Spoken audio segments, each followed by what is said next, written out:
Serii Gensuki, Spirit Chronicles, Volume 20, brought to you by Crimson Light Novel Audiobooks. Prologue. Wish. I detest this world. It sickens me to my stomach.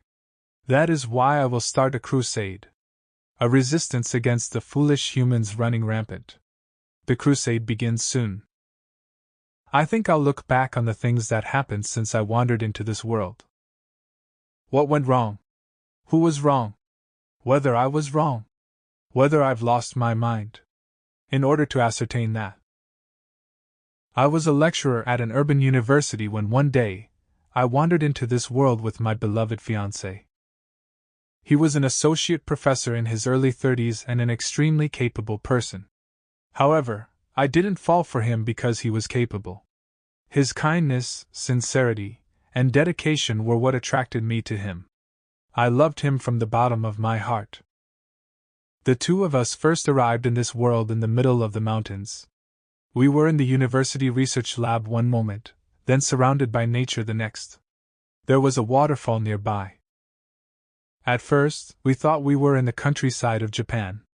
Perhaps we had been caught in a warp, teleport, or rift in space. We had just encountered such an unrealistic event, but we still believed we were on Earth. However, we were wrong. This wasn't Earth, it was a different world. We realized this after spending several hours descending the mountain. There was a human settlement at the foot of the mountain. The village showed no signs of modern civilization. All the people living there had such ragged clothes. We were shocked. But they were the first people we had met since coming here. We had to talk to them. Judging from their faces, they clearly weren't Japanese people. According to my fiancé, their faces resembled Russian or European people. He then tried to speak Russian, English, and German to them, but they didn't understand him. But for some reason, I was able to understand them. In fact, their words sounded like Japanese to me. The villagers looked puzzled at my fiancé's Japanese, but they understood every word of my Japanese. After that, my fiancé and I were allowed to stay in an empty house in the village. We were exhausted from descending the mountain, so we slept like the dead that day. Night after we wandered into this world, I had a dream. Apparently, I was a hero. Someone appeared in my dream and told me that. I was dubious at first, but when I woke up in the morning, I had the same power as that I saw in my dream. I could summon a strange staff and control Earth with a kind of paranormal power. I told my fiancé of what I'd seen in my dream. In all probability, he was only in this world because he had been with me. I had dragged my beloved into this mess. Perhaps there was no way of returning to Earth. When I realized this, I paled. But he just smiled and said, "I'm glad it was you who brought me here. I'm glad you didn't have to come to this world alone." With that, I was saved. He saved me. Even though I couldn't save him. We wanted to return to Earth if we could, so we tried to search for a means of doing so. However, I didn't know anything other than the fact I was a hero, and that I had obtained a special power. We had no hints on how to return. If something was hidden, it would probably be at the mountain where we first arrived in this world. My fiancé and I continued to live in the village. As payment, my fiancé gave the village chief his long winter coat. Living in the village was the best option until we became familiar with living here. It was the best option, or so we thought. After coming to this world, time flew by in the blink of an eye. Was that unexpected, or was it only natural? At any rate, there was lots for us to do in the village. The villagers were far too unintelligent. Their lack of knowledge meant that they were living in an extremely inefficient way. We used our modern knowledge to improve the standard of living in the village. At the same time, I hid my hero powers. I couldn't see anyone else in the village that could use a magic-like power. Only nobility and other special people could use magic. That was why I used the power of my divine arms to plow the fields and enrich the soil in secret. My fiancé studied this world's language bit by bit, and eventually became capable of simple communication with the villagers. We could feel our work getting easier and life getting better day by day. That was a fulfilling sensation. Of course, it was still inconvenient compared to living in Japan, but home is where you make it, as the saying goes. My fiancé would repeat those words like a catchphrase. Every time he did, I would reply with an embarrassed, "Yeah." What truly mattered was who you were with. To me, home was wherever he was.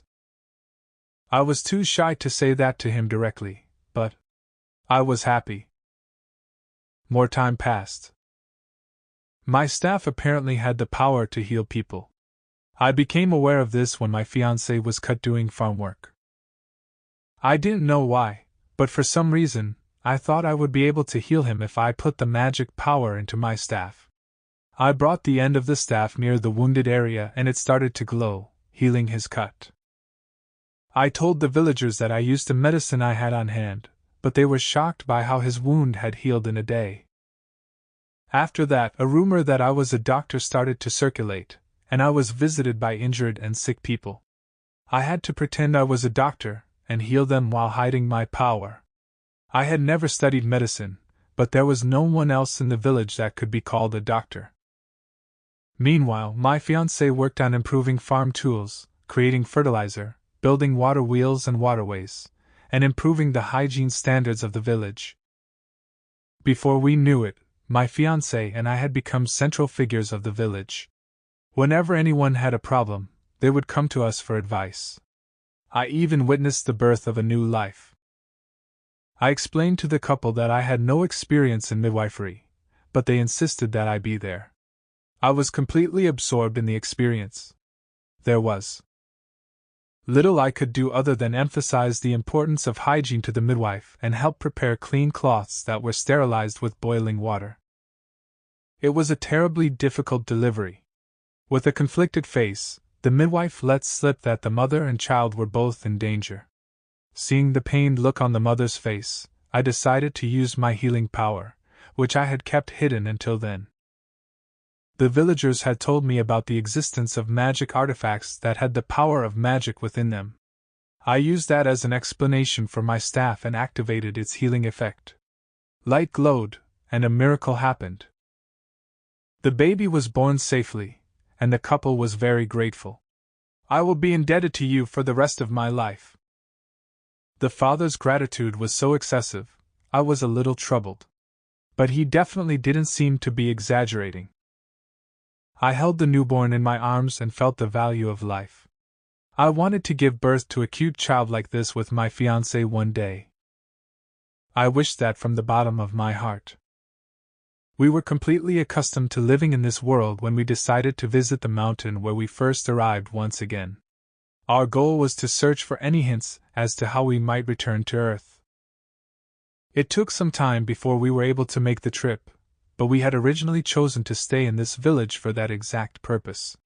We had grown attached to the village, but our desire to return to Japan was greater.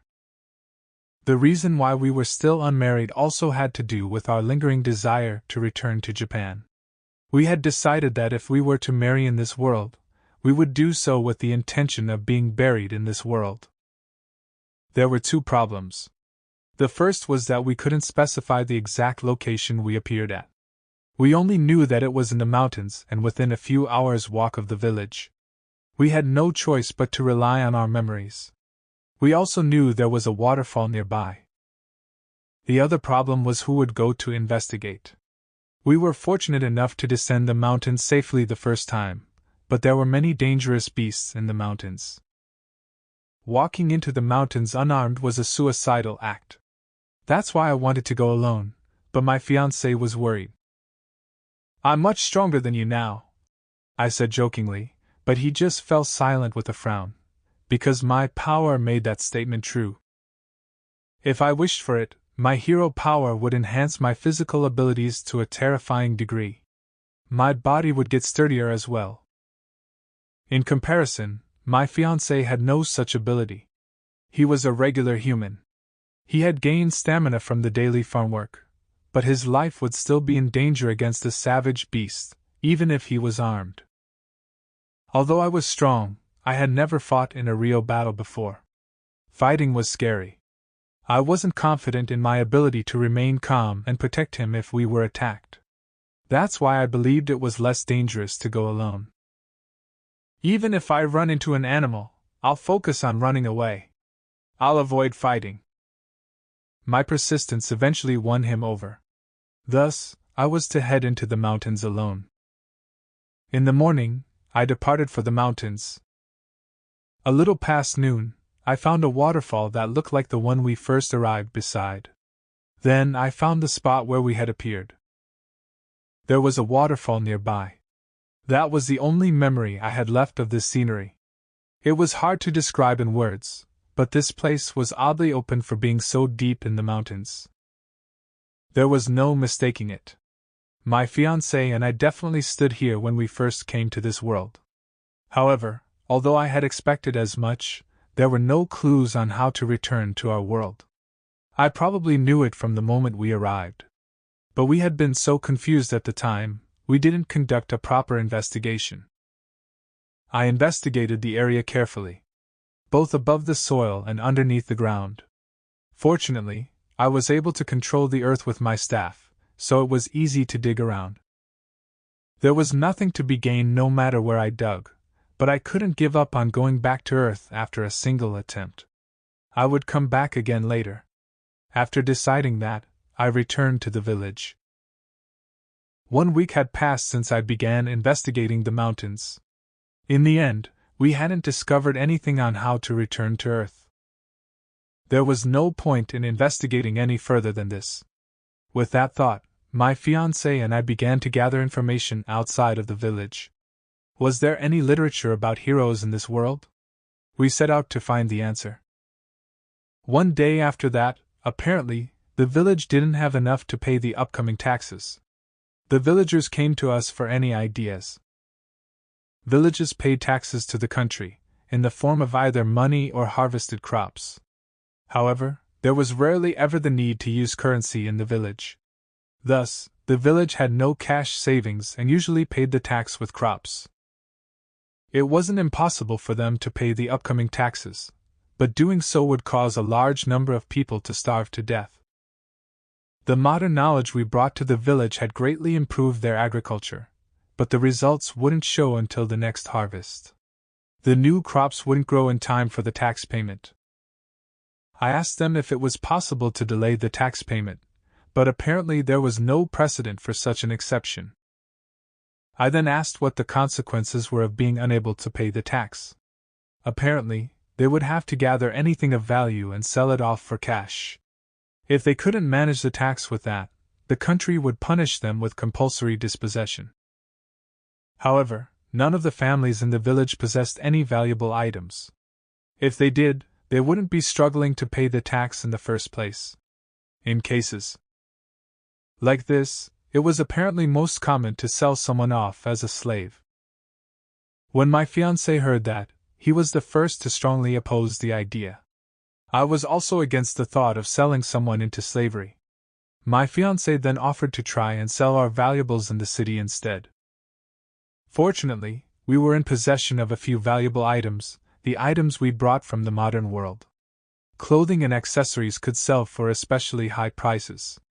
When my fiancé stated his willingness to sell our possessions, the villagers clearly let out a collective sigh of relief. They were items that had lost their use as soon as we arrived in this world anyway. There was no point in holding on to them forever. I wasn't opposed to the idea either. The father of the child whose birth I had witnessed mentioned he had relatives with a store in the capital, so we decided to sell our items there. We immediately departed for the capital. I wondered why the capital was within walking distance of the mountains, but it turned out this was an extremely minor nation. From how the villagers described it, it was only the size of a few Japanese cities gathered together. The village was by the mountains at the border of the country, but if we left with the sunrise, we would arrive at the capital by morning the next day. The group heading to the capital consisted of a few men armed with farm tools, and my fiancée and I who owned the items to be sold. The father joined us. He was born in the capital and would lead us to his relative's store. We arrived at the capital without any issue. Although it was the capital, it was just the capital of a minor nation. It wasn't even the size of a small city in Japan. From what I could see of the townscape, the civilization level was that of Earth's Middle Ages. We didn't have the money for an extended stay in the capital, so we immediately went to do our business. We made our way to the aforementioned store and began negotiations. However, we didn't bring out every item at once. We showed our items in small amounts and watched their reactions. Because our items didn't exist in this world, the price depended on how much the store was willing to pay. We didn't know how much funds the store had, and bringing out all our items at once would reduce their novelty. We feared that would result in a cheaper price. Negotiations were done by my fiancée and me. As a result, we were able to secure the tax funds after selling just one set of clothes. I'm sure the novelty played a part in it, but it also reflected just how high quality the clothes from Earth were. We were first given a cheap price, but when I said I was willing to give up on the sale because I was attached to the item, they immediately raised their offer. They asked if we had any other items, but we brushed them off without showing them anything else. We decided it would be better to save them for the future. Thus, the sale concluded. The purchase price was more than they had on hand, so it was decided that we would receive half upfront and half once the clothes had been resold. Since they were relatives, the baby's father took on the role of staying back for the remaining amount. The next morning, our group left the capital with one fewer member and returned to the village with half the payment. The return trip was uneventful, and we were back at the village by the morning after we departed. 1 week had passed since we returned to the village. I was visiting the mountains once again. It was my first visit since returning from the capital. My purpose wasn't to investigate, I had already searched the surrounding area extensively. So why was I suddenly here again? The truth was that yesterday, my fiancée proposed again to me. "What do you think about getting married?" We had been engaged since before we wandered into this world, but we had put off marriage because we hadn't given up on returning to Earth. There were no means of contraception in this village. Getting married would inevitably result in having a child, and once we had one, we naturally wouldn't be able to move around freely for a while. In other words, this marriage proposal symbolized giving up on our search for a way to return to Earth. Honestly, my answer was pretty much set. However, "Can you give me just 1 day to think?" I've always been like this, since I was a child even. My feelings were all but solidified, but I was hesitant to answer on impulse.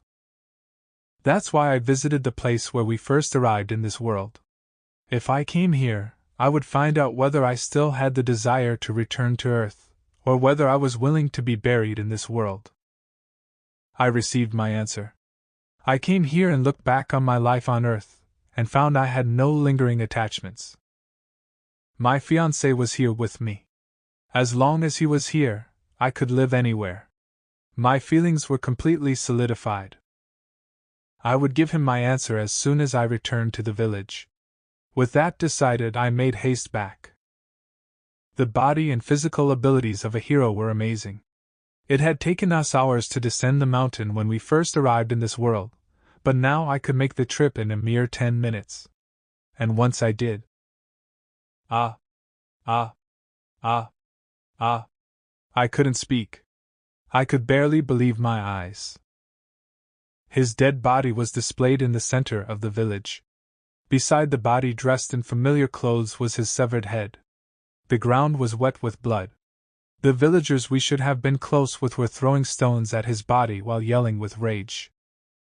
They were suspicious from the start. How dare they steal from a noble?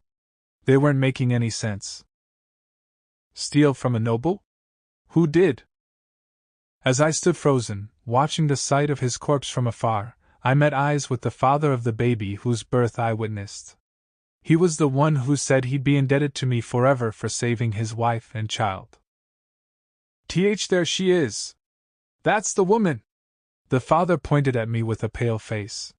He was surrounded by his merchant relative from the capital, a well-dressed man, and several knight-like men with swords and maces. For some reason, all our items from Earth had been brought out. Bring her here, the well-dressed man ordered. 3 of the 5 knights around him moved. I materialized my staff and approached the men myself. To be more precise, I approached my fiancée's dead body. Slowly, step by step. Hey! Stop! What is this woman's ridiculous strength? The knights tried to apprehend me, but I pushed forward. My footsteps grew faster and I shook off the knights grabbing at me. I had no memory of any words spoken from that moment onwards. The well-dressed man was yelling something with a grimace. I ignored the knights that were positioned to protect him. All I wanted to do was reach my fiancé. I ran towards his corpse without a glance at anyone else. They must have been surprised by me. No. Don't die. I picked up his severed head and activated my healing power on his body. I carefully tried to connect his neck and body, bringing the glow of the staff near the wound. No. As I mumbled to myself like a broken record, someone struck me from behind with all their might. It was the knight with the mace. I was blown aside while carrying his severed head.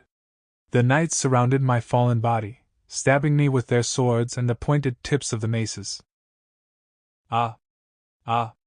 My consciousness faded. On that day, at that moment, I was killed. I was definitely killed. And yet, I saw a dream. Apparently, I had awakened. Someone appeared in my dream and bestowed even greater power on me. They taught me how to use it. But I didn't care about any of it. What I wanted wasn't power. Not power. I woke up. It was pitch black. My body was being crushed. It was so suffocating. I struggled with all my strength. Then, I saw a faint light far in the distance. It was the moon in the night sky. Apparently, I had been buried outside the village. My dead body was still in the same bloodied clothes I had died in. I found my fiancé's corpse buried beside me, so I tried to heal his corpse again. The only thought in my mind was to heal him. I silently continued holding the healing light against him. How much time passed like that? Eventually, I realized he wasn't coming back to life. After that, I headed for the village. Why was I alive? Why was I the only one alive? Why did they kill him? I went to find the answers to those questions. Based on the situation, the one who was most likely to know was the baby's father. His house was on the edge of the village. Night had already fallen over the village, and it was completely dark outside. No one was walking around. I made it to his house without passing anyone. I peeked inside the house from a gap at the front entrance. It was a small, one-room house for a family of 3. The father and mother sat at the dining table, while the baby slept on a raised bed.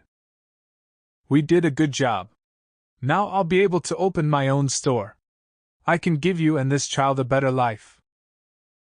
When the father said those words, the mother reacted with clear excitement. They must have dreamed of escaping their poor life in the village.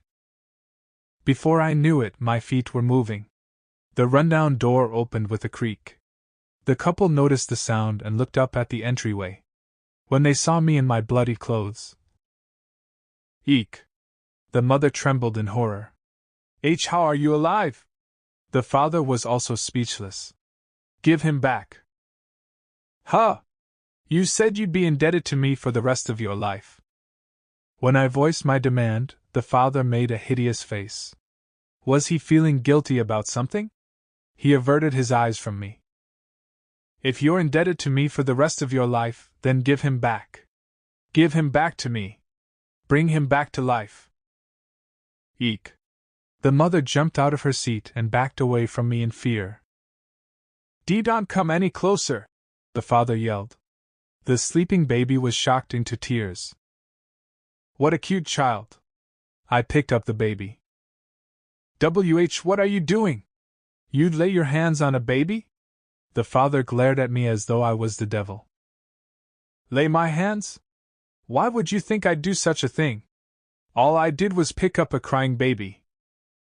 That's because. Because what? I approached the panicked-looking father. Why, you're being strange. There's something abnormal about you. You're clearly a danger to us right now. The father yelled vague insults at me. You won't allow me to hold the baby because I look like a danger? Then would you rather I let go? I almost laughed in spite of myself. Instead, I grabbed the baby by the scruff of the neck and lifted my arm up before the parents. If I let go, the baby would drop to the floor. Don't! Please don't let go! The couple both screamed at once. The baby flinched and bawled harder. In that case, why don't we have a little talk? Tell me why he had to be killed. What exactly did we do to deserve this? I don't know. You're the one who brought them from the capital, no? You were just talking about how you did such a good job. The father paled at my words. He must have believed I had overheard something unfavorable to him. All I heard was a brief mention of a job, but it was clear this father had done something for this to happen to us. It isn't my fault. Despite saying that, the father eventually gave in and started speaking. It was nonsense. Everything he said was complete nonsense. The trigger was when our clothes resold for higher than expected. The buyer was the exceptionally well-dressed man in the village center earlier. He and his daughter, who hadn't come to the village, wanted to know who had made the clothes they bought. In short, the father before me had let slip that we possessed more rare items like the clothes that were sold. That we had neat utensils that he had never seen before, precious metals, and a staff with the power of healing. The noble and his daughter expressed a strong interest in our items. The man was especially curious about the healing staff I possessed. On that day, the father went back to his relative's home without further discussion. But the next morning, a messenger from the noble summoned him back. When he arrived at the mansion, "Good work. Thanks to you, my friend's stolen items have finally been located. Incidentally, would you be interested in cooperating to assure the retrieval process goes smoothly? You will be rewarded handsomely, of course." He was given such an offer. So you were blinded by greed. You pinned a crime we never committed on us. Why, you're wrong, the father argued back in a flurry when I glared coldly at him. I don't see how I'm wrong. I was threatened. I couldn't defy a noble. I would have been killed if I hadn't helped him. And the rest of the village is at fault as well. We were told they'd exempt us from paying tax for a while. So the entire village sold us. At this time, I was surprisingly calm. Perhaps it was because the man's panicked excuses sounded so comical. We all tried to persuade your fiancé. The noble wanted to settle things peacefully if possible. If he had just handed over everything, he wouldn't have been killed. Yet he insisted on opposing the noble. Was he trying to redirect the blame? Why did he oppose the noble? It was a ring. He said it was for you, so he absolutely couldn't give it to them. A ring for me. In other words, an engagement ring. Yes, it must have been an engagement ring. He first proposed to me shortly before we wandered into this world, but at the time he hadn't given me a ring. He had wanted us to go shopping together to buy something I liked. However, I told him I wanted to wear a ring he picked for me. So he'd bought it already. We didn't have any money to buy a ring in this world. The situation was clear. He had tried to protect it from being taken away by the noble. And then he was killed for it. Aha! Aha! I laughed with tears running down my face. I wouldn't have been able to maintain my sanity otherwise. But was there a reason to maintain my sanity? The couple before me watched me like I was being strange. Then, the baby started crying again. What a grating sound. That's enough, isn't it? Give me back my child. I told you the entire truth. After killing my fiancée and taking away our hopes of having a child, you want your own child back? Could there be anything more selfish than this? Was it right to let a request like that go unpunished? I told you already, I wasn't the one who killed him. That noble was the one who killed him. The knights were the ones who killed him. And your man wouldn't have been killed if he hadn't defied them. In all likelihood, everything he was saying was true. I don't care about what you think the truth is. You were the one who blabbered away about our valuables and brought that evil noble here. That noble ordered his knights to kill my fiancée as a result. Are these not the facts? That's because I couldn't oppose the noble. And the noble could have been right about you stealing those items. Aha! You'd believe a noble you've never met before over the woman who saved your wife and baby's lives. You said you'd be indebted to me for the rest of your life, but you didn't believe in us in the slightest. It was such a pathetic excuse to hear this late in the game. This is the truth to me. From the very beginning, there was nothing. This land where we were prepared to live out our days, this village where we thought we had gained a place to belong, the villagers whom we trusted enough to sell our belongings to save. All of it was a lie. We were betrayed by you all. You people killed him. Everyone was a liar. We were fools for trusting them. We never belonged in this village. We didn't belong anywhere in this world. Home was not where you made it. What we lived in was hell. I gradually grew more emotional and tainted with madness. The baby seemed to fear that, as the crying grew louder. Then, at that moment, Please, I beg you. Give us back that child. Please. Please. We'll apologize for everything, but please.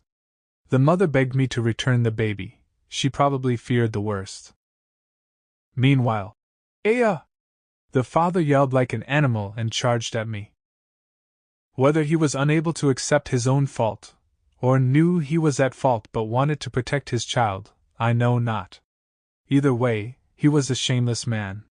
That's why he was able to step on others for his own sake. Enraged, he swung at me violently with the intent to kill, but rah!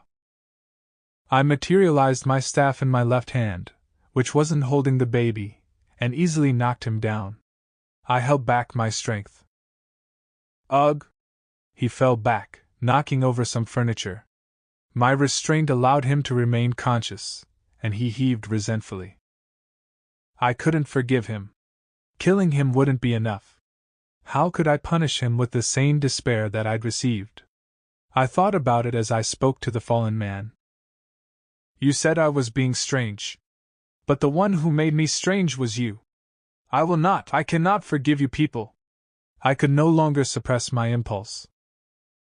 With the little rationality I had left, I placed the baby in my hand down on the bed.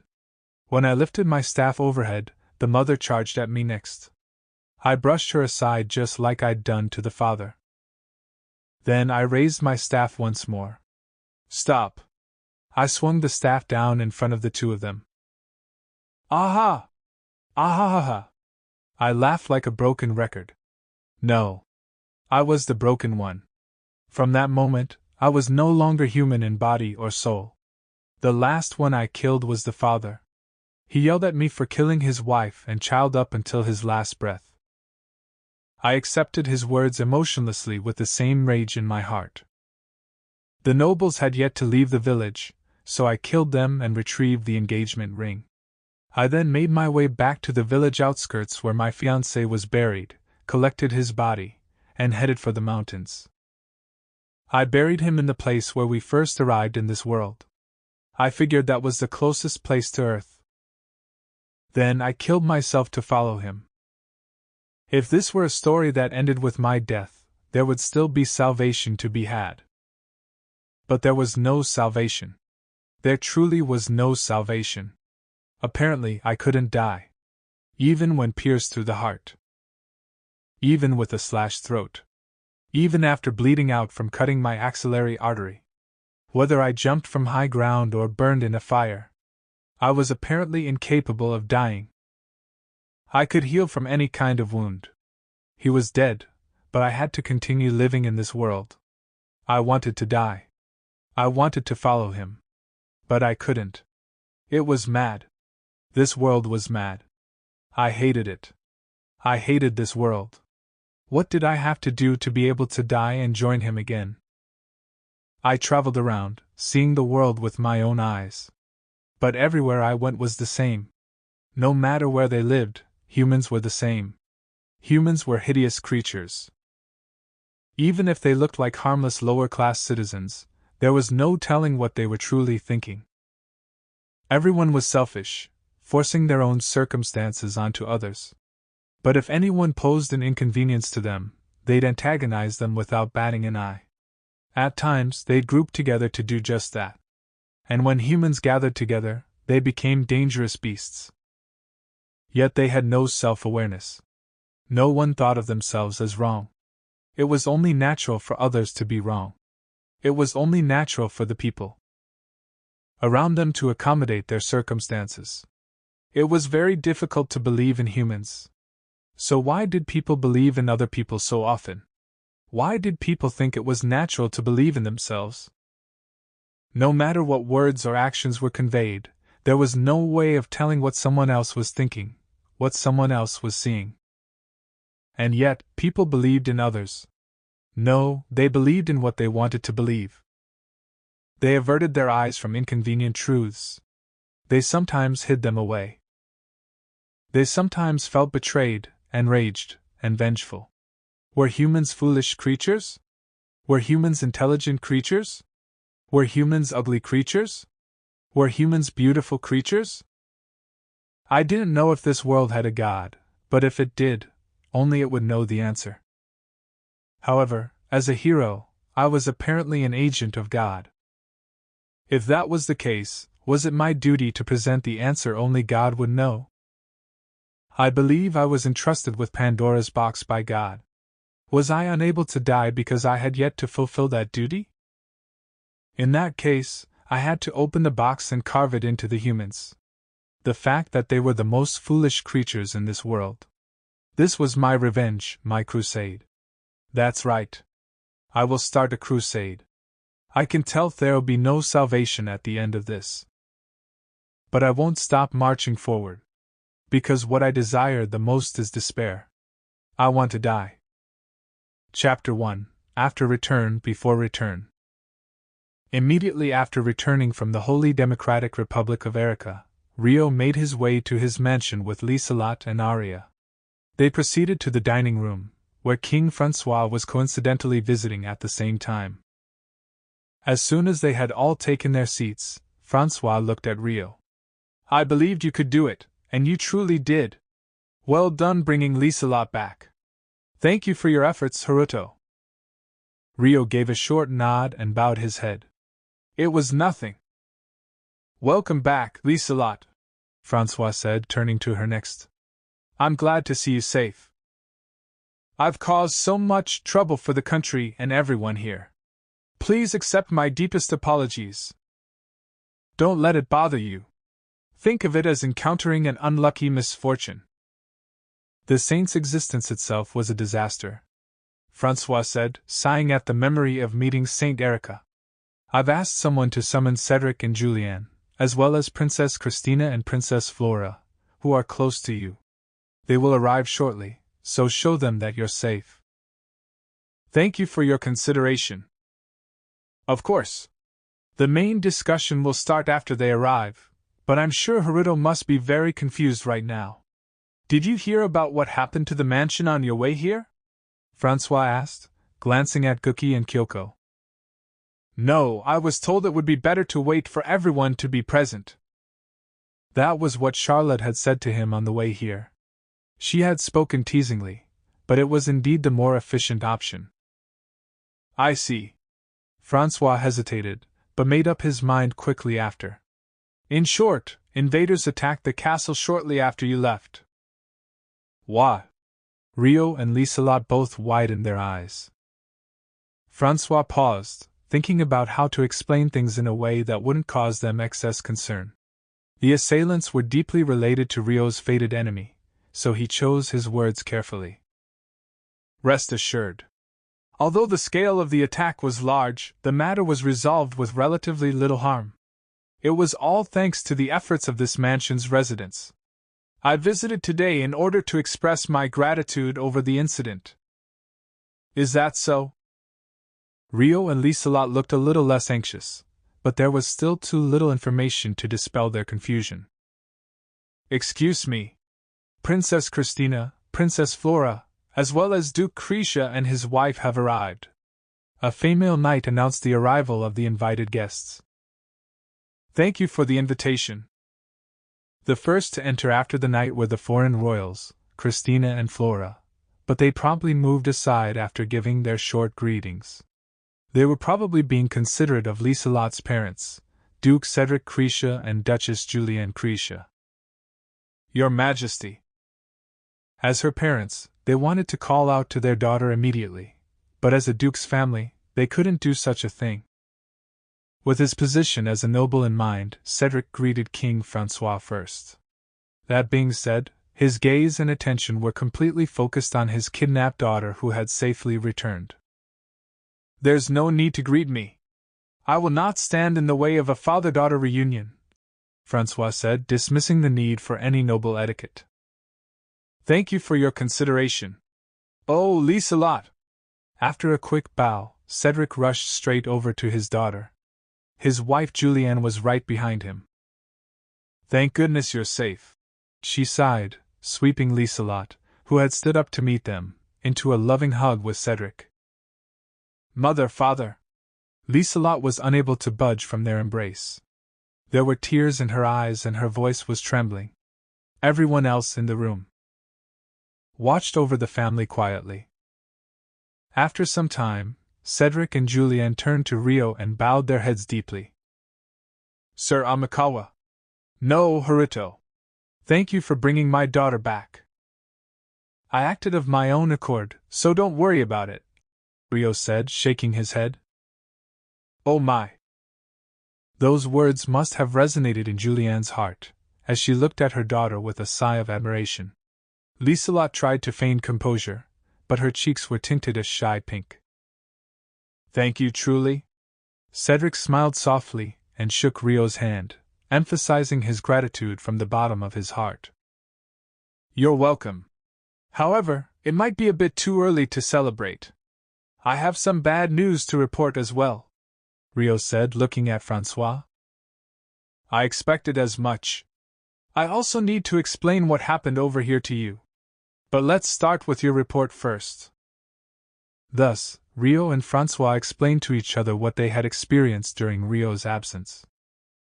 Days ago, on the outskirts of the Holy Democratic Republic of Erica, the sun was just about to set behind the stone house set up in the woods.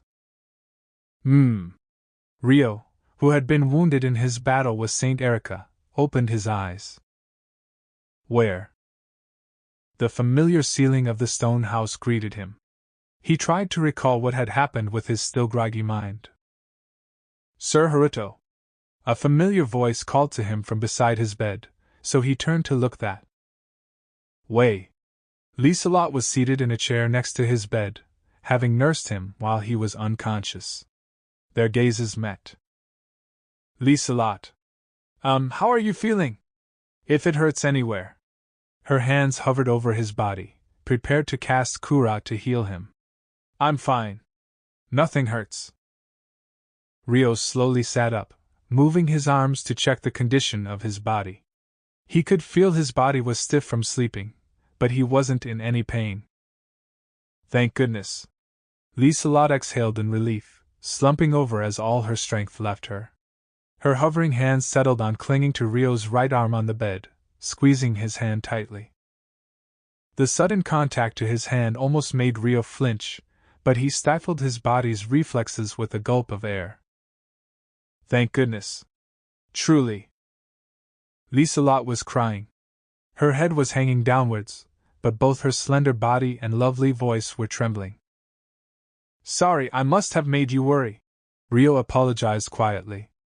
No, I should be the one to apologize. I've caused you so much trouble. Liselott had lifted her face to argue back, but was looking down once again with the latter half of her words. Rio watched her like he was unsure of what to say. It was no trouble at all. He quickly gave her a gentle smile of assurance. Then, he moved his left hand and squeezed her hands softly between his. Sir Haruto? Liselott asked, looking up in confusion. I'm here of my own will. Being bedridden after charging in so triumphantly is pathetic of me, but I've never thought of it as a trouble caused by you. Rio spoke slowly, as though he were explaining things to a crying child. You're not pathetic at all. Liselott's voice cracked as she spoke. She still looked like she was blaming herself. That's a relief to hear. I'm so glad you were unharmed. We both came out of this benefiting from something, so please don't look so upset, Rio said, the sharp outlines of his face easing in joy.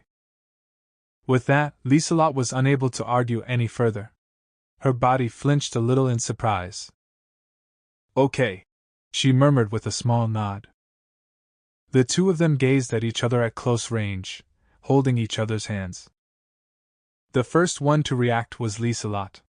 Her emotions had spurred her to act far more daringly than she normally would have. Gazing into the eyes of the opposite sex while holding hands was a completely new experience for her. Once she realized this, she immediately turned redder and redder. Oh! I'm sorry! Liselott let go of Rio's hands in a fluster, backing away to create distance, and ducking her head. No, I should be apologizing. I'm sorry, Rio said awkwardly. Although he had wanted to cheer Liselott up, squeezing her hands back had been thoughtless of him. Oh no, don't apologize. I was the one who held your hand first. Then, Rio looked up at the ceiling and thought for a moment, then rephrased his words with a grin. Thank you very much. What are you thanking me for? For nursing me back to health while I was unconscious. You stayed beside me the whole time, right? Lady Aishia and Arya also took turns caring for you. All I really did was sit here, so you should thank the two of them instead. I see. Still, I appreciate how worried you were for me. Thank you so much, really. It was nothing. And I should be saying that to you. Thank you for coming to save me. The embarrassment that had nearly faded came rushing back at Rio's honest admission of his true feelings. Liselott looked downwards with a blush once again. It was no problem. So, where are Aishia and Arya? Rio seemed to be feeling bashful himself, as he changed the subject awkwardly. I'm right here. Aishia entered the room through the open door. She had probably been listening to their conversation from the hallway, as she made her entrance as soon as Rio asked about her. Morning, Aishia, Rio said with a soft smile. Yup. Morning. As usual, there was no intonation to her voice, but even Aishia seemed to be in good spirits today. Her mouth was turned upwards in happiness. Thank you for coming back after the battle.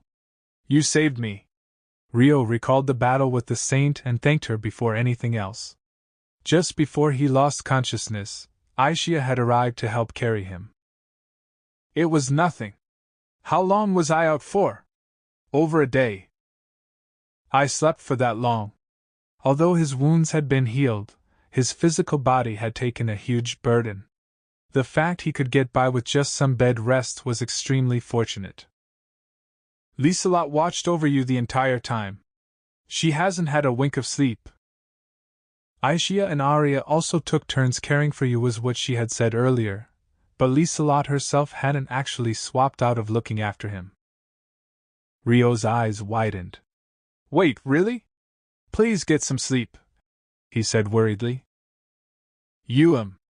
I'm fine, this much is nothing, Liselott mumbled. She hadn't wanted Rio to know that, so she shook her head with a tinge of shame. Sleep and rest are important for the body. I appreciate your concern for me, but please take care of yourself as well.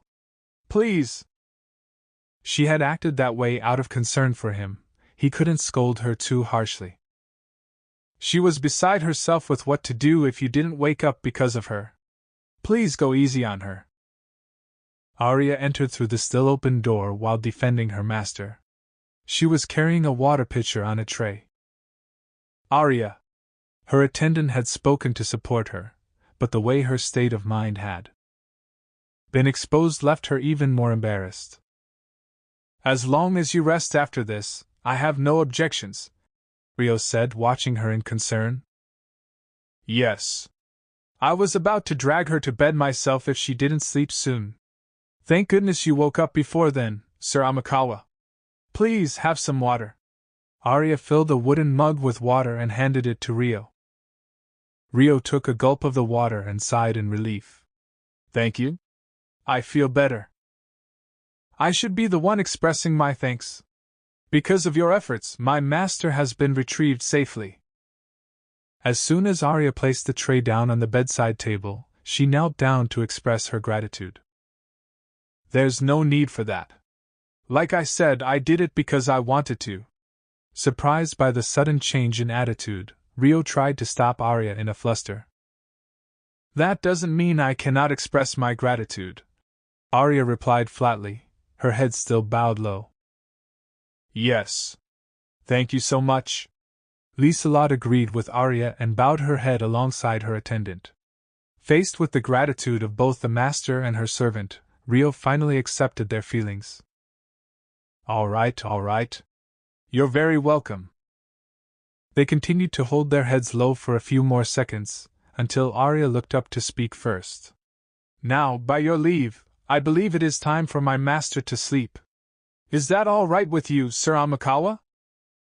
Hey, I'm not a child that needs to be put to sleep. Liselot puffed up her cheeks cutely and glared at Arya. Arya had spoken up in a very serious tone, but her words had been chosen with humor in mind. Please do, Rio replied with an amused look. Right away. I will prepare a light meal for you after my master falls asleep. Please wait a short moment. Thank you. The earliest we'll leave for the Galar capital will be after tomorrow, so please rest well, Liselot. Fine. Thus, Liselot allowed herself to be led out of the room, leaving behind Rio and Aishia. Where is this house located, by the way? Rio asked Aishia, who was standing beside his bed. Several kilometers from the city where you fought the saint. In the middle of the woods. I see. Did anything happen while I was asleep? Not particularly. You said you were hindered by a skilled spirit art user as you were escaping with Liselot, right? Is it safe to assume we haven't been followed? Rio recalled the matter of the spirit art user who had seen through Aishia's invisibility art. The stone house had a similar barrier that prevented it from being perceived, but a skilled spirit art user would be able to see through it. In reality, the one who had interfered with Aishia's rescue mission to make Rio battle the saint was Rice, but there was no way for them to know that. Most likely, yes. It's possible the saint was the one who got in our way, Aishia theorized. That is indeed a possibility, Rio agreed.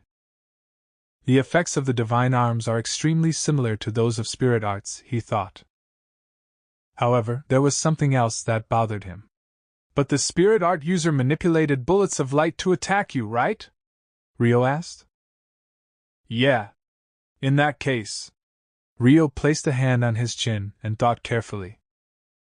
Apart from the physical body enhancement and language interpretation, the abilities of divine arms seem to be limited to a single element. Satsuki's is wind, Sakata's is water, Rei's is lightning, Takahisa's is fire, the Rubia Kingdom's hero used ice in our fight, and the saints should be earth. Magic and spirit arts that fired light orbs as bullets of energy didn't count under the 6 elements of fire, water, earth, lightning, ice, and wind. Thus, if the saint had been the one to attack Aishia with light bullets, it would mean the saint was capable of controlling something outside of the 6 elements. Was it not the saint who attacked Aishia? No, it's possible the saint has learned how to use spirit arts instead of her divine arms. After all, the heroes had all the groundwork for learning spirit arts laid down already. That was probably an effect of the divine arms. Satsuki had been the same. She could visualize magic essence from the moment she was summoned into this world.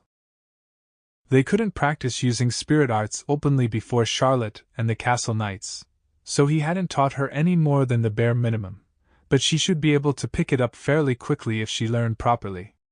That would create a hero that could use both divine arms and spirit arts. There's also the possibility of her divine arms having more abilities.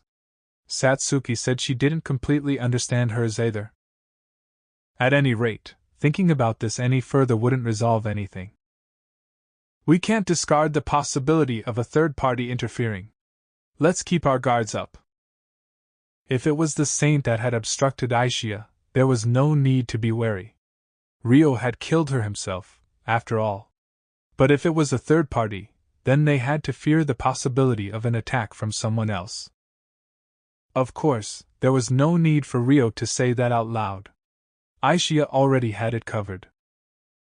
Okay, she said, nodding obediently. Thanks. The other thing to worry about would be that beast. It seems most natural to assume the saint was controlling it as well, but he couldn't be sure. I could sense a spirit-like presence from that huge creature, Aishia stated, simply referring to the beast's identity. So it was a spirit after all? Ryo had considered that possibility during the battle himself. But it had possessed so much power, more than a high-class spirit would have had, and it wasn't a humanoid spirit. As far as he knew, all high-class spirits and above were humanoid, so he wasn't sure if that beast could have been a spirit.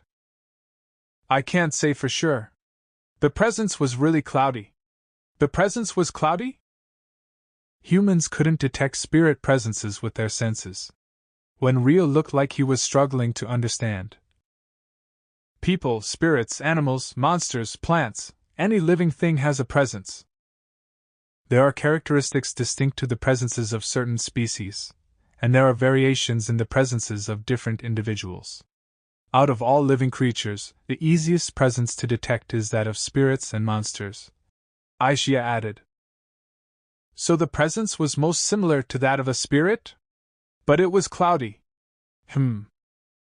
That was the expression it came down to. Ryo hummed in confusion, not quite getting it. Monsters also have cloudy presences. So in that way, it might be similar to a monster? But it also felt really similar to a spirit. Since it was a matter of intuition, Aishia struggled to describe it as well. However, although they didn't have an exact answer, it was definitely something similar to a spirit. I see. Could you sense anything else about the creature's presence? Aishia paused for a moment. It was angry, she answered. Spirits were sensitive to the emotions of others. They could sense them to a certain extent through the presences of others. I noticed that too, Ryo agreed. His impression may have been influenced by its overwhelming size, over 100 meters in length, but its eyes were filled with a resentment greater than any word could describe. That was something Ryo could observe even as a human. It was really, really angry. It was pitch black. Aishia's description was short, but it resonated, painting a truly dreadful picture of the beast's wrath. Pitch black. It was so angry it lost all sense of itself? Probably. It had lost all reason. What was it so mad for? I suppose it could have been mad at me, the enemy, but when did he incur such enmity? Sure, he had invaded the enemy's territory to retrieve Lieselot, which could have triggered the beast's wrath, but something didn't seem right about that. It didn't seem like the anger was directed at you. It wasn't angry at anyone there in particular. In that case, why? What reason did it have to be so angry? Maybe it didn't know why it was mad itself. Perhaps it was blindfolded and left in a state of confusion, like it didn't know whom to direct its anger towards. All it knew was that anger was overflowing from within itself. That was the feeling I got from it. And that was what made it pitch black. Yeah. Aisha nodded quietly. I see. But for some reason, it seemed like it was rampaging in an oddly calm way. It was like I was fighting a cunning beast that had locked on to its prey. The last attack that struck its own allies had caught Rio by surprise, but every other attack before then seemed to be controlled by the saint to prevent destruction to the city. It had even feigned its death up until it made its last attack. There was something unpleasant about that. If it had lost itself to its rage, would it have been able to obey its master's orders so calmly? Rio wondered out loud. He could understand if the saint had absolute control over the beast's movements. However, if that beast was something similar to a spirit, a contract wouldn't be enough to create such a connection. In a contract relationship, both sides were equal. Spirits served their contract partners because they wanted to. They were still capable of moving about of their own will. That I don't know. That was a given. Aisha had never been in such a mental state. Of course. Rio sighed as though to expel accumulated mud. The lack of any confirmed information made him feel as if he were sinking deeper into a bog the more he thought about things. Waking up to such a heavy topic was tiring him out quickly. However, that didn't mean he could stop to rest. If that beast was a spirit, then it's not dead, is it? Rio asked. It was the most important thing he had to confirm right now. That depends on what kind of attack you used to defeat it. A spirit cannot die of wounds dealt to its incarnated body. Any damage has to be done directly to the spiritual body. It's also possible to eradicate a spirit by making it expend essence until it can no longer maintain its spirit form. That meant it was no good just damaging the physical body that was created when a spirit materialized. As long as it recovered its magic essence, it could reappear with its wounds healed. If I use spirit arts to directly attack a materialized spirit, I can do some damage to its spirit form, right? Rio asked. He had once learned that in the spirit folk village. Yup. But it's difficult to deal enough damage to kill it. Against strong spirits, it's pretty much impossible. I see. Can you sense that beast's presence right now? I cannot. Its presence completely disappeared shortly before I reached you. Honestly speaking, I highly doubt I managed to kill it. If killing the contract holder doesn't kill the spirit, then it's probably in its spirit form right now, too low on essence to materialize itself. I doubt there's anyone else out there with enough essence to supply something like that, but if the spirit art user who interfered with Aisha wasn't the saint, then that person could have been controlling the beast. But there couldn't be many people out there capable of materializing such a powerful spirit. It would be out of the question for a human. It would even be impossible for a high elf like Orphea, despite their abundance of essence. But no matter who was controlling the beast, there was a high possibility it still existed in spirit form somewhere. And the next time it materialized, it might attack them again. I'd rather not picture that.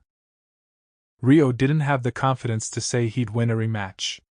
He didn't believe he'd be able to prevent damage to the surroundings and protect others at the same time. He needed the strength to protect people if the worst should happen. Rio's face tensed at the thought. Let's look together for a way to win the next battle. We can fight together next time. She had probably read his fears. Aisha grabbed Rio by the hand as though to remind him he wasn't alone. With that, Rio's expression softened a little. Thank you, Aisha. We'll have to find out more about that monster. Rio squeezed Aisha's hand back. He then smiled gently to clear the gloomy fog that had befallen him.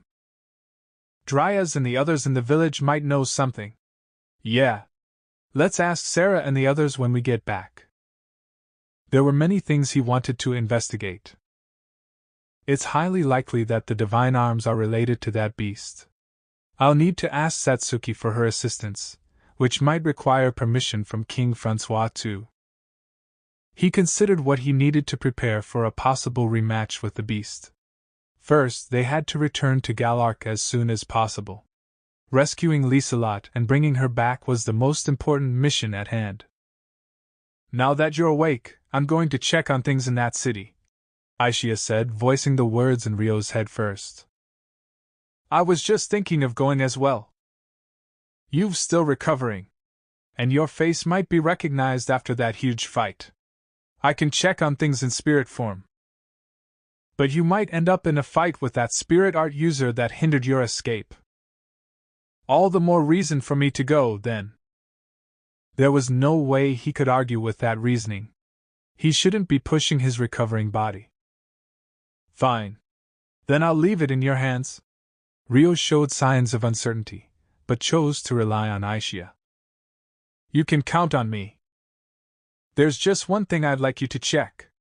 I want to know how the people living in the city are reacting to the saint's death. I need to report that to King Francois. Okay. If you can find the spirit art user, then please do so.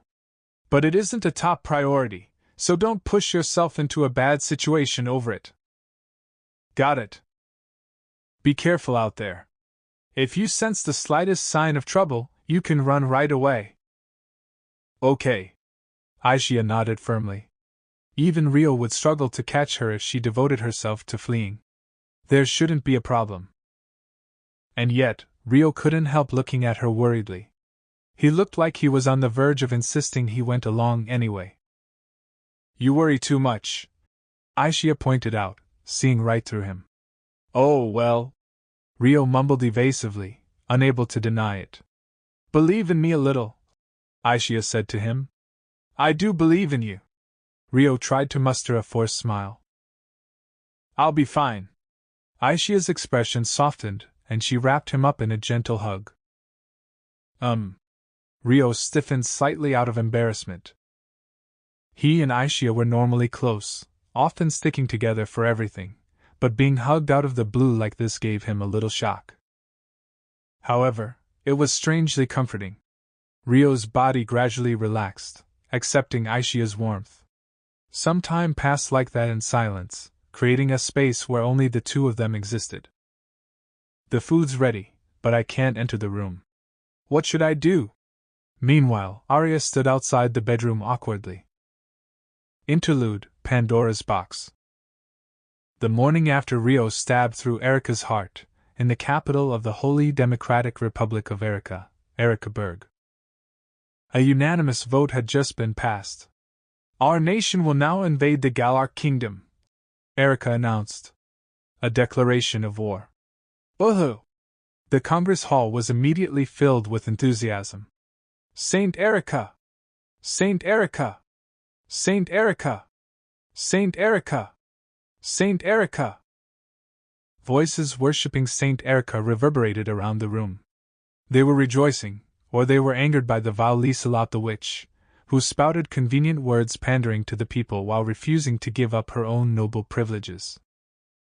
By the underling of the Galar Kingdom, Rio, who had marched into their capital city to take Liselot back. They were filled with more rage than they could endure. They were seething to the point of their blood boiling. It was an anger that wouldn't settle without retaliation. That was why they rejoiced in the decision to invade the Galar Kingdom. This would give them an opportunity to exact revenge. It was the Galar Kingdom that had started the fight with the Holy Democratic Republic of Erica. And the monarchy was an absolute evil that had to be eradicated from this world anyway.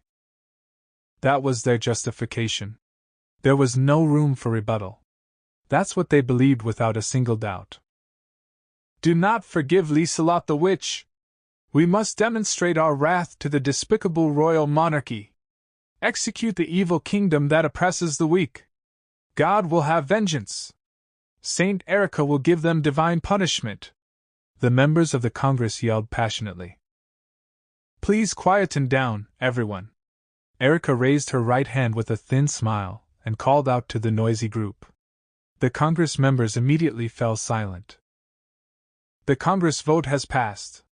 We will now proceed down the path of confrontation with the Galar Kingdom. Does anyone have any questions or comments? Erica asked, looking around at the members.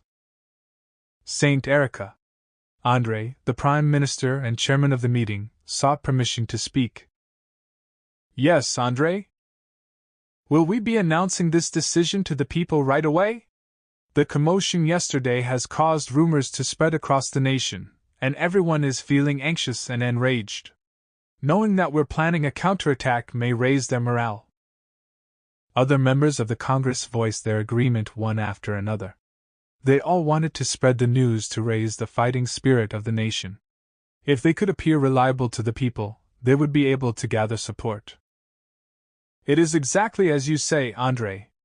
As a concerned party of the nation, the people have the right to know. However, the problem lies with the Galar Kingdom's Lieselot the Witch, who escaped. Erica acknowledged Andre's opinion, then sighed dramatically. The problem. Andre's face twisted at the mention of Lieselot. He had been in charge of looking after her during her house arrest, so his feelings towards her were especially conflicted. As I previously explained, the young man who rescued Lieselot the Witch was severely wounded in the battle with the beast of the land I summoned. That was when he used the cowardly method of taking hostage Natalia and the others who came to my assistance. That was the reason why Natalia and the others had died, or so Erica had explained when Andre and the reinforcements came running after the battle ended. But they had no reason to doubt her. There was no way for them to know that their comrades had actually been killed by the beast of the land's attack. The young man fled after releasing an attack that enveloped all of us. He must believe that he killed me with that attack. However, he may possibly return to check on the situation after healing his wounds. And if he learns of our plan to invade Galark, he'd be able to make the first move against us. Is that right? Exactly. Erica smiled as though she were praising an excellent student. When it came to war, information was key. Knowing the enemy movements was an advantage, while having the enemy know yours was the exact opposite. In that case, we must ensure that no one here makes any careless mention of the war, said Andre. The conversation just now had made him more aware of the importance of protecting the nation's information. Indeed. Although we managed to catch on part way, he was skilled enough to retrieve Lieselot the Witch from a highly secure location.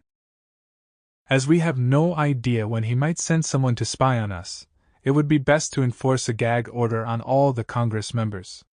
The time and location of discussions must be strictly controlled, and code words should be used to prevent anyone from overhearing the plan to invade Galark. I see. Erica stared into space to think for a moment, then suggested a name for the plan. The name of the plan can be… How about the Pandora plan? Pandora? Andre tilted his head at the unfamiliar word. The other members of Congress showed similar reactions.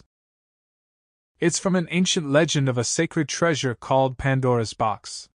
I took the name from there. Oh, a sacred treasure? That sounds wonderful. Andre and the other Congress members were all born and raised in Strahl, where the people had a strong faith in the 6 wise gods. Whether it was because it was a god's namesake, or because it was Erica's suggestion, they were unconditionally in favor of the idea. It was a box of hope that a god bestowed upon mankind to bring them salvation. Pandora was the name of the woman entrusted with that box. Opening the box would bring salvation to the world. The Pandora's box that Erica spoke of came from Greek mythology on Earth, but there appeared to be some errors in her retelling. That's exactly like you, Saint Erica. Oh my, do you really think so? Yes. Saint Erica is both a saint and a hero. A true representative of the 6 wise gods. There is no one more fitting to be Pandora, Andre stated proudly. Is that so? Erica said with a saint-like smile. In that case, shall we go and retrieve the key to Pandora's box first? She suggested. Where would that be? Andre asked. The Galark Kingdom, obviously. I also know of a potential site to begin hostilities. Oh my! When did you have the time to find that? Lieselot had only been rescued yesterday afternoon. Although they had officially voted to retaliate as a nation overnight, they had practically no plan at all. That was the case for everyone other than Erica, at least. I gathered all the information I needed of every country's political state, geography, and climate while I was traveling. She had abducted Lieselot in the process of doing so, but that hadn't been her main objective while traveling. Of course, it was only normal for nations to scout this much out before weighing whether they should go to war or not. "We can always count on you, Saint Erica," Andre said. "From this moment on, it's a race against time. I will retrieve the key to Pandora's box and present it to everyone." "Are you going to Galark alone?" "There are numerous minor countries from here to the Galark Kingdom. If we march an army through their lands, we'll end up in combat with them instead. It would be unwise to go against a major power in a battle of resources. That's why I intend on taking only a small force with me by Griffin. I will achieve victory with that alone." Erica's combat strength had been proven already. That track record made her statement all the more persuasive. "I see. And so, I will be departing for the Galark Kingdom today." "Tea today?" Andre and the Congress members stirred noisily at the sudden news. They were in high spirits from the decision to retaliate, but even they hadn't expected to suddenly put the plan into action. "I said it was a race against time, didn't I? You shouldn't place too much trust in your ability to prevent information leaks. We may be able to fake my death in the meantime, but if the other side discovers my survival, they'll become warier. We must make the first move before then." "I understand. In that case, should we go about hiding the fact you're alive right this moment? We've already spread the news that you won yesterday's battle across the capital." "There's nothing wrong with spreading news of our victory. That affects the morale of the people. What we must avoid is giving the other side conviction that I'm alive. The worst case would be for me to stay in the capital and get discovered by a spy. We must avoid letting them find my whereabouts. If they didn't know that Erica was alive and moving about, they wouldn't prepare any countermeasures against her in advance." "I see. And that's why you'll leave today." "Exactly. That's why I'd like you to leave the beginning of hostilities to me. In order to reduce the risk of our plans being overheard by a spy, I wish to depart without openly explaining the invasion details. Is that agreeable to everyone?" Erica asked the Congress members. Her proposal was as good as asking for carte blanche, but "We have no objections." Only agreement came back from around the room. "Thank you very much. I estimate I will return successfully in a month's time. Please look forward to it." Chapter 2, Amakawa Haruto. It was early in the evening, just as the sun was about to set. 1 hour had passed since Rio first woke up. Aishia was in the capital of the Holy Democratic Republic of Erica to conduct the investigation Rio had asked of her. That was, to check how the people of the city were reacting to the saint's death, and to locate the unknown spirit art user. In order to conduct the investigation, Aishia had decided to walk around the streets in her spirit form. Right now, there were many pedestrians on their way home from work. There were currently quite a few manual laborers in the city, who were working on restoring the damage from the revolution.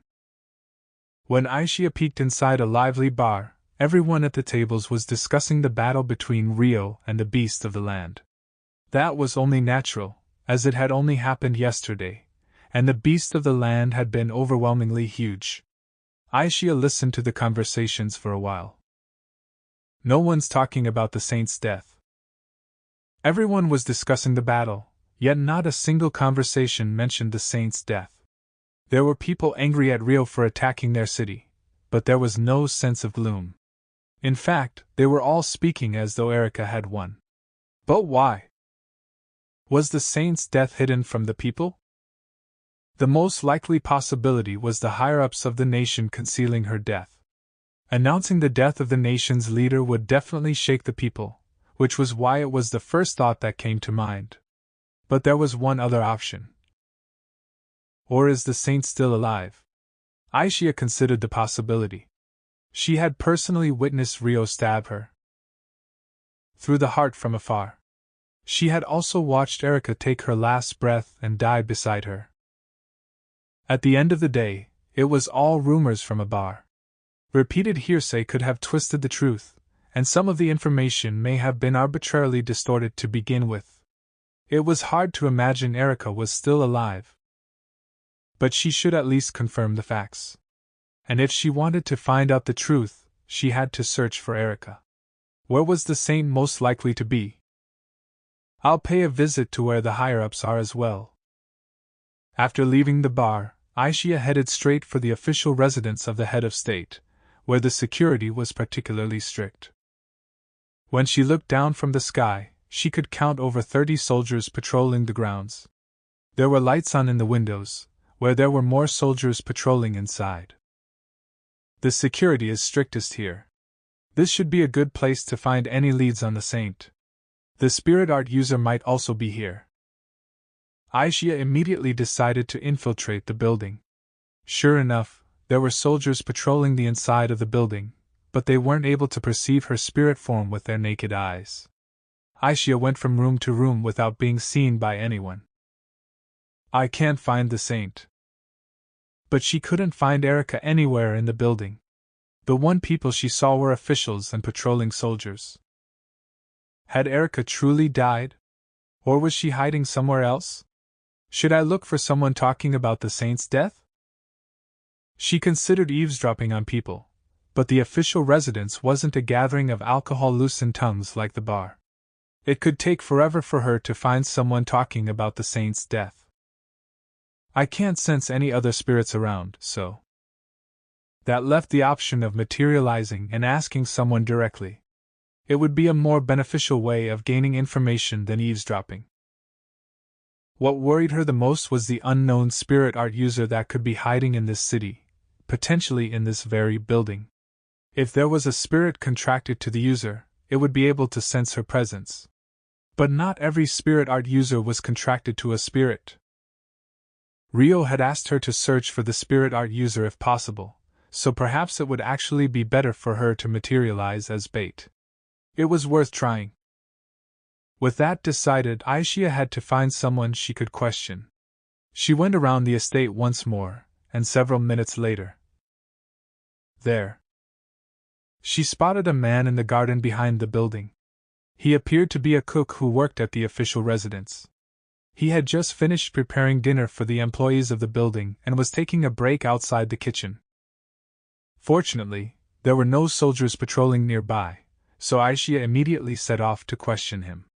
She materialized behind him, activated a spirit art in her right hand, then touched the back of his head through his chef's hat.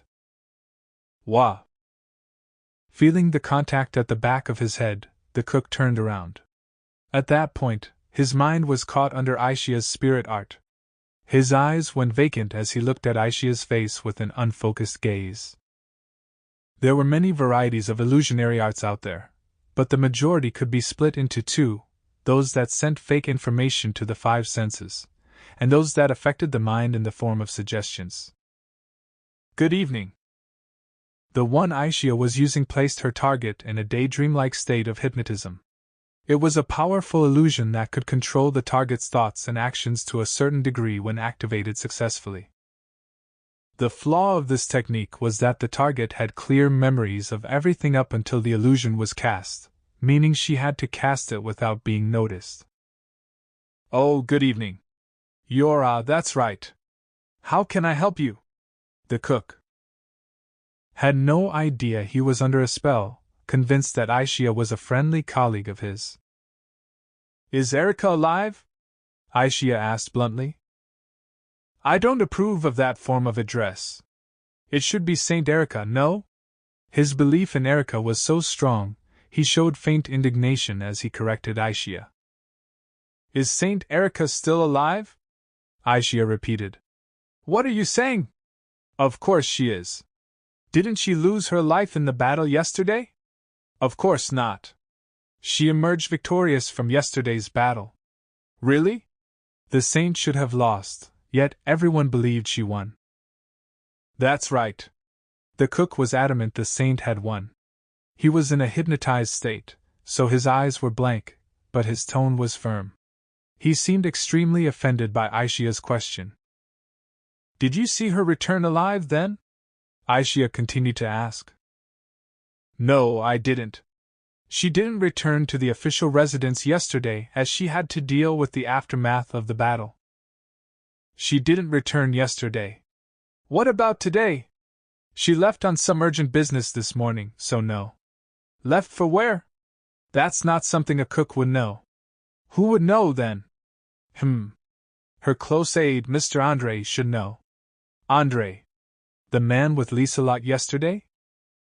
Aisha recalled the young man who had been beside Lieselot when she was captured. He had been called Andre, and she was pretty sure she had spotted him in the building earlier. Where is he now? He should be in the Congress Hall, but it's almost time for dinner, so he should be returning soon. Will he return here? Yes, Mr. Andre lives in this building as well. I see. Aisha mumbled. She stopped asking questions and thought about what to do. Should I wait for Andre here?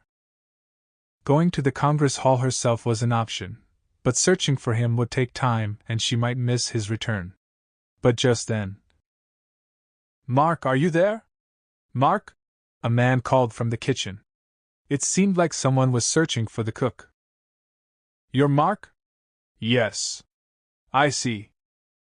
Once she confirmed the cook's identity, Aisha changed her spell to suggest something new to him. I'm over here. What did you need? Mark called out, loud enough to be heard from the kitchen. After a while, a middle-aged man appeared in the kitchen doorway.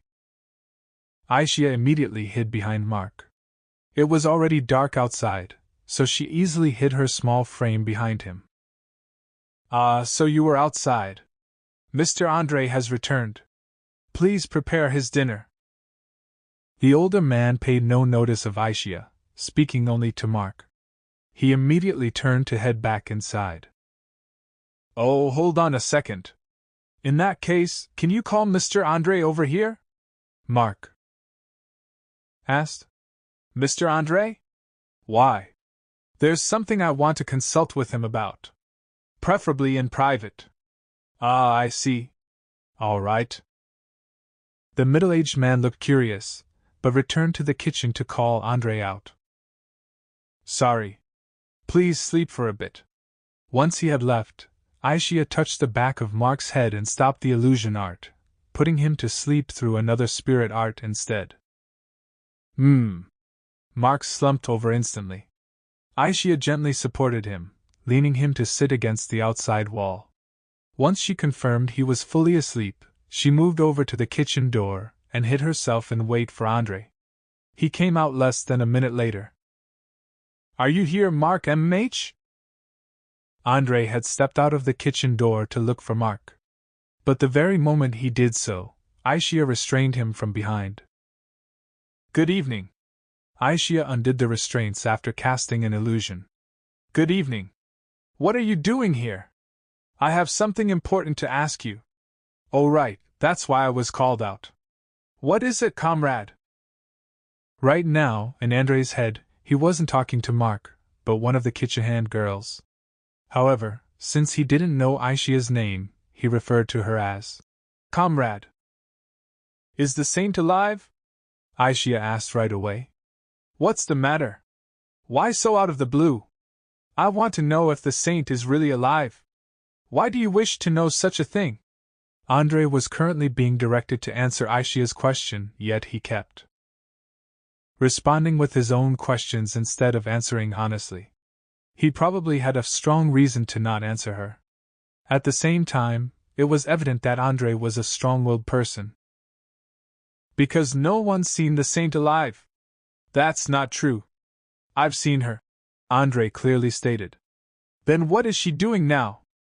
Aisha asked pointedly. Andre hesitated before answering. I'm afraid I don't know the answer to that. Why not? She departed without telling any of us the details of her trip. She didn't tell anyone where she was going? Yes. This is a national secret. So even if I knew, I wouldn't tell you. I see. Aisha hummed in suspicion. Calling it a national secret made it sound like they were hiding the saint's death. Are you sure she isn't actually dead, And you're just hiding that fact from the people?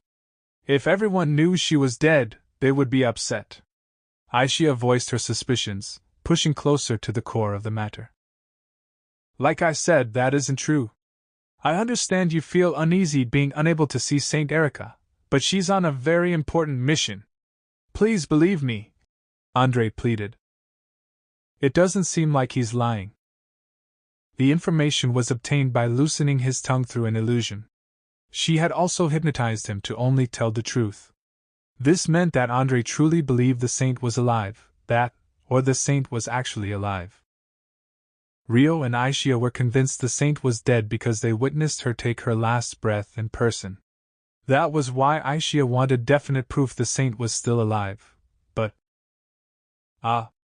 Aisha suddenly stepped back from Andre and returned to her spirit form. Doing so inevitably cancelled the illusion cast on Andre. What was I? Andre stumbled forward and snapped back to his senses. He looked around the area and spotted the cook, Mark, sitting asleep against the wall. Is something the matter, Mr. Andre? A man appeared at the kitchen door. It was the older man that Mark had asked to call Andre over earlier. Andre cocked his head in confusion. Weren't you speaking to a girl out here? No, I wasn't. I don't think. I thought I heard the sound of you speaking with a girl, though. Why is Mark asleep over there? The man asked, looking over at Mark curiously. I don't know either. What were you doing over here? Andre was bewildered by his lack of memories. He figured the man might know more than him and questioned him in return. Oh, I was just... The man immediately smiled awkwardly. He might have been eavesdropping out of curious amusement. Sensing that to be the answer, Andre sighed lightly. At any rate, let's wake Mark up. Why yes, right away. Hey, Mark! Get up! What are you snoozing for after calling Mr. Andre all the way out here? The man started to scold Mark dramatically. Meanwhile, was this the work of a spy? It looks like I'll need to take better control of the flow of information. Andre became even warier. After leaving the official residence, Aisha set out from the capital of Erikaberg. She was currently outside the city at the place where Rio fought the divine beast yesterday. She stood in the middle of the battlefield. A spirit art user would notice the activation of this art. She had just activated a particular spirit art. At a glance, nothing had happened, but what she had actually done was release a signal wave around the area that could only be sensed by spirit art users. Her goal was to lure out the spirit art user hiding in the Holy Democratic Republic of Erica, and to make contact if possible. Rio had said there was no need to push herself to find them, but Aisha wanted to lure them out if she could. The ground was illuminated by moonlight, but it was hard to see. Anyone who came to check the signal would be spotted by Aisha first. How long would it take them to come? Would they come at all? Would 1 hour be enough of a wait? Aisha stared in the direction of the capital as she waited. She naturally found herself recalling the sight of the beast of the land standing where she was yesterday as it fired its powerful attack. Back then, she could be mistaken, but when the beast of the land caught sight of Aisha, it felt like it had directed its negative feelings towards her. Rio hadn't noticed it, so it could just be her imagination, but... Was it just my mistake? Was it because she had returned to the location where Rio fought the beast of the land? For some reason, it was only bothering her now. If she was right, and that beast had truly felt negative emotions towards Aisha, why? Do I know that beast? Or did the beast know me? That was the thought that suddenly came to Aisha's mind. Aisha had no memories from before she woke up. Haruto accepted her for that, but it felt like she was forgetting something very, very important. She existed for Haruto. That she was certain of. But there was something more important. Something that she had forgotten for a long, long time. Was this some kind of forewarning? She had an extremely uneasy feeling right now. The next morning, Rio and Aisha were sparring lightly. Vigorous movement should be avoided immediately after healing a wound, but 2 days had already passed since the battle with the saint. Thus, the two of them had decided on some light sparring without weapons. Of course, to the average observer, it was more like a high-speed battle. And there was one such observer watching them from the entrance of the stone house, Lieselot. Wow! She had seen the two of them spar many times now, but she was still in awe every time. Plus, watching Rio move around like this really made it seem like he had recovered from his wounds. Thank goodness, truly. She had been beside herself with worry, wondering what she would do if something happened to Rio because of her. Seeing him moving about energetically today made her sigh in relief. Rio and Aishia's back and forth exchange continued for another minute. Lieselot was still watching on in a daze as the two came to a sudden stop. Well? Aishia asked. It was hard to tell what she meant with just a single word, but Rio seemed to understand her through the lack of words and smiled. I'm feeling much better now. We can leave today, he replied.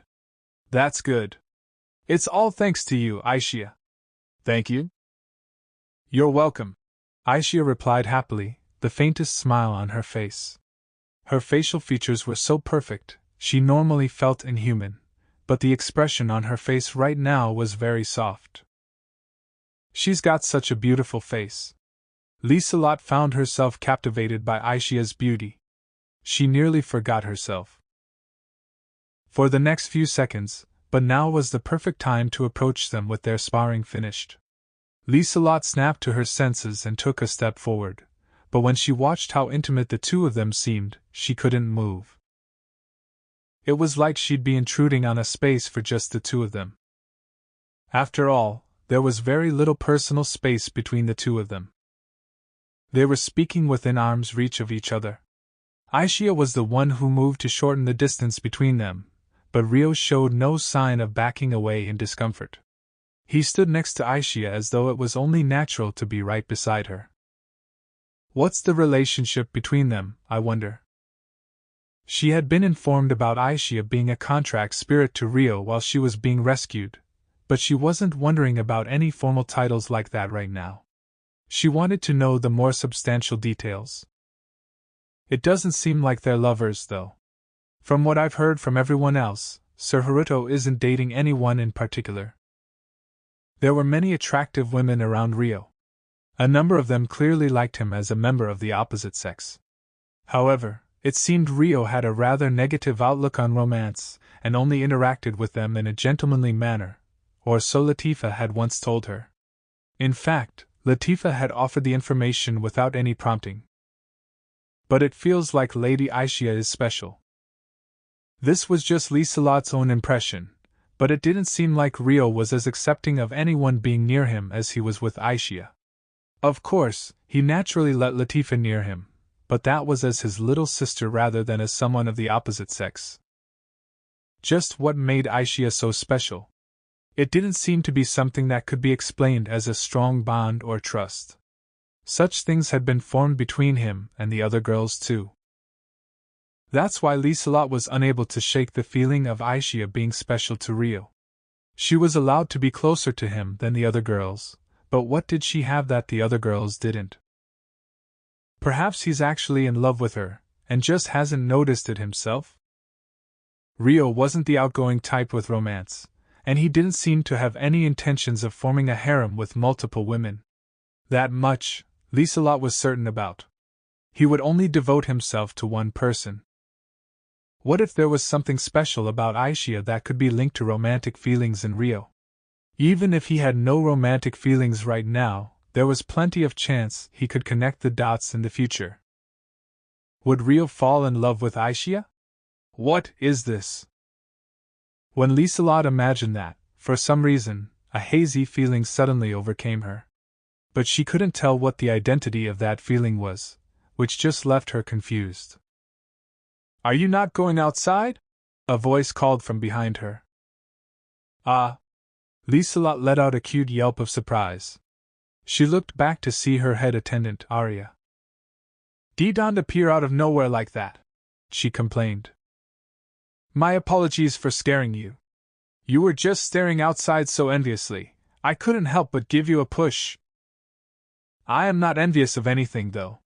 Sir Almakawa and Lady Aishia are outside, no? Why, yes. How did she know that? You look like you were about to call out to them, but your sense of inferiority made you give up. Can you stop reading the mind of your master? It's an essential skill of an attendant. Guh. It was indeed a vital ability for an attendant. I'd prefer it if you only activated that skill for work, though. It was the duty of an attendant to serve their master in their daily life. It was clear Arya would merely reply that she was working right now, so Liselot didn't argue out loud. Sir Amakawa is in great demand as is. He won't turn your way if you merely sit and stare, Arya said, giving her master advice.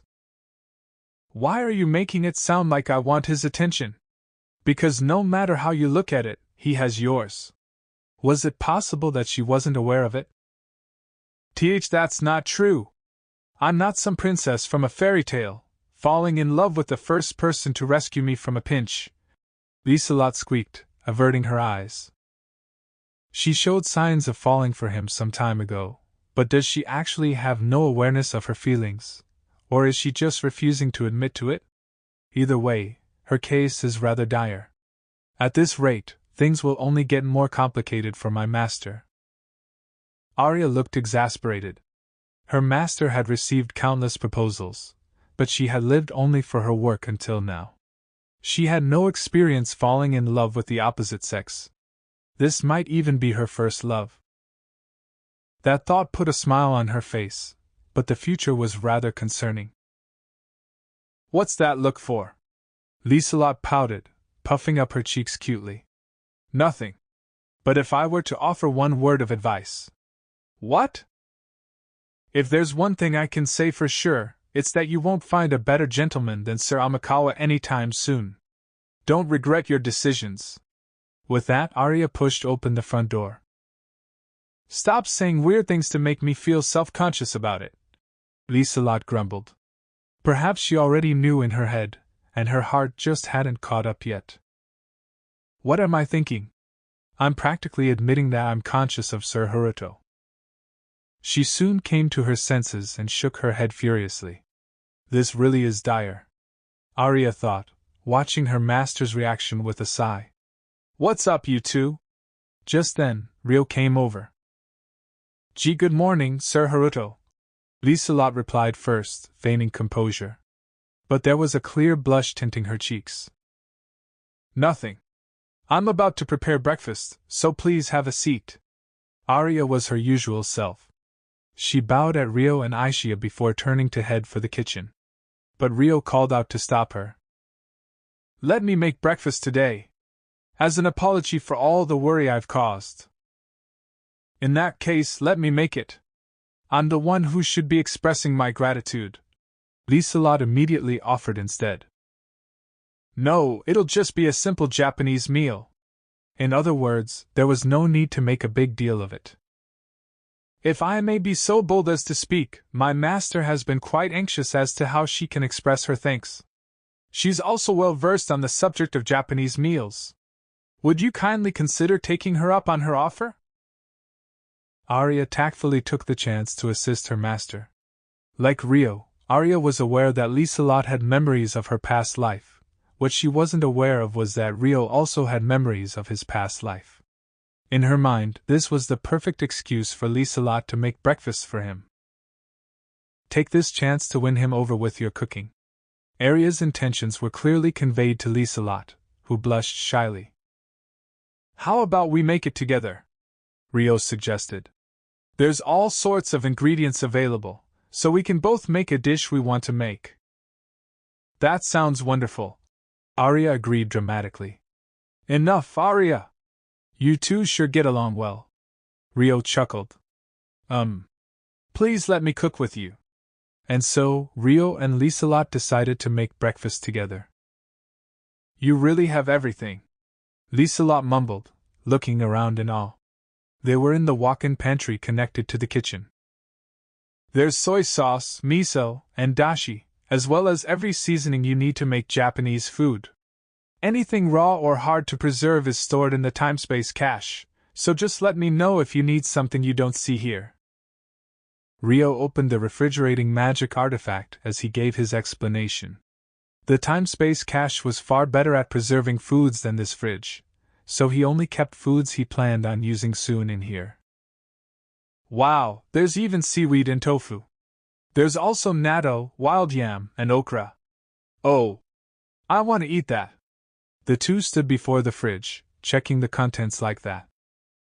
Let's make something you want to eat. What would your dream Japanese breakfast be?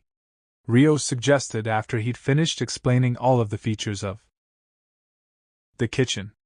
My dream breakfast. That would have to be rice and miso soup. I see.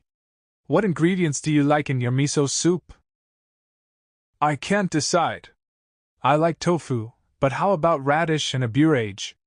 Since there's soy sauce, I'd like to eat the tofu with that. The prospect of eating Japanese food again seemed to have stimulated Lieselot's soul as a Japanese person, as her voice was brimming with excitement. We can also chop the radish leaves and make a stir-fry. That sounds great. It'd go well with rice too.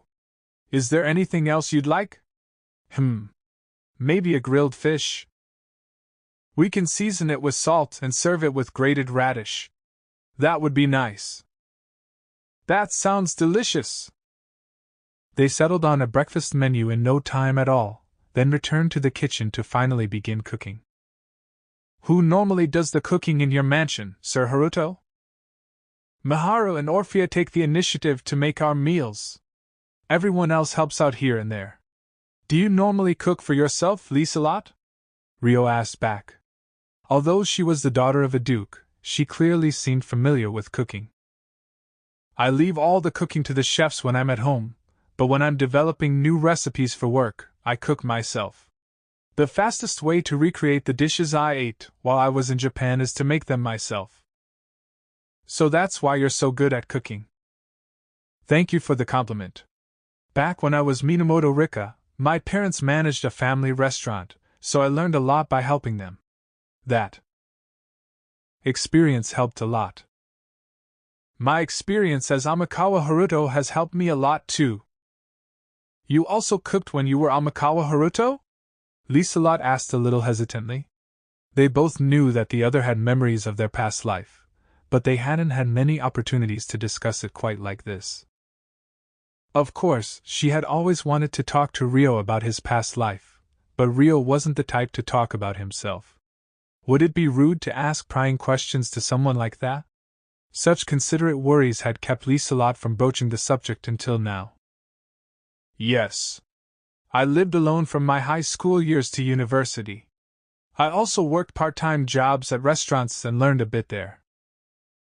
Ryo explained how he was forced into learning by necessity, showing no reluctance in discussing the topic. This eased the self-restraint Lieselot had maintained until now. Amikawa-senpai. Ah. Lieselot unconsciously called Ryo Amikawa-senpai, then immediately panicked. It was a blunder she would normally never commit. It had slipped out when she brought the Minamoto Rika side of herself to the forefront. Ryo blinked in surprise. Senpai, you say? Oh no. I may have mentioned it before, but I knew you in my past life. And you were my upperclassman, so I would have called you senpai. Sorry for bringing it up out of the blue. Lieselot bowed her head, blushing furiously. Is that so? Ryo replied curiously. He wasn't completely unaware of a girl named Minamoto Rika, but he only knew that she was a high school girl who rode the same bus as him. He didn't think she'd seen him any differently to how he saw her, but perhaps that wasn't the case. Lieselot read Ryo's question off his face and hurriedly added to explain. I didn't have the chance to say this before, but I knew you when you were in high school as well. Did we meet somewhere then? I suppose you could say that. I don't expect you to remember though, we only met once during the cultural festival of your high school. You happened across me and helped me out when I needed a hand. But, But there's another reason I knew about you. My cousin actually attended the same high school as you. Oh, I see now. Rio finally nodded in understanding. My cousin's name was Fujiwara Mafuyu. Do you remember her? Liselot asked nervously. Fujiwara. Yes, I remember. He looked through Amakawa Haruto's memories and a certain girl came to mind. You remember her? Liselot sighed in relief, smiling happily. Yes. She used to hang out with someone named Chizuru a lot. Chizuru was one of the loud and lively girls in his school. Oh, you even remember Chi-san. You called her Chi-san? Rio smiled in amusement, surprised by the unexpected acquaintance they had in common. Mafuyu was one of the more introverted girls, but Chizuru often invited him to hang out after school. That was why he could still recall them. I also called my cousin Fu-chan. I was still in middle school back then, but the two of them were my best friends. I often played together with them. So that's why you were at the school festival? Yes. Thank you for helping me back then. You're welcome, though I doubt I did anything special. No, you were really cool. Ahaha. Thanks. Rio chuckled shyly. I'm sure Fu-chan would be shocked to hear that I'm cooking alongside Amakawa Haruto in a world where I was reborn after I died.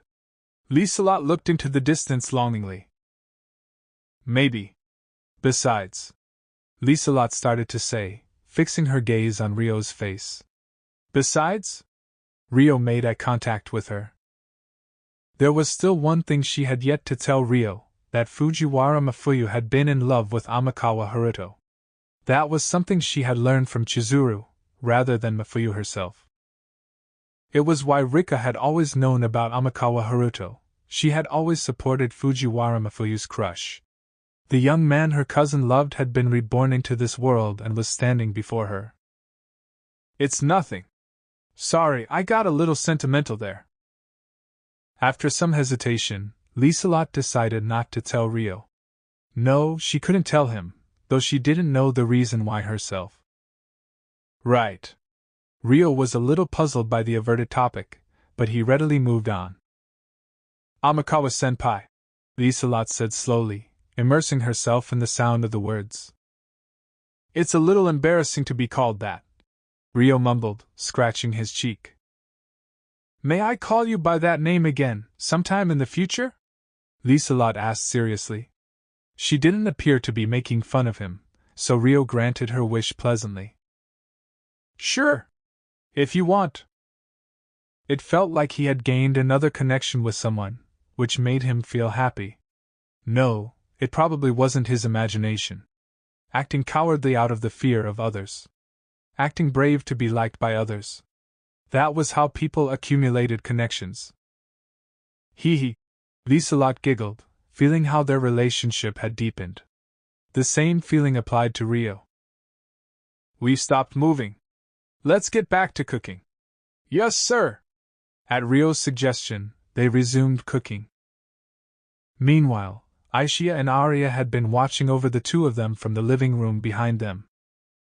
They had quiet personalities, so their conversation hadn't been very lively, but the silence between them wasn't uncomfortable either.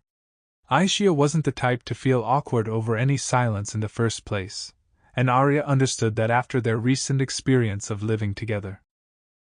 I was worried about what would happen between them for a while there, but... Let me thank you once again, Lady Aishia.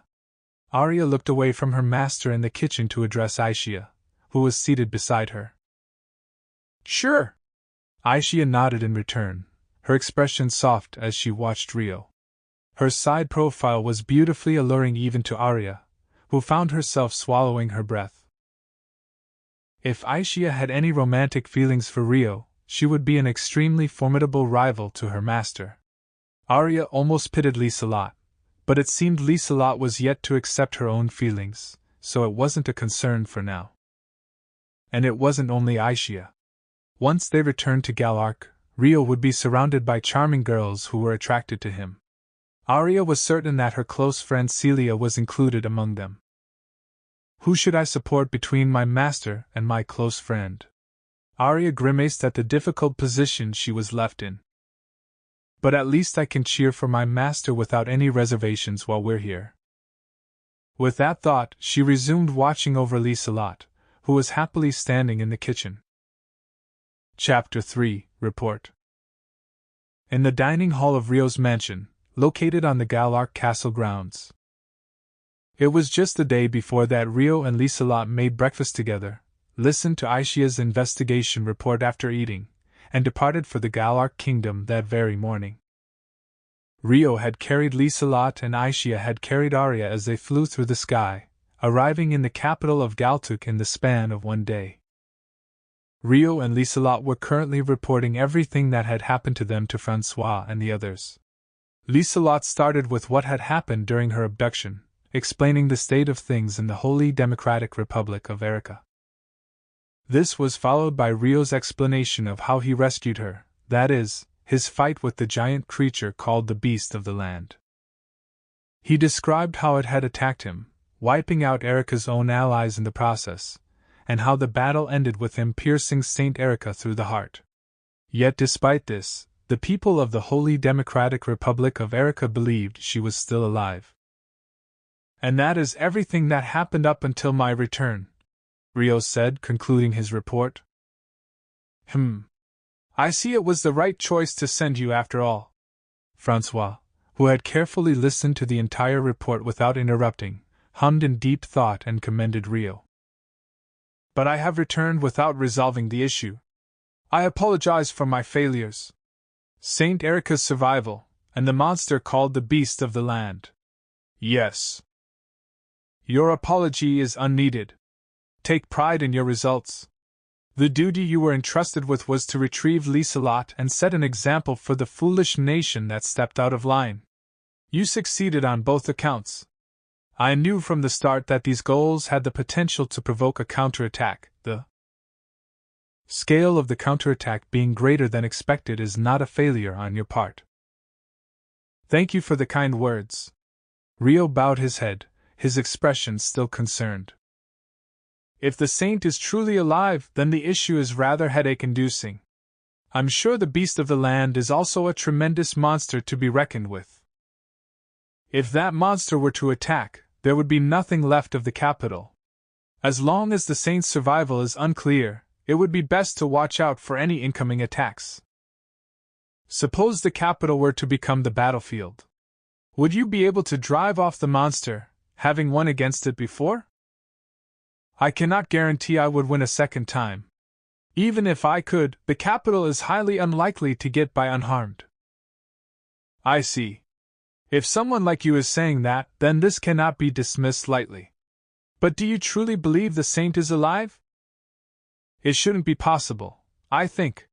However, he couldn't say he was absolutely sure. That was what his choice of words was implying.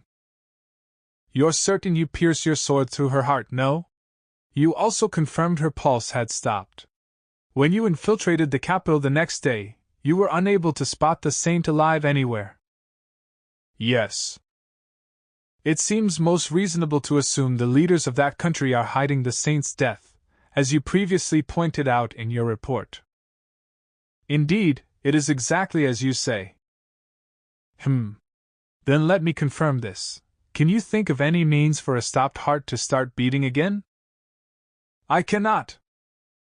It was possible to heal a heart the moment it was stabbed, but the damage he dealt to the saint had been enough to kill her instantly. It would have been difficult to survive even if she had had her physical body enhanced when he stabbed her. Controlling one's magic essence when fatally wounded was extremely difficult. She wouldn't have been able to heal herself in such a state, and even if she activated the spell, she wouldn't have been able to maintain it long enough to heal herself. There was a possibility she was healed by someone else nearby, but even then, there was little to no chance of survival. I see.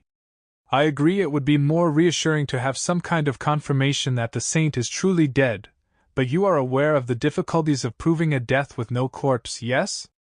You weren't able to locate the corpse even after looking for it. I can go and search for it again. Rio suggested. He wouldn't have the duty of escorting Liselot back this time, so he could take his time investigating. You've just returned after fulfilling your duty. You may appear fully heralded, but you were terribly wounded in battle, were you not? Remember that you need your rest as well. Francois warned Rio with a somewhat exasperated sigh. Indeed, leaving for the Holy Democratic Republic of Erica immediately upon bringing Liselot back to Galark was bordering on overwork. All the girls sitting present nodded along in approval to Francois's words. But Rio hesitated under all of their gazes. If the need arises, I will make an official request for your assistance, but until then, restore yourself in this mansion. I have other options available to me, such as sending spies to hide in their capital or an official envoy to probe their attitude. I understand. With that, Rio finally backed down. I would also prefer for you to remain in this capital as a form of defense. As I mentioned earlier, there was a bit of an incident here that was unrelated to the saint. I'd like you to focus on protecting the castle in the meantime, Francois said, finally moving on to the incident that occurred while Rio was absent. What happened? The castle was attacked 3 days ago. By whom? The remnants of the Heavenly Lions. What? The moment the Heavenly Lions were mentioned, Rio froze. It went without saying that he believed it was his fault. I've heard that the group has some deep animosity for you, but there's no clear evidence that the attack was for the purpose of revenge on you. That is how I see it, at least, Francois immediately said. We captured some prisoners, but they all died without warning. It was just like what happened to the attackers that appeared on the night of the banquet. You understand what I'm saying, right?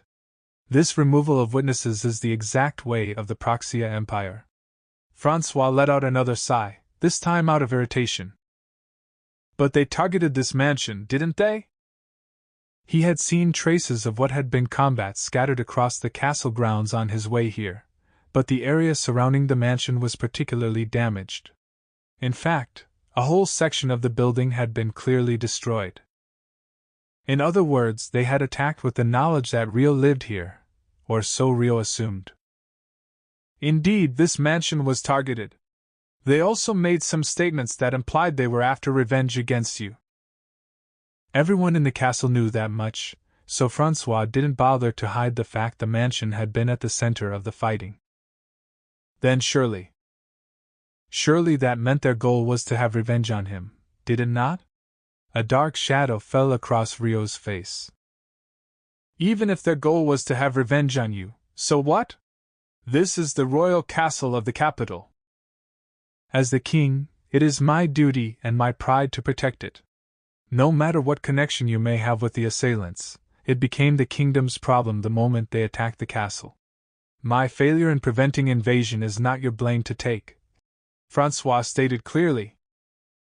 Besides, he continued, there were many important figures gathered in this building at the time of the attack. Lady Satsuki, Princess Christina, Princess Flora, and Charlotte. 3 princesses and 1 hero. If they were after someone to take hostage, it would only make sense for them to come here. All 4 of the girls named were present in the room. Francois looked around at each of them as he mentioned their names. Flora and I have been targeted by them before, Christina added in support. The Praxia Empire is connected to the Arbor family and the Beltrum kingdom. There's nothing strange about their coming after the leaders of the Restoration. Flora shot out of her seat to add her theory, defending Rio intently. That's right. It'd even mean that Sir Haruto's mansion was targeted because we were here, making it our fault. Well, that's one possibility. It could also be my fault the mansion was targeted, Satsuki said, agreeing with them. The mercenaries of the Heavenly Lions targeted Sir Haruto's mansion, where multiple figures of importance were present at the time. That is the objective truth. With more than one candidate for the attack, there is no need to point fingers at anyone. Everyone is innocent until proven guilty. If anyone is to blame, then it's the attackers. That is why Sir Haruto's apology is unnecessary. With a smile that wouldn't take any objections, Charlotte shot Rio down before he could apologize further. Fortunately, there wasn't much damage done, thanks to the efforts of Lord Gookie's people and the girls here. If anything, I should be thanking you all. Francois chuckled, looking around the room. Thank you very much, everyone. Rio bowed his head, expressing his deep gratitude for everyone. No one immediately stepped forward to say something on behalf of the others, as they all accepted his words happily. Speaking of which, I don't see everyone here. Rio noted that Latifa, Alma, and the rest of the Yagumo group were not present. Let me just say this first, Alma was injured in this incident, Sarah replied. First. W.H. Rio's expression instantly stiffened. You're not allowed to apologize to Alma either, Orphea interrupted. Because it's not your fault. Her wound has fully healed already. She's resting in another room with Susan just to be safe. I understand. Then I shall thank Alma and Susan later. It isn't something you need to thank them for either. We're all friends here, and we just did what was natural. Sarah mumbled somewhat shyly. Did you say something, Sarah? Orphea asked with a grin. She was sitting right beside her, so she had heard her words clearly. It's nothing. Sarah feigned ignorance and embarrassment. Hee. Miharu and Celia giggled at the sight of the two of them. Komomo and the others are waiting outside the city. Everyone should be doing well, so there's no need for concern, Gookie said. I can see why you and Kyoko are here now. Thank you so much for coming. We ended up intruding upon the castle in an unexpected manner, but I'm glad we were able to help. Indeed. Gookie and Kyoko both bowed their heads respectfully. Unaware of the relationship between them, Francois and Charlotte watched on curiously. The couple was old enough to be Rio's parents, yet they showed this kind of attitude towards him. They were amazing, you know. Gookie and Kyoko defeated all the mercenaries as soon as they arrived. It was a great battle. Satsuki gave them raving praise. There were monsters that appeared along with the attack, but the Saga couple assisted in subjugating those as well, Francois added. Monsters appeared? Yes. Black orbs fell from the sky, releasing swarms of monsters. According to Lady Celia, the same monsters appeared during the attack on Amanda. The monsters they were referring to were revenants. They were humanoid monsters that moved nimbly. The strong ones that appeared at Lieselot's mansion, Celia explained to Rio. Those things. I don't want to believe it, but it seems the Praxia Empire, or perhaps the Heavenly Lions, have a means of controlling monsters. That's the only possibility I can see based on the situation. So it seems. However, there's an even more troublesome monster out there. It wasn't as formidable as the beast of the land you fought, but a giant skeleton knight appeared, Francois said, referring to the hero-killer Droggle. That prompted a reaction from Aishia. A giant skeleton knight? Everyone's gazes focused on her. Do you know something about it? Rio asked. It might be Rice. I ran into him while you were in the Palladia Kingdom. Ah, back then. Rio remembered what she was referring to. It was around the time he had achieved his revenge against Lucius and returned to the Galark Kingdom. Rice had appeared before Celia and Aishia, whom he had left in Rodania. He fled when Aishia chased after him, turning into a monster when cornered, and was then defeated. According to Rio's memory, Celia had reported her encounter with Rice to the Restoration, and it would have reached Christina and Francois' ears. However, she hadn't mentioned Aishia chasing after him. Doing so would require explaining how Aishia was guarding her in spirit form. Rice is the man acting as the ambassador for the Praxia Empire, no? He was. The one dispatched to the Beltrum Kingdom. Did that truly happen? Francois asked Rio. Yes, it happened. But I'm not sure where to start explaining. If he were to explain things truthfully, he'd have to start with how Aishia was a spirit, and everything else he had kept hidden until now? Rio struggled to answer. It was when Princess Christina and Princess Flora were kidnapped by Lucius. Do you remember when I reported that I saw rice? Celia explained on behalf of Rio. I remember. Indeed. Christina and Francois exchanged a look before nodding in turn. That was back when Haruto was absent, and Aishia was secretly guarding me, Celia revealed honestly. Hearing that, Rio held his breath. But he didn't think someone as intelligent as Celia would slip up like this, so he kept an impassive look on his face. They know that Aishia is a spirit, Celia clarified, giving a short summary of the situation to clear Rio's woes. Ifrita, Hel, and Ariel fought alongside us when the invaders attacked, Orphea added. That was how Lady Aishia came up. So that's what happened. No wonder. No wonder they had come to meet him at the gate earlier, Rio thought.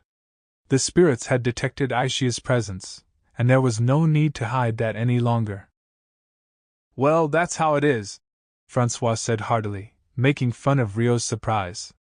I'm sorry, I didn't think it was good to speak about spirits freely. No worries. Records of spirits exist in literature, but I've never heard of anyone seeing them in person. It's clearly not a topic to speak about openly. It would be one thing if it were just uncommon, but the value in that rarity could bring even more trouble. In this world, in this era, rare talents and fortunes had to be hidden to stay out of trouble. That was one of the secrets to success. Indeed, it is as you say. Unsure of how far the knowledge of spirits had spread, anxiety filled Rio's face. There were many people who witnessed the spirits during the fight, but only a select number of trusted figures know that they were spirits. Don't worry about it. Rio sighed in relief. Thank you for your consideration. No problem. We can't have any more needless trouble happening around you. That aside, she really looks no different from a regular human. Besides her appearance, which is so unhuman she almost looks divine. I mean, let's get back on topic. Francois was nearly captivated by Aishia when he turned to look at her, but the steel reasoning power of a king prevented him from trailing off topic. He returned his gaze to Rio and asked, What were you saying about Rice? We believe that the skeleton knight may have been Rice's true identity. That was the form he took on when he fought Aishia. We've also seen him summon monsters. So Rice's true form is a monster? The transformed skeleton knight didn't leave an enchanted gem, so he may not be a monster. If he has the ability to summon monsters, he may be a being of a higher existence than just a regular monster. If there are spirits that look no different to humans, there may be monsters that look no different to humans as well.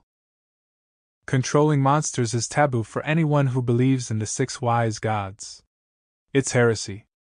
His existence would even be considered on par with the king of fiends from the divine war, as recorded in the sacred scriptures. Francois thought in his head, refraining from deviating the conversation. Right. Rio nodded with a contemplative look. Now that I think of it, I may not have finished him off. That might be why there was no enchanted gem, Aishia added beside him. Rio listened to her words, then turned to Guki, who actually fought the knight. Did he leave an enchanted gem when you defeated him? No, I didn't see anything of the sort. Did anyone else? Guki asked, looking around at Celia, Sarah, Orphea, and Kyoko who had fought with him. Nothing. I don't recall anything like that. Nope. Me neither. It seemed that no one had seen it. Did you fight as well, Celia? Yes, I did, Celia said, blushing proudly. Wasn't it a strong monster, though? I can fight as well, you know.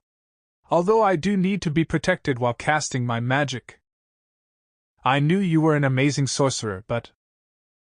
Oh, it was a tremendous spell, Guki praised, having seen Celia use her magic in person. She blew up the shield we were struggling against in a single blow, taking out half the body with it. If Lady Celia wasn't there, it would have been a much harder battle. It was stronger than anything we can cast, wasn't it? Yes. It truly was a sight to see. Orphea and Sarah both sang praises of Celia as well. That doesn't matter right now. We're in His Majesty's presence, so please continue with what you were saying. Something about Rice's identity, right? Celia urged Rio to continue speaking, hiding her embarrassment. Yes, sir. As you may have heard from Sarah and the others already, spirits are extremely sensitive to the presences of others. Despite his confusion, Rio resumed his explanation. Presences, you say? You can think of them as invisible waves, unrelated to magic essence. Perhaps as spiritual existences, they can feel the souls of other creatures? That's how I see it anyway. I see. And? Presences tend to have similarities within their species. Spirits feel like other spirits, humans like other humans, and monsters like monsters. However, Rice sometimes feels like a spirit, and sometimes feels like a monster. So when she saw him transform into the giant skeleton knight, she felt a presence that wasn't that of a monster. Yes, though there's no way to be certain. Aisha actually defeated that skeleton knight back then. We wondered if Rice died in that battle, but considering there was no enchanted gem left behind back then, and the reappearance of the same knight now, he may still be alive. Yes. I see.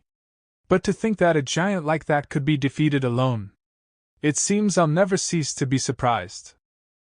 Francois had only watched things take place from the ground, but the menacing sight of the hero-killer Droggle had been burned into his eyes. He had seen how it flew around unaffected by the intermediate and high-grade spells, so he was amazed that Aisha had defeated it alone. Spirit girl Aisha, I wish to ask you a question, he said to Aisha. What would you like to ask? Aisha replied plainly at first, then added more polite words to show respect for the king. In your eyes, how strong was that skeleton knight? He had tough defenses. But once I got past that, he wasn't too hard to defeat. The people gathered here are strong enough to represent their respective nations. How would they compare to him? In a one-on-one battle, no one here would fall behind in terms of overall strength. They might not be able to defeat him without breaking through his defenses, but that doesn't mean they'd lose. I see. In that case, it would be best for someone to act as a decoy while another prepares a powerful magic spell to break through. What do you think of this strategy? That would be the best option if you were taking him on in a group. However, if your attacks were ineffective, it might be difficult to stop him from rampaging about. He's highly mobile, so it'd be a challenge to hit him from afar. You'd have to be careful there. It sounds difficult, but now I can adjust our training regime in preparation for future monsters like him. Thank you for the valuable opinion. Sure thing. I mean, you're welcome. Incidentally, I know you defeated it by yourself, but how would Haruto have fared? Francois knew that Rio was strong, but he didn't have an exact image in his head. He figured this was a good chance to ask about it. Aisha looked at Rio to check if she was allowed to answer.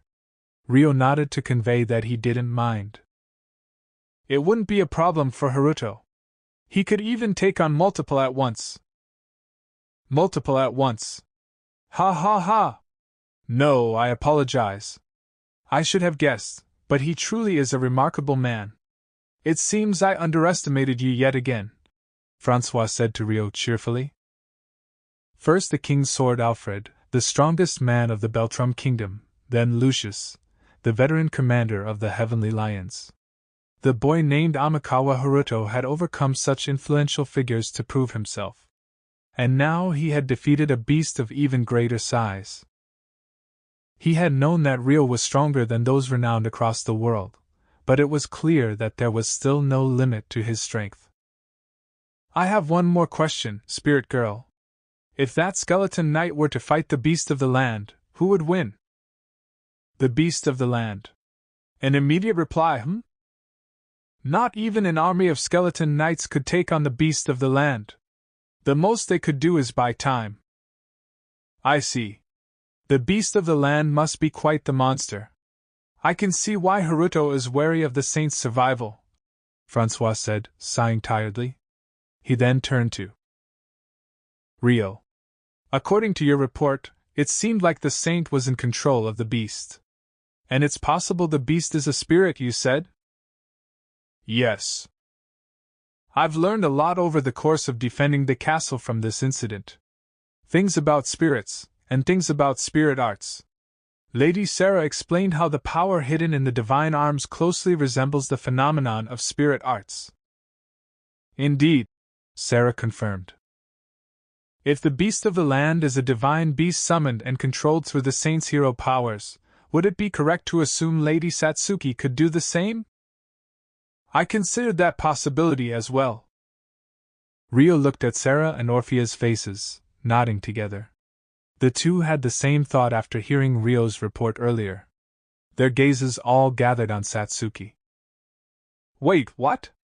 I don't know how to summon such a scary-sounding beast, Satsuki protested in confusion.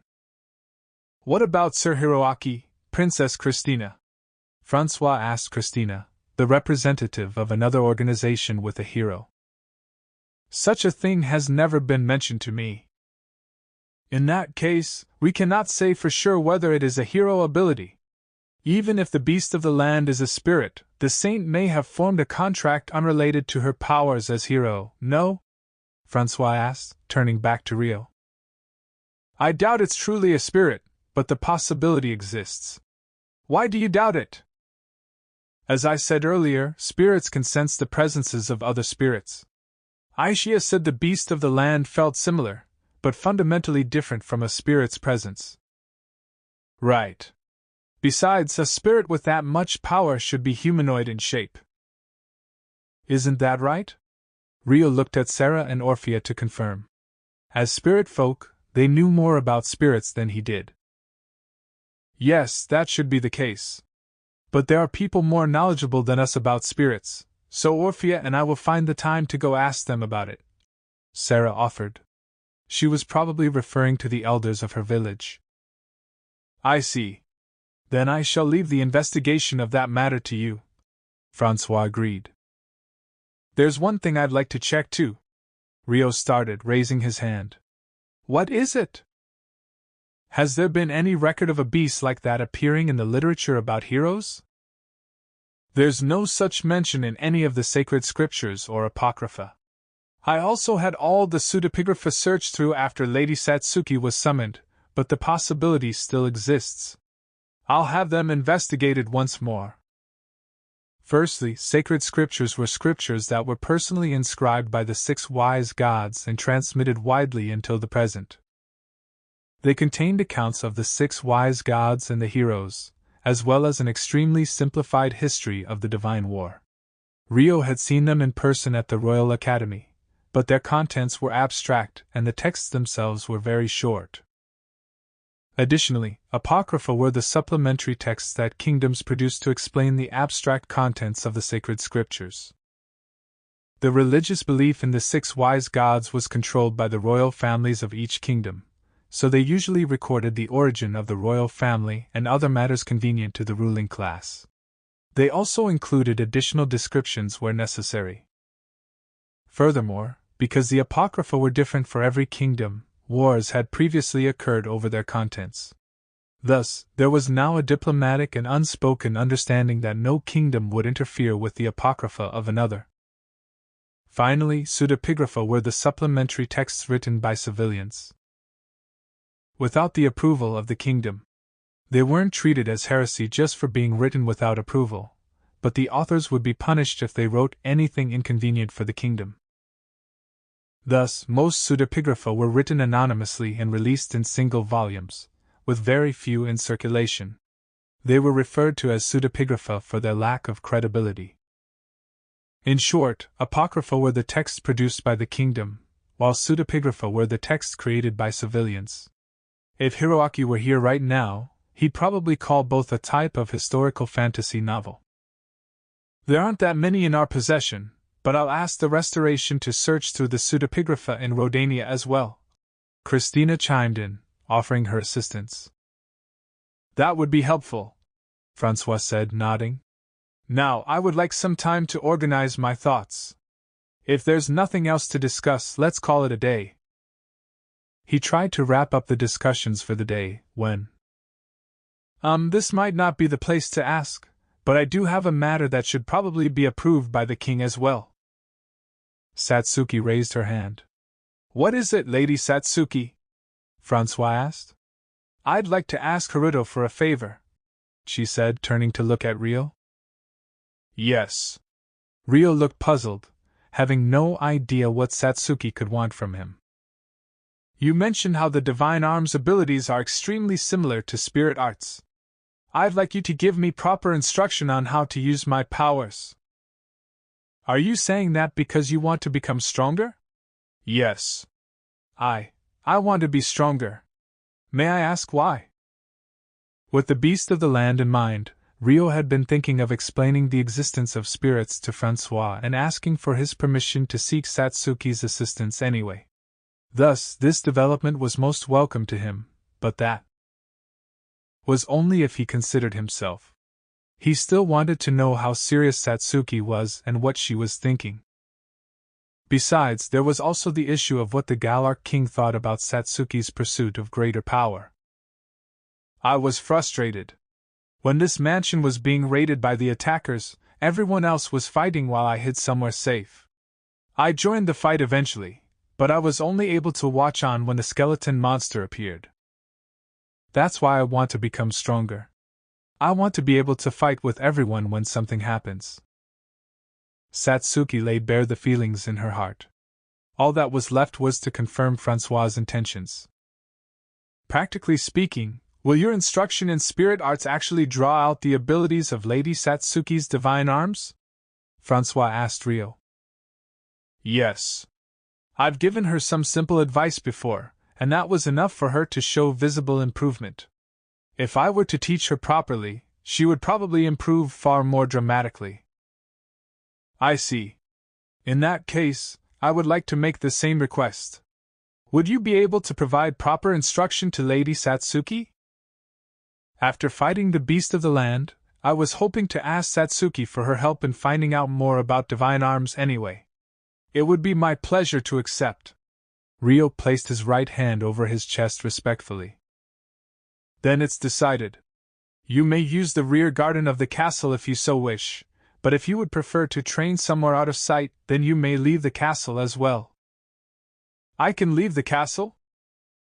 Satsuki's eyes widened. Although it was for the sake of training, the others also showed signs of surprise to hear that she was allowed to leave so easily. You've never been prohibited from leaving in the first place, no? I would express my disapproval if the situation were unfavorable, but that doesn't apply to cases where you have a proper reason for going out and understand the risks. Well, that's true. I thought I had made my trust in you clear. I would prefer it if you informed me of your plans before leaving, but I won't oppose your outings if Haruto is accompanying you. You may arrange the details with Charlotte later. Yes, please do. Charlotte nodded happily. It was clear from her expression that she was hoping to take advantage of the opportunity and leave as well. Then let us end talks for real this time. I'm sure the Krisha family has much to discuss. Please lend them a room in the mansion to catch up with each other, Francois said to Rio and Charlotte, showing consideration for the family that probably wanted to have a proper reunion in private. Then allow me to show you to a spare drawing room. Princess Christina, Princess Flora, please remain here. Will that be acceptable, Sir Haruto? Rio owned the house, so Charlotte sought his permission. Of course. And so, the group dispersed. I will return to the castle first. Charlotte, come see me in my office after you're done showing them to the room. Understood. And Haruto, may I ask you to escort me there? Francois asked, getting up from his seat. He had his own personal guards, so he usually didn't ask Rio for an escort. Sure. Gladly. The unusual request caught Rio off guard, but he agreed quickly with a smile. After Francois left the mansion, he ordered his usual guards to follow from a distance. Thus, he and Rio began making their way to the castle. "I didn't say this earlier, but there's something else I'd like to share with you," he said abruptly to Rio, who was walking diagonally behind him. "What is it?" "Before I do, I'd like you to keep what I'm about to tell you a secret from Lady Satsuki. I do not wish to give her needless worry over an uncertainty. Understood?" "I understand." Rio had figured there was something else Francois wanted to discuss privately from the moment he asked for an escort, but it seemed to be a heavy topic. "A thought came to mind when you mentioned the saint might still be alive. Could it be that heroes cannot die? Or at least not to a sword through the heart. Why do you think that?" "When Lady Satsuki was summoned, I had all the pseudepigrapha in the kingdom gathered. One of them stated that the heroes were tenacious with bodies that seemed immortal. I recalled that when you mentioned it." "Immortal, you say? In the unaging, undying way?" Rio was taken aback by the fantastical terminology. "Indeed. However, at the end of the day, the source is a pseudepigraphon written by an unknown author. I dismissed it for the lack of credibility, but your fears reminded me of the text." "In other words, you believe the saint might still be alive, Your Majesty?" "Who knows? It is hard for me to believe that someone can survive a sword through the heart. And if the heroes were truly immortal, the ones that fought in the divine war should still be alive now. If immortality meant eternal life, then they wouldn't be able to die of old age. No one knows what happened to the heroes of that time, right?" Rio asked. "Such as where they died, or where they went. There are folklores of the heroes establishing the kingdoms, but there are no specific details of what happened to the heroes after the divine war in any of the ancient texts. If they vanished after the war, is it possible they returned to their original world?" Rio thought in his head. "It's strange how there's no record of what happened to the key figures of the divine war. Is it possible for me to view these ancient texts as well?" he asked, seeking permission to read the Apocrypha and Pseudepigrapha. He was unlikely to find an answer to the aftermath of the heroes, but it was possible he could discover something new. Pseudepigrapha in particular were texts that kingdoms didn't want to be seen, so they weren't available for everyone to view. Very well. Rio received permission without any resistance from the king. "Thank you very much. Of course. It has to do with the reason why I summoned you here like this." "By which you mean?" "It has to do with the heroes' powers. There were many anecdotes of the heroes in the pseudepigrapha, but it is difficult to determine what is true or not due to the abstract nature of the ancient scriptures. Immortality is one such example. I shouldn't utter this even as a joke, but I don't suppose you'd be willing to stab Lady Satsuki to confirm?" "No." Rio shook his head, gulping. "Your instruction may awaken the power sleeping within Lady Satsuki. I fear the control of a monster like the beast of the land and the possession of an immortal body might be too much for a young girl to bear. It is enough to destroy a human's heart. Lady Satsuki is smart, honest, and possesses a strange charm that draws others to her. However, she is only a normal girl. At least, that is how I see her. What are your thoughts on this?" "I feel the same way. In that case, I make this request of you as a man. I'd like you to guide her as necessary so that she isn't swallowed if her power grows to be too much. Can you do that for me?" Francois stopped walking and turned around to face Rio. Is it something I can do?" It was an important role. Rio couldn't agree to it without due consideration. "I believe you can. You two have far more power than a single person can bear, yet you haven't been swallowed by it. You didn't accept my request immediately, and I wish to entrust this to you precisely because of that." "I understand. I'm counting on you." Seeing Rio nod politely, Francois bowed his head deeply in return. While they were talking, they had arrived right before the front entrance of the castle. We've arrived at the castle. Accompany me for a while longer. It seemed Francois wasn't done speaking. He walked into the castle without waiting for Rio's response. As the king, Francois stood out even at the best of times, and Haruto Amikawa was the hottest topic nowadays. They attracted much attention as they walked through the castle together, eventually reaching Francois's office. Go on, have a seat. Thank you. Rio sat down on the lower seat that Francois, who had sat down first, offered. Francois nodded in silence for a moment. Rather than being undecided on a topic, it seemed he was hesitating over how to approach the topic he had in mind. Time passed like that until Charlotte arrived at the office. Excuse me. Francois gave her permission to enter the room. That was rather fast, he said in slight surprise. Only a minute had passed since they sat down. I had a feeling there was something very interesting to be discussed, so I entrusted Princess Christina and Princess Flora to Lady Celia. I see. Well, have a seat. Thank you. With an eager and cheery reply, Charlotte sat right beside Rio on the three-seater sofa. She was practically clinging to him. They weren't even betrothed. No, even if they were betrothed, doing such a thing in front of her father, King Francois, was somewhat troubling. Very troubling. Rio casually shifted to the side to gain some distance from Charlotte, but she merely shifted over to fill that gap. If he moved aside any farther, his actions would be seen as unnatural to Francois, who was seated across from them. Rio gave up on distancing himself further. He. Charlotte smiled impishly.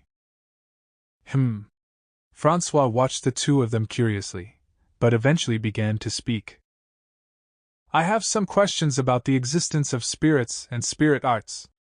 Lady Sarah and her friends gave me a brief explanation of the topic while you were absent. I searched through ancient texts afterwards and found mentions of casters of such techniques existing in the Straw region in the past. Rio pulled himself together and answered through feigned composure.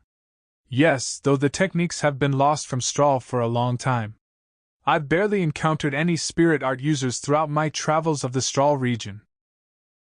Barely, meaning there has been at least one? That would be Rice. I see. I think I can understand the reason why spirit arts became obsolete in Straw, because sorcery and magic are the miracles given to mankind by the 6 wise gods. Worship of the gods would have prioritized sorcery and magic over spirit arts. And if magic is easier to learn than spirit arts, it would be more convenient to use for military purposes as well. It is exactly as you say. However, there is a group of people who have passed down the use of spirit arts to the modern era. Francois paused, staring closely at Rio seated opposite him. You are one of them, he said, stressing his words. Yes. It seemed that the Yagumo nations we were once connected with had no knowledge of the 6 wise gods and used no sorcery or magic. Instead, they had techniques that were similar to spirit arts. The ancient texts also said that elves, dwarves, and werbeast species excelled at such techniques.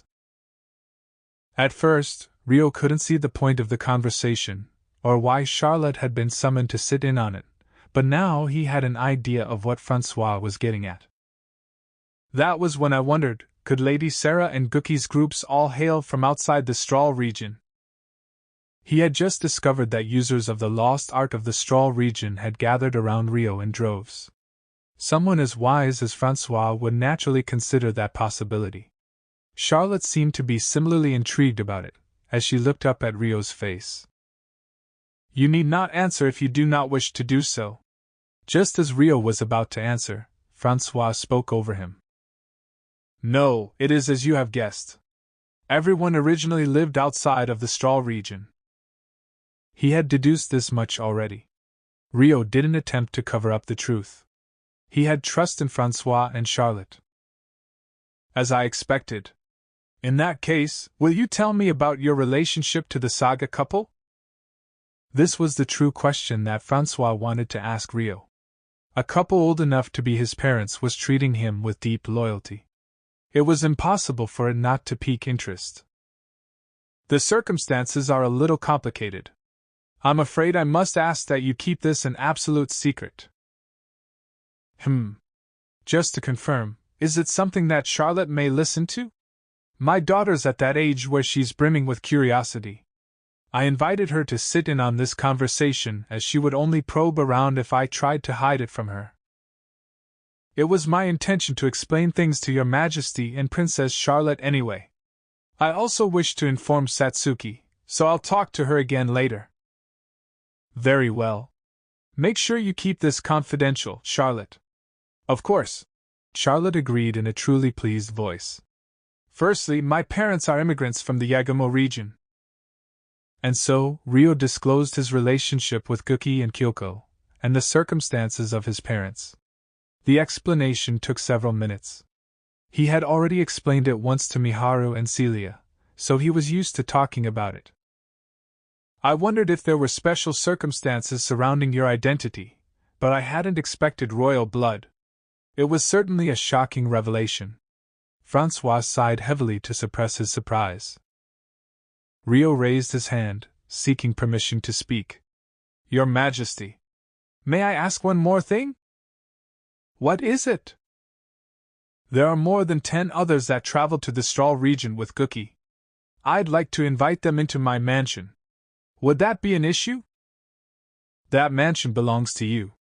You are free to invite whoever you wish. Thank you very much. Ryo bowed at the approval that was readily granted. Why not just make them your vassals? Francois suggested. That complies with their own desires, does it not? I understand you do not want that. However, I plan on rewarding them for their meritorious deed in defeating the giant skeleton. If you have any intention of employing them as vassals, I can bestow on with the rank of an honorary knight. That will make their lives far more comfortable if they are to live in the castle, something which you should know well yourself. No? Well, you can discuss this with them. Ryo paused, then nodded stiffly. I understand. And that just leaves. Right. There's something I wish to ask you. Charlotte, you may excuse yourself first. Francois suddenly changed the topic. All right. Despite her confusion, Charlotte stood up and exited the room. The door clicked closed behind her. Just what were they about to discuss? Do you have any interest in marriage with Lady Satsuki or Charlotte, or perhaps both? Ryo fell speechless, freezing for a long moment. He eventually snapped back to his senses and squeezed out the words. Surely you jest. I see. Well, just keep it in mind. Francois smiled suggestively. Ryo couldn't reply. You may return to the mansion now. Please instruct Lady Satsuki well. With those final words, Francois showed Ryo to the door. Please excuse me. Ryo left Francois' office. I was waiting for you, Sir Haruto. That was quick. Charlotte was waiting outside, beaming from ear to ear. Yes. It was just a brief question. He refused to inform her that he had been offered her hand in marriage. What did you talk about? You'll have to ask His Majesty. Charlotte held her curiosity to the forefront, stepping forward forcefully. Ryo faltered for a reaction. Ahem. A light cough resounded. There was a middle-aged noble standing a short distance away from Charlotte.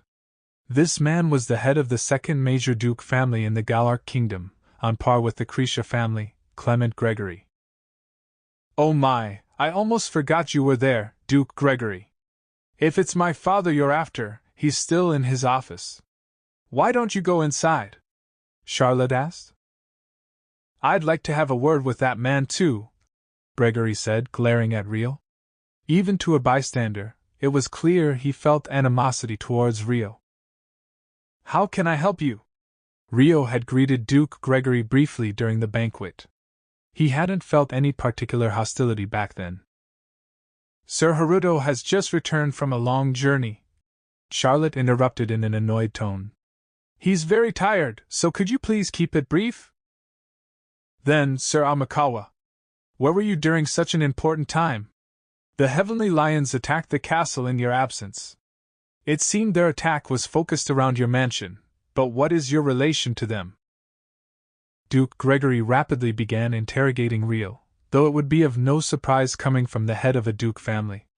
Despite being in the second Princess Charlotte's presence, he wasn't about to read the room and back down easily. His position allowed for that.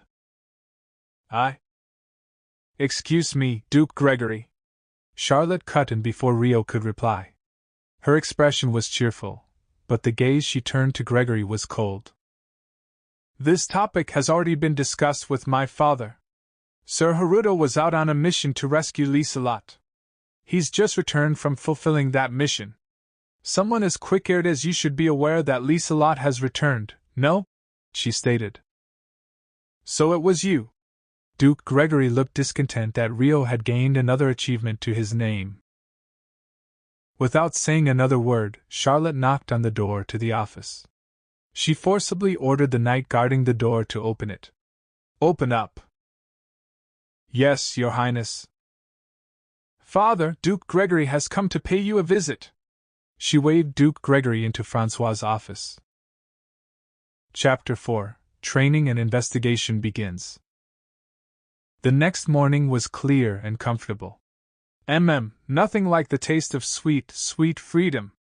Satsuki looked up at the sky and stretched in delight. Sweet freedom. Rio chuckled, standing across from her. I mean, I'm finally able to leave the castle openly. It's a mood thing, okay? As Satsuki had said, they were currently in uninhabited plains outside the capital. Francois had given his permission to leave, so they decided to start training outside right away. Incidentally, they had traveled to this empty plain by horse carriage. It would have been faster to fly on aerial, but they had only explained the existence of spirits to a select few people in the castle. The plan was to tell the public that they were mounts that could be summoned through magic artifacts, and they couldn't be used very often. But I don't think there was a need for Char and the others to come along, was there? Satsuki said, looking at Charlotte, Louise, and the few guards that had accompanied them. The female knights were the ones that had fought at the attack on the mansion, so they had witnessed the spirits and spirit arts already. They were the few people who knew of the circumstances besides Charlotte, Francois, and the Krisha couple. It's because this is the first session. I need to report to Father on how it goes. You say that, but you're probably planning on making an excuse to come along each time. Perhaps I will. It's lonely for me to stay back by myself. Like Charlotte said, the others present there were Miharu, Celia, Aishia, Latifa, Sarah, Orphea, Alma, Guki, and Kyoko. Some of them had other things to do. But staying in the castle meant being unable to practice spirit arts freely, so they had used this chance to come along. If you're going to observe, please stay in this. Rio used spirit arts to manipulate the ground. In the blink of an eye, the earth rose and created a small pavilion with low windbreak walls. At the same time, Alma used the same spirit art to set up a simple stable a short distance away. Spirit arts are truly amazing. Charlotte's eyes widened at the feat, which couldn't be accomplished through magic. Dissolvo. As the finishing touches of the pavilion, Rio used the time-space cache to take out a table and chairs. The atmosphere was perfect once he prepared some cold drinks. You're basically a Doryman. Satsuki had been watching him set up the pavilion with interest, but the moment he took out cold drinks, her expression turned half exasperated. What's that? Charlotte asked. It's a creature that can make anything appear out of thin air. I'm only taking out what I originally stored, Rio corrected with a wry smile. But I'm sure you have many more tremendous things stored away. He was hiding a magic artifact like that, after all. Charlotte was informed about the time-space cache after the outside training sessions were decided on. Francois was also made aware. There aren't many things more amazing than this artifact. It's all food and furniture inside anyway. The only artifact on par with the time-space cache would be the teleport crystals. Is that so? So there are some things. Well, I'll introduce you to the others if the necessity to use them arises. We'll run out of time if we don't start training, Rio said, forcefully brushing off the topic. In that case, Sir Haruto, I will go with Lady Orphea to pick up Komomo and the others. Guki spoke up, giving Rio a timely escape from his dilemma. Yes, please do. Rio took the chance to nod firmly. Guki and Orphea were to move separately from here. They had to pick up the rest of the Yagumo group waiting in the stone house. Come out. Hee hee. Well done. Orphea summoned her contract spirit Ariel. Ariel rubbed its face against Orphea happily, and Orphea patted its head gently. Please get on, Guki. Many thanks. Guki leaped up and onto Ariel's back. Orphea used spirit arts to fly up softly. We'll be back soon. See you later. With those words, they departed from the skies. The group sent her off, waving. Let's do our own training over there, Sarah said, leading Miharu, Celia, and Latifa away. This left Rio and Satsuki in front of the pavilion, as well as Charlotte and Louise's knights, who wanted to observe, and Kyoko, who wanted to remain as a guard. Aishia and Alma were also there to survey the power of the divine arms. Shall we begin as well? Sure. Please give me your guidance. Rio and Satsuki distanced themselves from the pavilion. Kyoko, Charlotte called out. How can I help you, Princess Charlotte?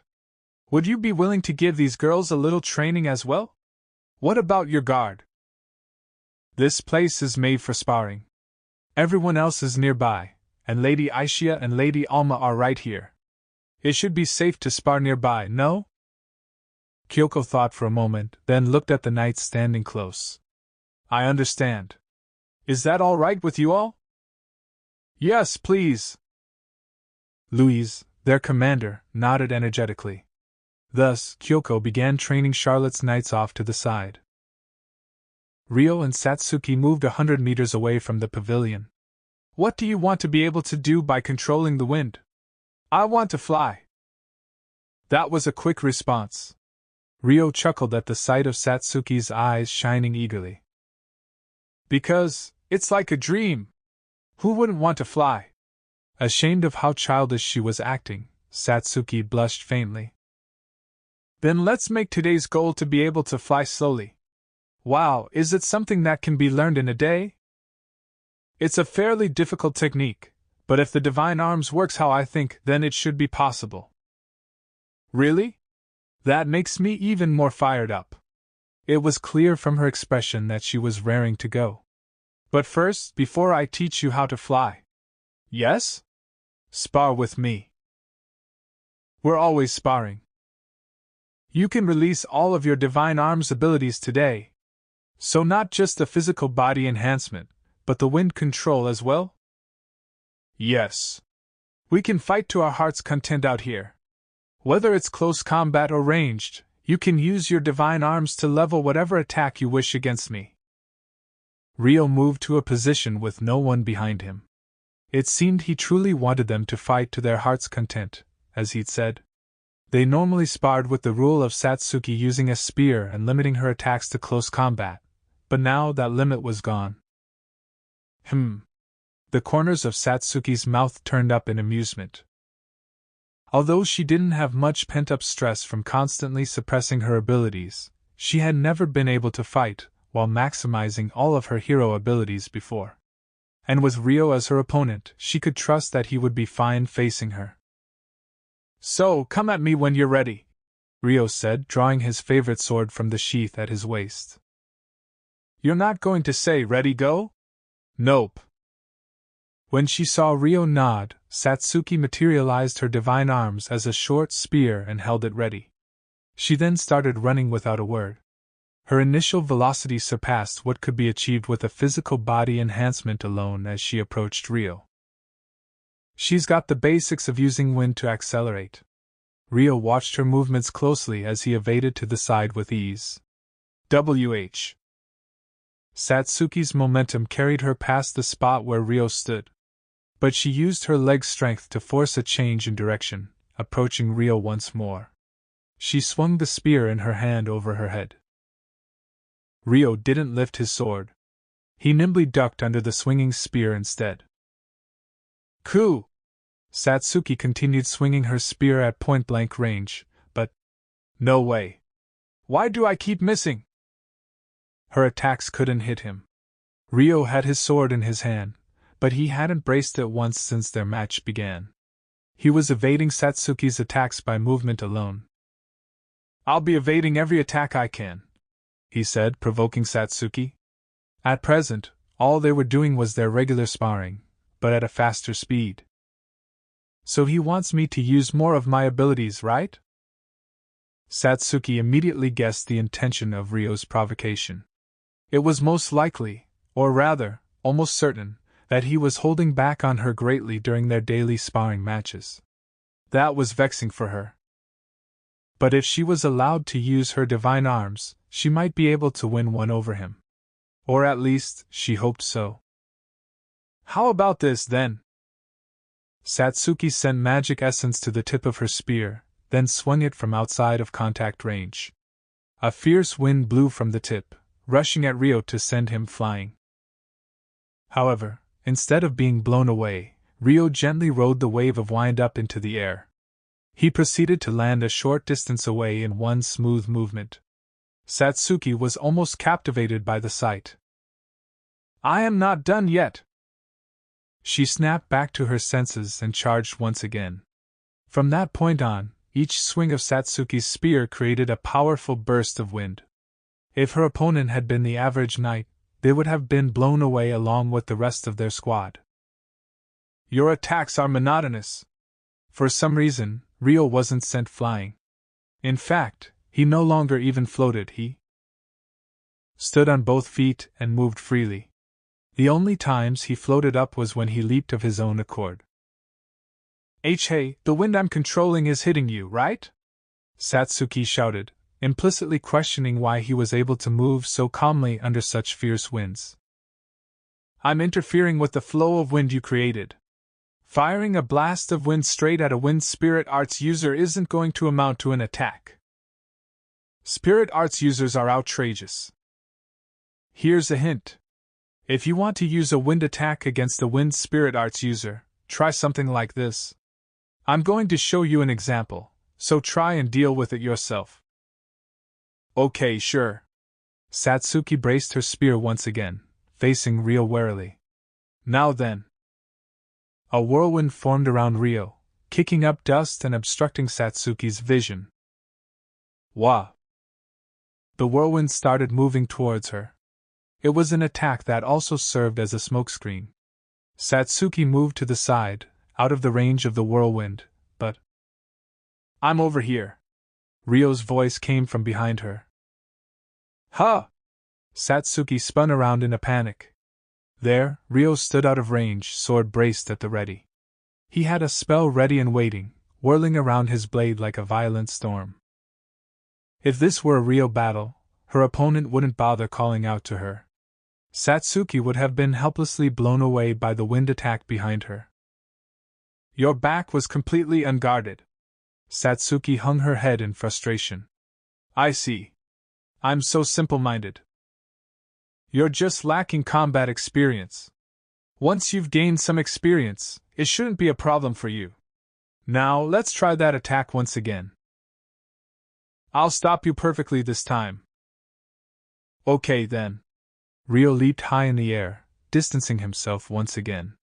Once he landed, he created the same whirlwind, releasing it towards Satsuki one more time. Satsuki carefully focused her attention on what was behind her, but this time you were too focused on your back. Rio was standing boldly before her. The instant Satsuki's attention had gone to her rear, he had moved into her blind spot. Arg! Satsuki groaned in frustration. I directed your attention to what was behind you, so you thought I would come from behind, didn't you? Psychological warfare like this is vital to a battle between spirit art users. If you can catch your opponent off guard, you can gain an advantage in a single blast of wind. And if you can lead them into a psychological battle, you'll have the potential to overpower someone with more technique than you.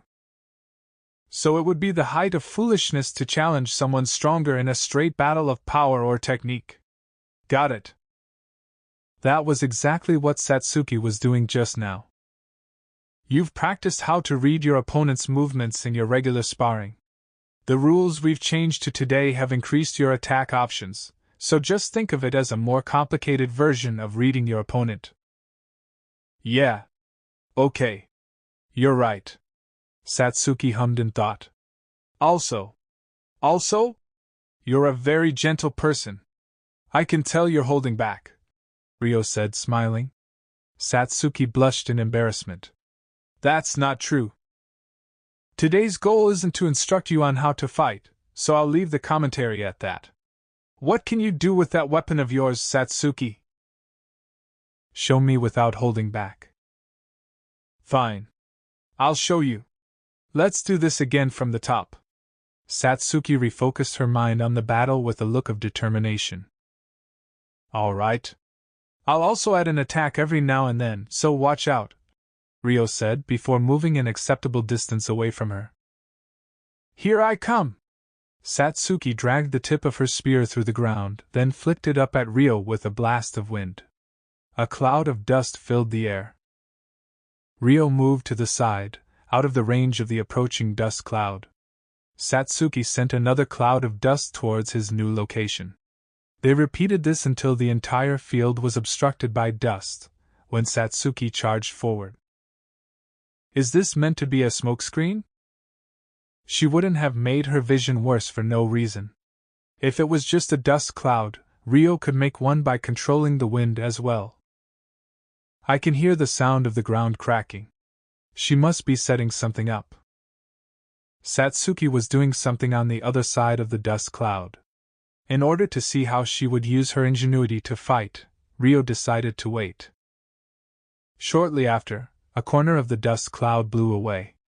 One portion of the air cleared before countless stones started flying his way, carried by a windstorm. She's using the stones she crushed as projectiles. Ryo swayed smoothly, evading the flying stones. Just as he confirmed that Satsuki wasn't standing in the spot where the air had cleared, another section of the dust cloud blew away, and stones started flying out from there. But they couldn't hit him either. He swayed from right to left, evading the stones. Before long, his vision of the field was almost clear. That must be the last spot. Ryo looked at the last remaining section of the dust cloud. Wind blew aside the cloud, and stones came flying once more. At the same time, the air above the field completely cleared, but there was no sign of Satsuki anywhere. I see. Ryo predicted her next move and took a sudden step back.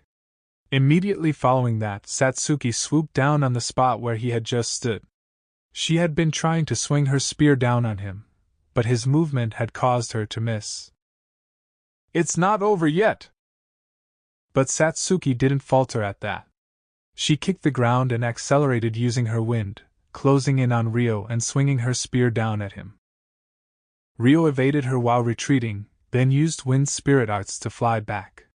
Satsuki also used her wind to leap high into the air, pursuing Ryo. Once she reached a height of 20 meters or so above the ground, she wrapped her wind around herself and swung her spear up. She's focused on the fight. Good. Ryo lightly evaded to the side in midair. NGH. Without falling to the ground, Satsuki came to a stop in the air. She was naturally floating as she pursued Ryo. Her physical body enhancement had also improved, as her movements were gradually getting faster. Just as I expected. Right now, Satsuki was drawing out the power of her divine arms unconsciously. Hiroaki had done the same the last time Ryo fought him. The more absorbed they were in the battle, the more of the power they could draw without realizing it. According to Ryo's theory, Satsuki and the other heroes understood how to use their divine arms instinctively, just like how living creatures knew how to walk and breathe. That was why she was able to use her power better when she was moving instinctively than when she was thinking about it. However, the problem was whether she could continue using that ability once her concentration was worn out. She had to be able to do so consciously. For now, she succeeded in drawing out her power. All that's left is. Ryo decided to try a light counterattack. He braced his sword ready for the first time this match, making a dramatic swing that Satsuki could block with her spear easily. Wah! Satsuki braced her spear at the last moment, blocking the sword. Unlike when she was on the ground, there was no surface for her feet to stand against in the air. With his sword pressed against her spear, Ryo shrewdly adjusted the angle of their positions until his back was towards the ground and his sword was towards the sky. Huh? Satsuki's body was lifted by a wind, boosting her up into the air. The distance between them instantly expanded to 10 meters, and Satsuki yelped in shock. Ryo prepared several bullets of magic essence wrapped in wind, then fired them successively towards Satsuki. He could control their trajectory, so they were all sure to strike her like this. He planned on redirecting them at the last moment if he needed to, but he believed she would be able to handle them without a problem, and they didn't contain enough force to cause a severe injury anyway. Enough! Satsuki gathered essence to the tip of her spear and slashed down the approaching bullets. Once she saw that there were no bullets left, she sighed in relief. But then she saw how far the ground was below her, and came to her senses. Wait, help! How do I get back down? She shrieked, panicking. She's forgotten how she flew by herself, huh? How ridiculous! She was failing to control her ability consciously because she had obtained the ability without learning any of the necessary basics. There were times where she had no control at all and just activated her abilities at maximum power. This was something she had in common with Hiroaki. Ryo continued to watch her for a while, until... Haruto! It seemed that flying consciously was just too hard for her.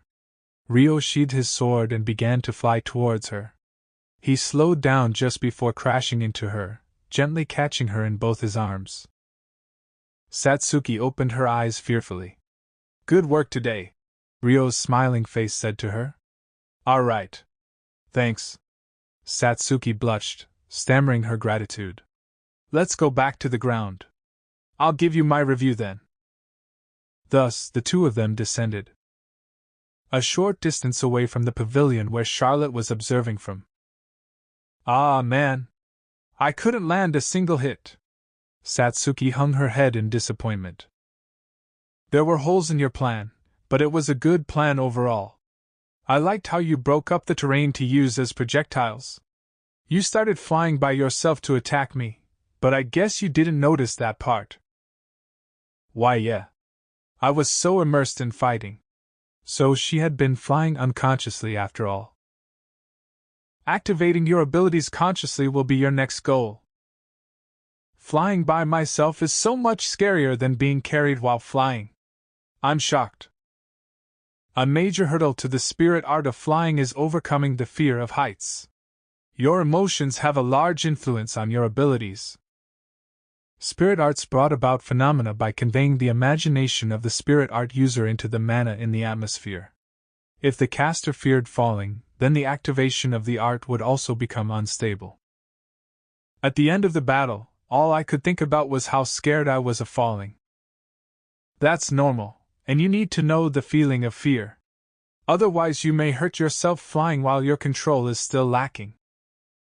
What was most important was to remain calm and unaffected by those emotions. I see. You know that you have the foundations for flying. Work hard from here. Yup. Oh, that's right.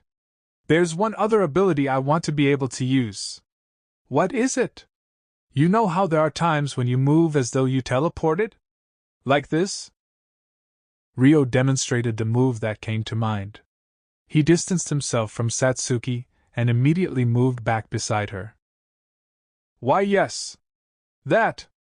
How do you do that? Satsuki asked excitedly. To her, it truly appeared as though he teleported. You know how you used wind to accelerate yourself mid-battle? Yeah. I'm able to do that by imitating you. I wanted to move fast like you. If you can do that, then you've got the foundation for it as well. It's a technique that's necessary in flying spirit arts as well. However, it's harder and more dangerous to do that flying. You'll need another ability besides the spirit arts. And so it was difficult to learn overnight, Rio explained. What kind of ability? You know how I told you about extraneous movements in combat? Ah, right. Something about how when the opponent braces their weapon, you can read their next move by using that. Right. This is related to that, but have you heard of a telegraphed punch? A punch that you communicate? Satsuki asked in confusion. It seemed she had no idea. If someone suddenly swung their fist before you, you'd think they're about to hit you, right? Rio held his fist up in a swinging pose. Yeah, I'd be shocked. So that's an extraneous movement. Yes. This pose tells your opponent you're about to punch them, which is why it's called a telegraphed punch. There were no telegraph systems in this world, which is why this was a method of explanation he could only use with Satsuki. I see. Aside from that, things like kicking, swinging your weapon, or running are actions that people unconsciously recognize as tells. Rio assumed each one of the poses he mentioned. Yeah. I can easily tell which pose is what. Removing these kinds of movements is the purpose of martial arts forms, right? Yes. You might have realized this already, but I remove all of those kinds of movements when I accelerate. That's why it gives the illusion of teleportation. By moving from a complete stop, relying on only the spirit art to move, and refraining from making any other action, he could move as though a section of a video had been skipped entirely. I think I get the logic. You're basically running without making a running pose, right? And at an extremely rapid speed. It's more like flying than running, but yes. This technique is especially effective against opponents facing you. If you look from the side, it's clear I'm moving without running, Rio said, then flew to a spot a short distance away. This time, instead of moving forwards to Satsuki, he passed by her. You're so fast I can't follow you with my eyes. How many kilometers per hour are you even going? Satsuki complained with a grimace. She couldn't even tell whether he was flying or running. Let's see. I change speeds depending on my distance to my opponent, so it isn't consistent, but even at my fastest speed, I cannot surpass the speed of sound. The speed of sound? Oh, but less than that. Still, that's amazing. The speed of sound was 340 meters per second. Converted to kilometers per hour, it was a little under 1,200. I've surpassed it once before, but doing so creates a phenomenon known as a sonic boom. It's a great burden on the body, and there's a limit to how much relief the arts can provide. That's why he normally set his own limit to a subsonic speed. For the record, he normally flew at a slower speed when traveling, an average speed of 100 kilometers per hour. So you can surpass it if you want to. Well, no wonder it looks like you're teleporting. Even at a subsonic speed, he could cross 100 meters in a single instant. He could approach his opponent in the blink of an eye. That's why it's dangerous.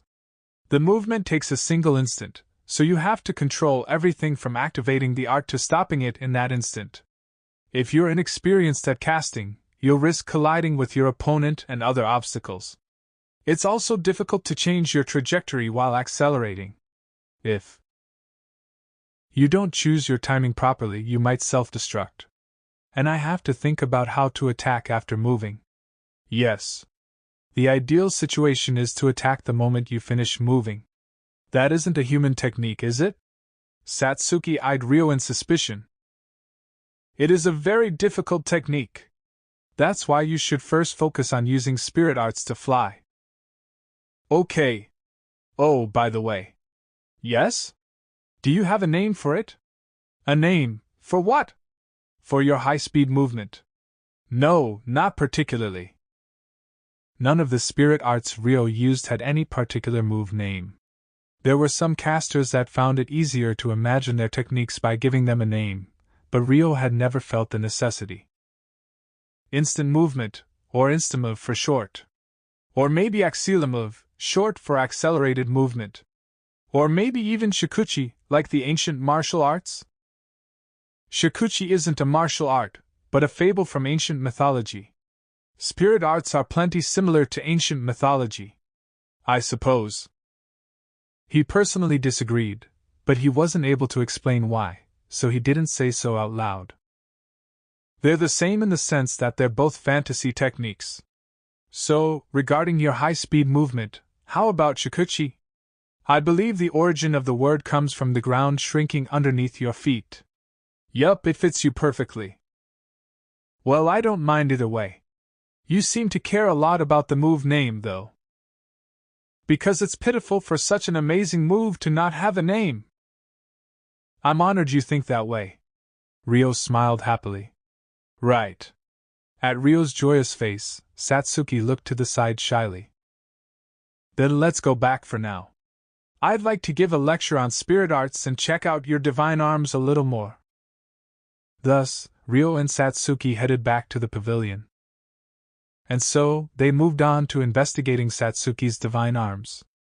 What they wanted to know was whether something like the beast of the land was sleeping within her weapon as well. Seated in a circle under the pavilion were Rio, Satsuki, Aishia, Alma, and Charlotte. In the past, Rio and Alma had done a simple investigation of Satsuki's divine arms in private. However, they only knew that the spear was special, and nothing else. It was a completely out-of-place artifact, and they had no way of studying what sorcery was in it, or how it was made. They didn't know about the beast of the land back then, so they hadn't considered the possibility of something similar to a spirit sleeping within the weapon. Besides, multiple heroes had materialized their divine arms in front of Aishia before, but she had never sensed the presence of a spirit from them. But they were yet to conduct an investigation under the assumption that something was sleeping within. And so... Okay, can you lend your divine arms to Aishia? Sure. Here you go, Aishia. They decided to have Aishia, the spirit, take it in her hands and investigate it herself. This was the same action that Dryas had done on Rio the first time he had visited the spirit folk village with Aishia sleeping within him. At any rate, if there was something like the beast of the land sleeping within the spear, it would be dangerous to trigger it carelessly. The chances of something terrible happening were low, but investigating in an unpopulated place like this was for the best. Aishia stared at the spear she accepted from Satsuki in silence. How's it look, Aishia? I can't feel any spirit presence when it's materialized as a weapon. But there's definitely a connection between the spear and Satsuki. I could tell as soon as I touched it. Huh, so that's how it is. Satsuki looked between the weapon and her hands. Naturally, she couldn't see anything with the naked eye. Is it like the path between a contract spirit and us? Alma asked Aishia. Yeah, it's similar to that. Is it impossible for there to be a spirit in the weapon, Alma? Rio asked Alma. As a dwarf, she had more profound knowledge when it came to spirits and weapons. There are some spirits who choose an object to represent them instead of a contract. Like a spirit that resides in a tree, for example. The spirit who resided in a tree was probably Dryas. Since Charlotte was present, she purposefully avoided saying her name. However, spirits prefer to reside along ley lines, places where the land is abundant with magic essence. I've never heard of one choosing to dwell in a weapon. If it were something like a spirit stone, then I could understand, but... Satsuki's divine arms had no spirit stones embedded as decorations. I don't know what a spirit stone is, but the item that summoned the heroes is an ancient artifact called a sacred stone. Is it possible for a spirit to reside in that instead? Charlotte asked. That is another possibility. But the sacred stone disappeared when Satsuki was summoned, right? Yes. Father believes the stone became the divine arms. If the sacred stones are spirit stones, is it possible for a spirit to reside within them and transform into a weapon? Rio asked, seeking Alma's opinion once again. As far as I know, such a technique doesn't exist. But it doesn't look like time-space sorcery is being used when the weapons are materialized. It looks similar to the phenomena of spirits materializing. I had the same thought. In this case, instead of there being a spirit inside the sacred stone or divine arms, it's more like the divine arms itself is a spirit? If that's true, then the divine arms would have two forms, a weapon form and a beast form. 3 if you include the sacred stone form. Can spirits have multiple forms? Alma shook her head slowly. Not to my knowledge. Whether the divine arms is holding a spirit or is a spirit itself, I can't feel any presence in its current form. Aishia chimed in. I see. In that case, the beast of the land might not be part of the saint's divine arms. Alma groaned in thought. The more they investigated, the more possibilities emerged. There was no way of reaching a conclusion. The connection between Satsuki and the divine arms. I'll try following that link to see if I can probe further. Aishia suddenly stood up with Satsuki's spear in hand. She proceeded to walk out of the pavilion, followed by Rio and the others. Are you examining the divine arms right now? Sarah, Miharu, Celia, and Latifa, who were training separately, came up to them. Kyoko and Lisa's knights also came over to watch. It might be dangerous, so everyone should stand back, Aishia said, distancing herself. Everyone stand behind me just in case. Rio stood in front of the group to be ready to protect them. It's a little scary. Satsuki was trembling faintly. An unknown beast could be residing within her divine arms, so it was only natural. We're just examining it, so I don't think anything will happen. This is just in case, Rio said reassuringly. Meanwhile, Aishia began her examination. With the spear in both hands, she closed her eyes, following the connection between the weapon and Satsuki to dive within. Thus, she reached the visualization of the world within the divine arms. I can't see anything. It was pure white. It was as though there was a thick fog covering everything, preventing her from seeing more than a few centimeters to the front. If she hadn't followed the path between Satsuki and the weapon, she wouldn't have been able to dive within here. She had barely been able to do so by relying on that connection. There's a wall. When she followed it farther, she bumped into a barrier. It wasn't visible to the eye, as her vision was filled with nothing but white. Just what was on the other side of the barrier? Aishia tried to push her way through. Just then, the wall was stained with something black.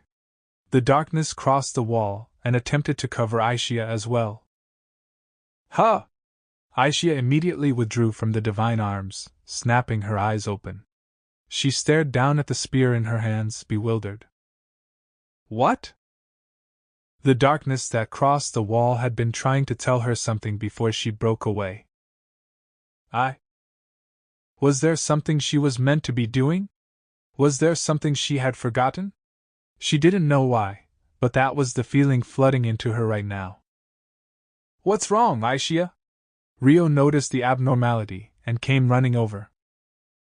Immediately. I'm fine, she replied, swaying on her feet. However, her face was extremely pale. She was even whiter than she usually was. Ai-chan! Worried about Aishia's state, Mahara came running over soon after to support her body. Did you see something? Rio asked nervously. I couldn't see anything, Aishia muttered. It was pure white, then pitch black, but... She looked at Rio's face, followed by Miharu's. She felt like there was something she had to tell them, but the words wouldn't come out. She looked unusually anxious. All right. Let's stop here for today. Seeing her in such a state, Rio decided to stop the investigation on the divine arms. Chapter 5. a new match. The problem occurred 2 days after they began training. Precisely speaking, it happened just as they were about to board the carriage outside the mansion. "Halt! Sir Amikawa! Is Sir Amikawa present?" a voice called across the garden of the mansion. It was Clement Gregory. He was accompanied by dozens of nobles, members of his faction, most likely. Out of the people present, the one who knew Duke Gregory the best was Princess Charlotte, followed by Rio and Satsuki, who knew his face. Everyone else made confused faces, unaware of who he was. Having been designated by name, Rio had no choice but to reply. But before he could do so, Charlotte stepped forward in his place. "What do you want, Duke Gregory? Visiting without an appointment like this? I believe my father has forbidden anyone from entering Sir Haruto's property without permission." "Which I know you are well aware of," Charlotte's fed-up tone clearly implied. "That is why I'm waiting outside the mansion like this." It was a ridiculous technicality, but Duke Gregory seemed to feel no guilt about it. "So he knew we planned on leaving and decided to ambush us like this."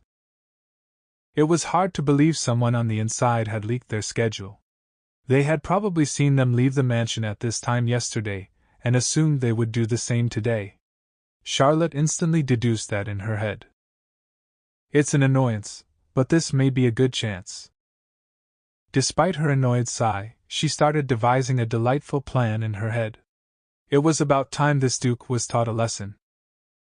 "Even then, this is too insolent of you. Marching here in such great numbers without a prior appointment," Charlotte protested unhappily. "My apologies. However, this is a matter that involves the kingdom and the great hero, which I just could not leave unresolved," Clement replied in a dramatic tone. "Is that really all you're after, coming here in droves?" "Yes." Rio and the others watched their exchange in silence. At this point, the first impression of those without any knowledge of Duke Gregory wasn't looking too great. Just then, "What is the meaning of this commotion?"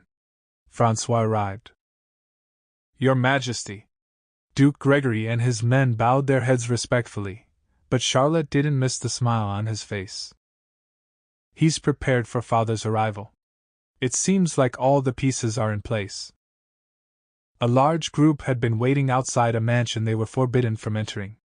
Naturally, Francois had been alerted of the situation immediately, even before Rio and the others noticed. In other words, this development was exactly what Duke Gregory wanted. Like Charlotte, Francois could see through Gregory's intentions easily.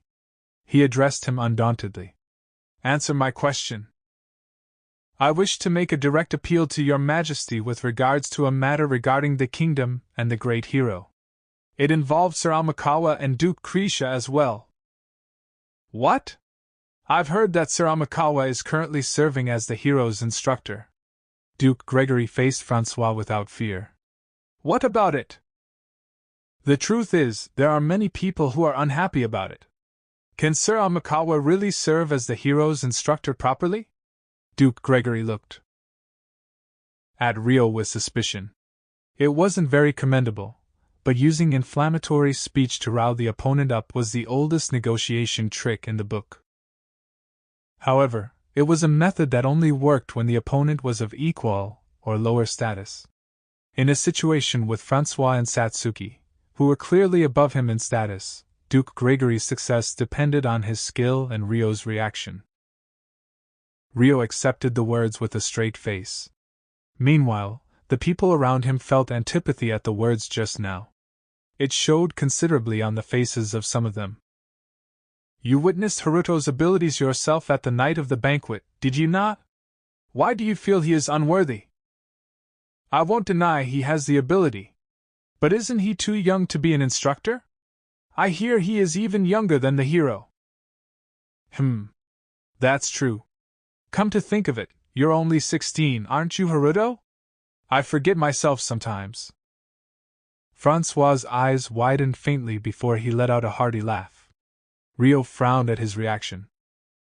"It isn't a laughing matter. For the sake of the kingdom, A proper and worthy instructor should be appointed to guide the great hero. Someone like this is. Duke Gregory made his claim in an indignant, emotional tone. Is what? Francois asked calmly. Frankly speaking, I don't think he is to be trusted. What? Satsuki was unable to suppress her anger any longer. She spoke out angrily, glaring at Duke Gregory with her brows furrowed. You don't even know where he's from. Just because he's done a few good deeds. Well, if you asked me, I find you much less trustworthy. Satsuki snapped without any hesitation, interrupting Duke Gregory's words. What? How rude! I am a duke. You may be a hero, but that is uncalled for.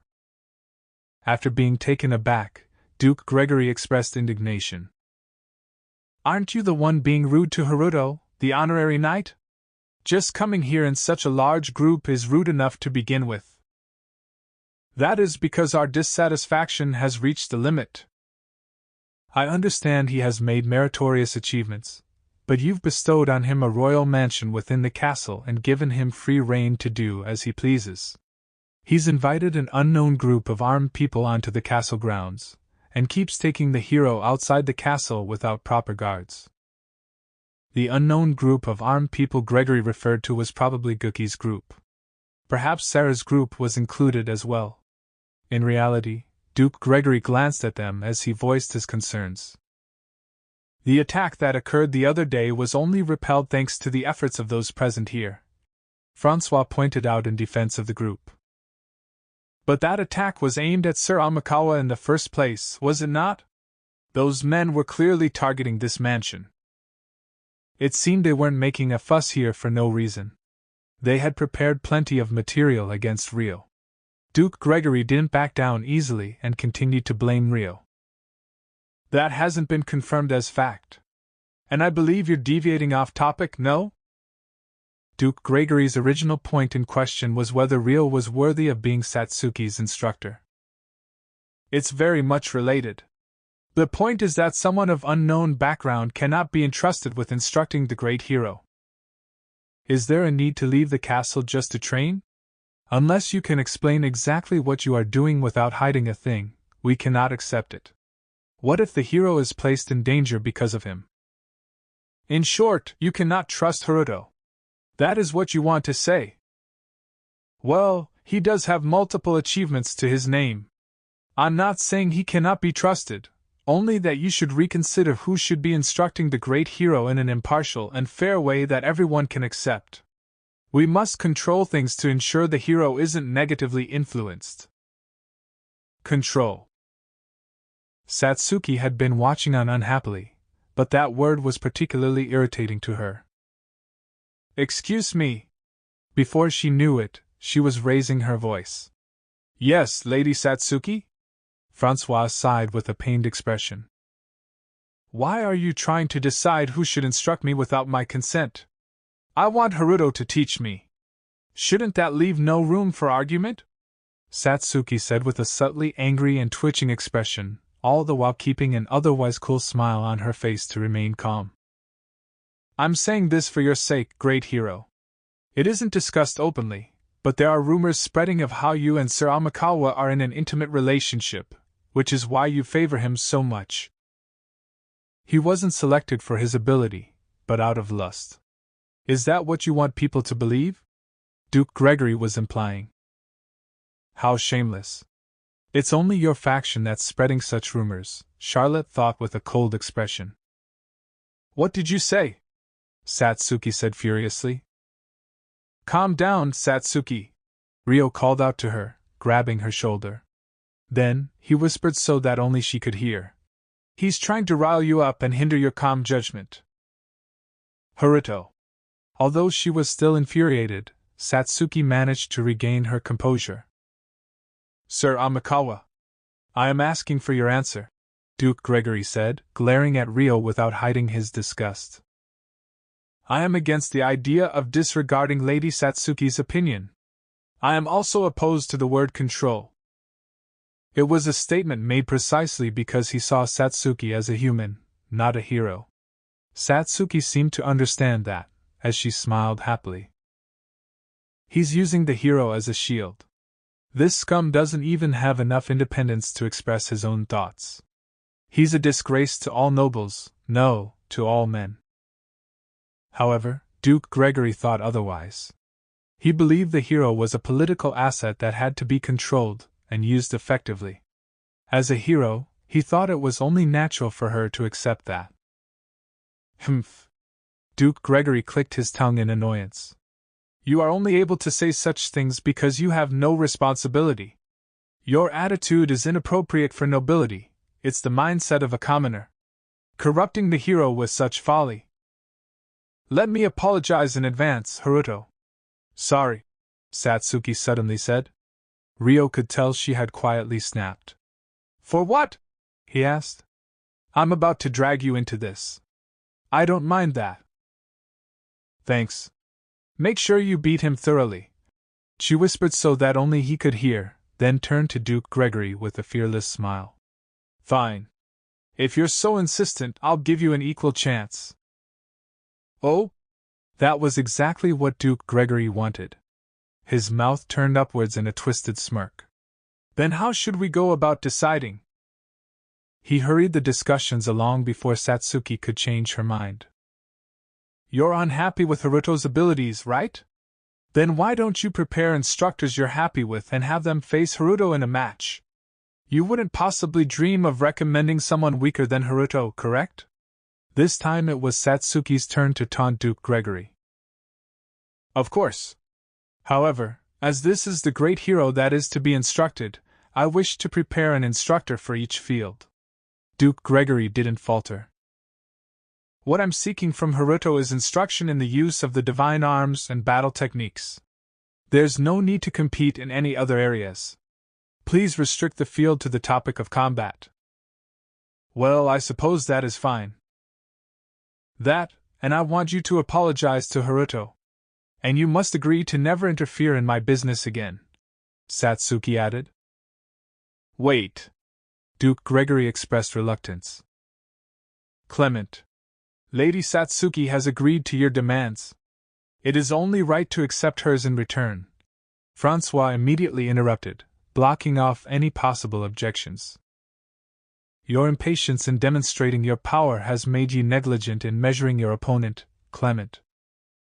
Francois had wanted to see how things would develop, so he had watched over the scene quietly until now. He was prepared to intervene and adjust things as necessary, but he was mostly unneeded this time. I understand. Duke Gregory nodded stiffly. Then it's decided. Is that okay, King Francois? Satsuki asked. As long as you are fine with that, I have no objections. Thank you very much. Can I leave the rules and appointment of an umpire to you as well? Of course. When will the match take place? I am available whenever. I could even go today, Ryo answered first. I also have a candidate selected already. However, I will need the time to summon them here, so could I please be given a 3-day allowance? Very well. Then the match will be held in 3 days' time, when the afternoon bell rings 3. Thus, the match between Ryo and Duke Gregory's instruction candidate was decided. Heh. Just try and beat Haruto if you can. It seemed Satsuki had a lot of pent-up rage, as the smile on her face was more like an evil grin. Satsuki must be really angry. Well, she has reason to be, Latifah said as she witnessed Satsuki in such a state. Yeah, she does.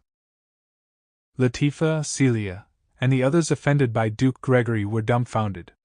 They were all aware of Ryo's abilities, so none of them doubted his victory. Satsuki had arranged things well, so all that was left to do was watch on. This concludes the discussions.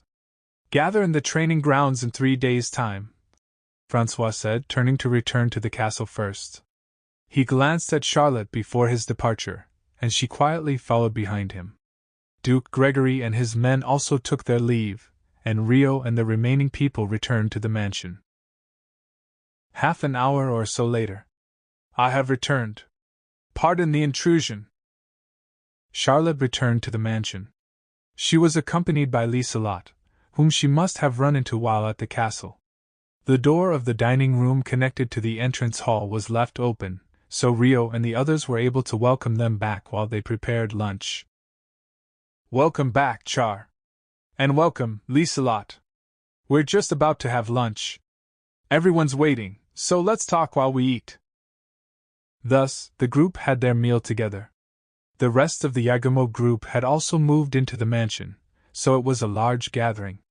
The number of people made it difficult to seat everyone at the same table, so they set up multiple tables in the dining room for people to change seats every day. Since they wanted to hear about the incident with Duke Gregory today, Rio and Satsuki sat with Charlotte and Liselott. "How should I put this? It's nice. Eating here in this house, I mean. It's warming," Liselott said, looking around the room with a smile. The majority of the residents had been raised in an environment far from hierarchical society. To them, it was only natural to have meals together.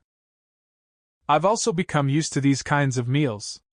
On the occasions where I take my meal alone in the castle, I feel so bored by myself. The meals here are healthier and better tasting too." Charlotte placed a hand against her cheek and sighed elegantly. "I get it. Especially since the castle likes to serve oily foods first thing in the morning. And the meals I had alone when I was first summoned here were tough too," Satsuki agreed keenly. "Your heart was closed off back then," Charlotte added. "Yeah." Satsuki had a faraway look in her eyes, recalling how she believed she was alone in this world back then. "Oops, got a little emotional there. Sorry," she said in slight embarrassment. "Speaking of apologies, we must apologize for something as well. I am terribly sorry for the discourtesy you were treated with earlier, Sir Haruto, Lady Satsuki." It was at this point that Charlotte brought up the topic of what happened with Duke Gregory earlier. "I would like to apologize as well." For some reason, Liselott apologized after Charlotte did. Satsuki exchanged a look with Rio, who was seated beside her, then tilted her head in confusion. It's not something you two need to be sorry for. And why are you apologizing when you weren't even there, Liselott?" "It's related to the factions of the royal court, so it's a little complicated," Charlotte began. According to her, Duke Gregory had been impatient until quite recently. The two leading noble families of the Galark kingdom were Duke Cretia's and Duke Gregory's respective houses. However, ever since Liselott had established the Rika Guild, Duke Cretia's power had grown dramatically. On top of that, Duke Cretia's house had strong ties to the honorary knight that had recently made numerous achievements. Meanwhile, Duke Gregory's house didn't have any notable achievements to its name. At this rate, a huge gap in power would be created between the two houses during Clement's generation. He probably couldn't forgive himself for that. Thus, Duke Gregory was constantly on vigilant watch for opportunities to show his presence, or to sabotage Duke Cretia. "Because I was abducted by the saint, Duke Gregory's house has regained momentum. The consequences of that were shifted onto the two of you. I'm very sorry." Liselott bowed her head at Rio and Satsuki once again. "That still doesn't mean it's your fault." "Right. If you're going to say that, then the Heavenly Lion's attack on the mansion was what originally caused Duke Gregory to move." Satsuki pouted sullenly. "In the first place, I don't like his ulterior motive of rising by stepping on others. He claims he's acting for the sake of the kingdom, the sake of the king, and the sake of the hero, but in the end, he only wants what benefits himself. Indeed, it is exactly as Lady Satsuki says. That is why we've been dealing with them before they could reach you until now, but we failed to stop Duke Gregory this time."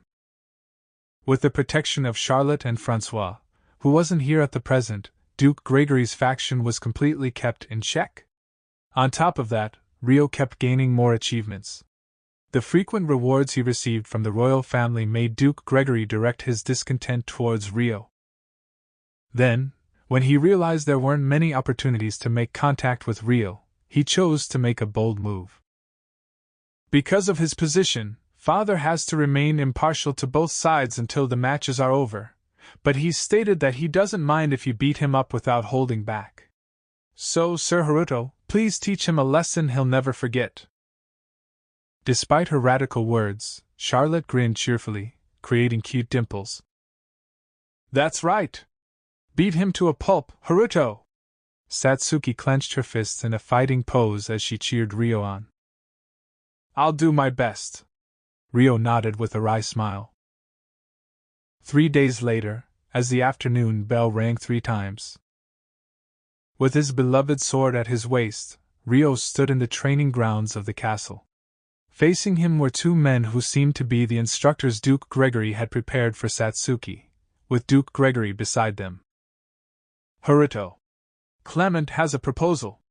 Before the match began, Francois came to the center of the training ground and personally spoke to them. What is it? Out of consideration for Lady Satsuki's education, I wish to split the matches into the fields of spears, martial arts, and enchanted swords. I don't mind. Francois had asked him to instruct Satsuki in the field of spirit arts out of the hope that it would improve her handling of the divine arms. That's why they should have been competing in the field of spirit arts, but Duke Gregory was unaware of the existence of spirits.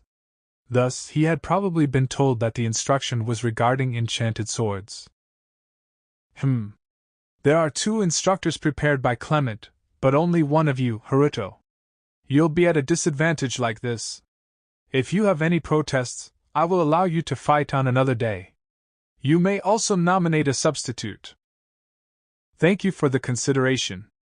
But in order to secure an instructor for Lady Satsuki, I'd like to settle things today.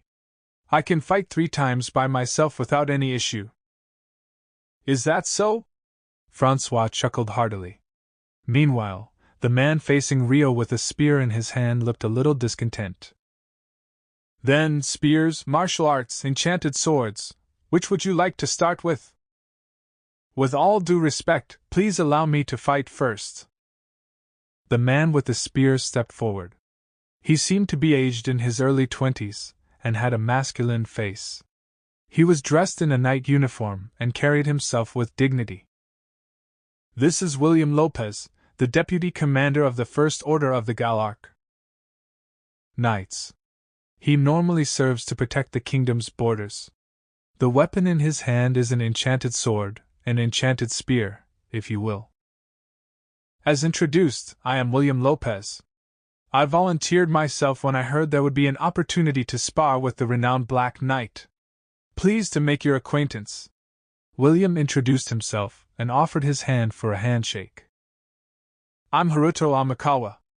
I'm honored to be granted this opportunity to face you. Let us have a good match. Ryo extended his hand and shook William's. I expected him to be moving on the orders of the Duke, but while he didn't seem to be in the best mood, his first impression was honest and favorable. However, whether William himself was a good person or not, if his family was affiliated with Duke Gregory's faction, then he had to follow their orders. It was too dangerous to judge him based on his first impression alone. If you possess an enchanted spear, then you must be the instructor for the spear and enchanted sword training. William glanced at the other man beside him, then nodded. That is correct. At that, Duke Gregory looked like he wanted to say something. In that case, would you like me to fight with an enchanted sword or a spear first? I would like to request a fight against your enchanted sword, William replied immediately. Sir Lopez. Unable to control himself any longer, Duke Gregory interrupted. What is it, Duke? Don't go changing the order we agreed on. Is something the matter? Ryo asked William and Duke Gregory, tilting his head. I merely wished to fight with my opponent at his strongest. Fighting against someone tired from successive battles wouldn't be considered a victory. William replied on Duke Gregory's behalf. I see. That was probably why he had looked discontent when he heard Ryo agree to 3 consecutive matches in a row. Sir Lopez. You must win, understand? Of course. William nodded without taking his eyes off Rio. If you're done introducing yourselves to each other, let's begin. You may use the abilities of your enchanted sword, but you are forbidden from injuring your opponent with it. Either stop your attack before making contact or limit yourself to blows that can only deal minor injuries. Understood. Rio and William both nodded respectfully. Once Francois finished explaining the rules, he left the umpiring to one of his subordinate knights and returned to the spectator zone where Satsuki and Charlotte were. Duke Gregory and the remaining candidate followed behind him. Furthermore, as the match was open to the public, a considerable number of people had gathered to watch. Now both sides take your places. Ready your weapons, the umpire said. Rio and William both held their weapons ready. Begin! Thus, the first round commenced. The two of them stepped forward without hesitation. The first to attack was William. He launched a sharp thrust aimed at Rio. Although the spear he used was a short spear, it still had a longer range than a sword, so that was the most natural move to make. However, Rio was more than aware that the other side would make the first move, considering the differences in their reach. He aimed the point of his sword at the spear and diverted the thrust. Once the spearhead was sent veering to the side, he took the chance to step right up to William. Ha! What a spear user disliked the most was for an enemy with an adaptable weapon to come up close to them. Thus, William's reaction was swift. He withdrew his spear as Rio moved forward, retreating immediately. Rio moved forward to close their gap as William counterattacked to prevent the sword from coming within reach. The battle seesawed between offense and defense. With physically enhanced bodies, they ran around swiftly, probing each other for openings like threading a needle. He's fairly strong. Rio felt William's strength firsthand. He was certainly worthy of his position as the deputy commander of the First Order of the Galark Knights. He probably hadn't reached Gookie and Alfred's level, but he had considerable abilities. If he fought Sarah with the condition of only using physical body enhancements, he would probably best her. In a corner of the spectating space, Gookie hummed to himself in interest. Ho ho, the opponent uses his spear very well. Although a spear has the advantage over a sword, it's no easy feat to block Sir Haruto's sword. I would love to spar with him myself.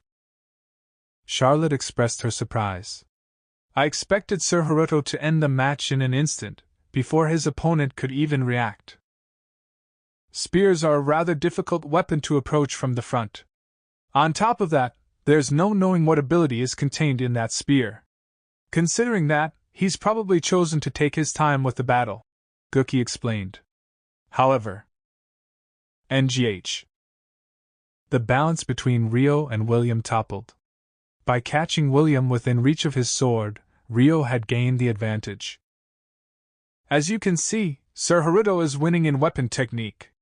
If his opponent continues to hold back his spear's power, at this rate, the match would be settled in seconds. But before Gookie could say those words, Ha! Sensing he would lose in a few more blows, William activated his enchanted spear's ability. He stabbed the stone spearhead into the ground. Then, an ice spear shot up before him. WH. Rio retreated at the last moment, escaping the reach of the ice spear. You truly live up to the rumors, Black Knight. No, you surpassed them. Marvelous.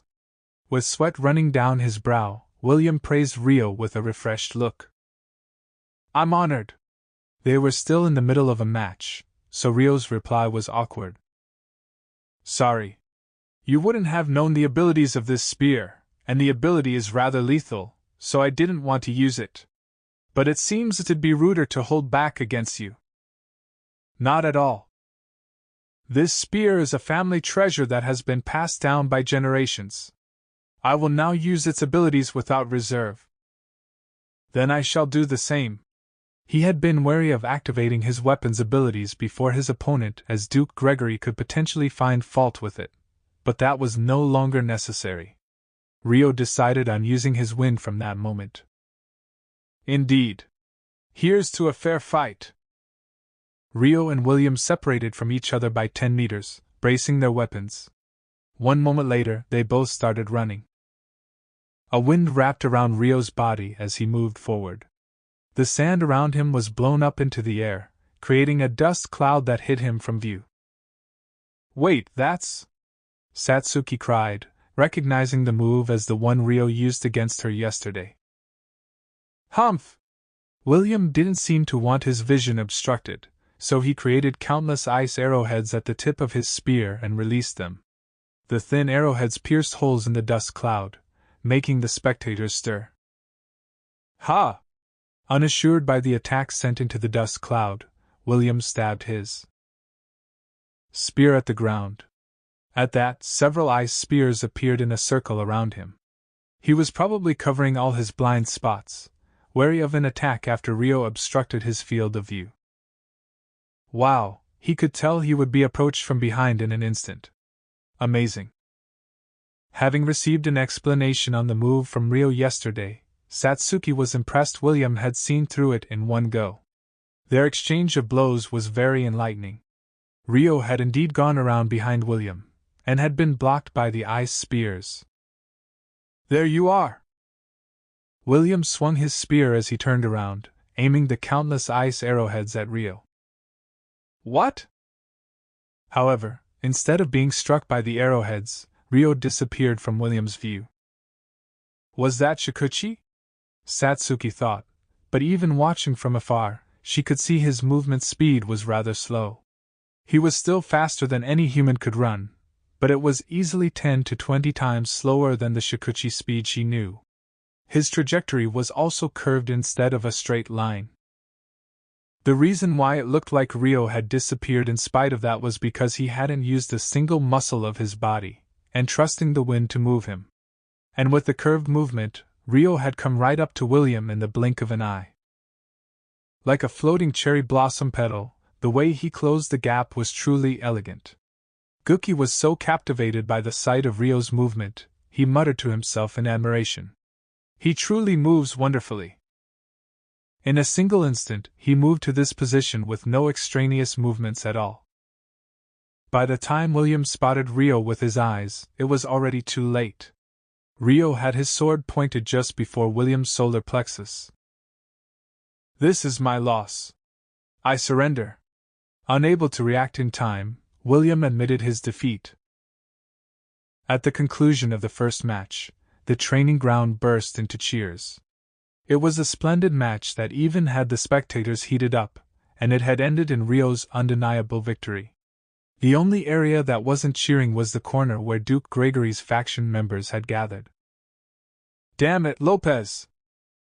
Among them, Duke Gregory was unable to contain himself and ran towards William the moment the match was over. The numerous rumors of the Black Knight were no exaggeration. I can assure you of his abilities. Even without holding the rest of the matches, I would have no qualms entrusting him with the great hero's instruction like this. William praised Rio openly, showing no frustrations over his defeat. "You! How dare you!" Duke Gregory immediately reddened. "I know how you feel about Sir Amikawa, Duke, but I believe he is far more trustworthy than that mysterious man over there," William said, glancing at the man standing behind Duke Gregory. The man was the second candidate Duke Gregory had prepared as Satsuki's instructor. He appeared to be in his mid-30s and was wearing combat clothes, though not those of a knight. Compared to a genuine knight like William, he seemed rather frivolous in appearance. There was something dark and creepy about him. "G.U.H. If that's how you'll be, then, Gilbert, it's your turn. This man is useless." Duke Gregory gave up on William and turned to entrust the match to the remaining man. "As I told you in advance, my field of expertise is hand-to-hand combat utilizing enchanted swords in the form of knives. The plan has veered slightly astray, but, well, I'll do my best." The man named Gilbert shrugged, then started walking towards the center of the training grounds where Rio waited. Damn it, if only Lopez hadn't ignored the plan and challenged him in enchanted swords first. On top of that, he just had to lose in such an unsightly manner. The original plan had been to fight with spears and martial arts for the first 2 matches, then challenge him in enchanted swords in the 3rd match after he was fatigued. By watching him in the first and second matches, they could adjust their approach in the 3rd match. But William had chosen enchanted swords for the very first match, ruining their plan. At least, that was how Duke Gregory saw it. I paid Gilbert an exorbitant amount up front to hire him. If he loses like this, all my money will be wasted. This better work out. Fearing that Gilbert wouldn't be worth the money he had paid, Duke Gregory glared at his back hatefully. Those clothes.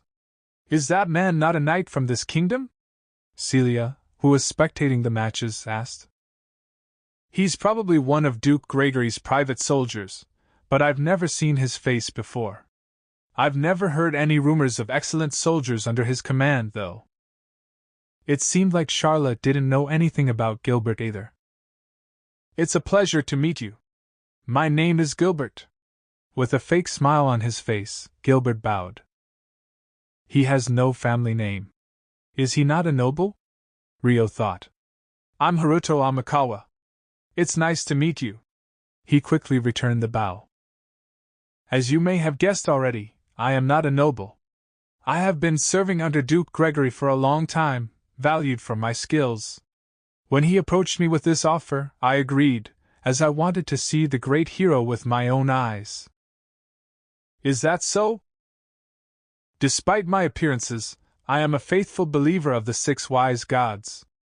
I don't have much experience in jobs like this, but even if I am unsuited for the role of the instructor, I would love to have an audience with the hero. Gilbert revealed a little more about his background and glanced over at Satsuki in the spectator zone. I see. The great hero, disciple of the 6 wise gods. I wondered what kind of person they would be, but she seems no different to a normal girl. Although that might be rude of me to say out loud. She's just another human like us, Rio said. I see. Gilbert looked a little disappointed. Unsure of the reason for that disappointment, Rio tilted his head in confusion. The second match will now commence. Sir Amikawa, this is your 2nd consecutive match, but is it really fine? The umpire knight asked Rio one last time. It is. Then the martial arts match is a contest of pure martial arts. The use of any weapons or magic is forbidden. Is that understood? Yes. Understood. The 2 responses overlapped each other. For the record, Rio had left his sword with the umpire at the end of the first match. Both sides take your places. Rio and Gilbert stood 5 meters from each other and assumed their fighting stances. That being said, neither made a show of clenching their fists. They both took deep breaths, lightly assuming fighting stances while remaining calm and composed. Several seconds later. Begin! At the umpire's signal, the match began. They both held their stances while slowly approaching each other. Hand-to-hand combat that relied on pure physical abilities was always more boring to watch than battles with enchanted swords. The gallery probably believed that as well. Gra! Once the exchange of blows began, their movements were truly transcendent. That didn't mean they were moving about extravagantly. As far as their leg movements went, one would step back if the other stepped forward. That was all. What was moving at a speed too fast for the eyes to follow was their hands. However, they weren't throwing flashy punches around either. They were quietly moving their hands, aiming to land the winning blow while fending off the opponent's advances. It was a silent exchange, but it was also speedy. Because of that, the spectators held their breaths in silence as well. Rio and Gilbert knocked each other's hands out of the way, creating the sound of fabric brushing against each other. Eventually, Rio's fist found the first opening in his opponent's defenses. Ugh! With a dull impact, Gilbert's body was blown backwards. But that was because he had guarded himself with both arms, jumping back to release the force of the blow. He hadn't sustained any damage. Goodness me! Sir Amikawa, was it? Your techniques are far beyond others of your age. Gilbert grinned. You are quite a formidable opponent yourself. In contrast, Rio's gaze was somewhat wary. During the short exchange of blows, he had felt there was something strange about him. Guki, who felt something odd from where he was spectating, furrowed his brow. Kyoko dear, that man. Yes. He reeks of blood. I doubt he's done much decent work up until now. Indeed. Well, it shouldn't be a problem for Sir Haruto either way. The saga couple decided to watch over their master.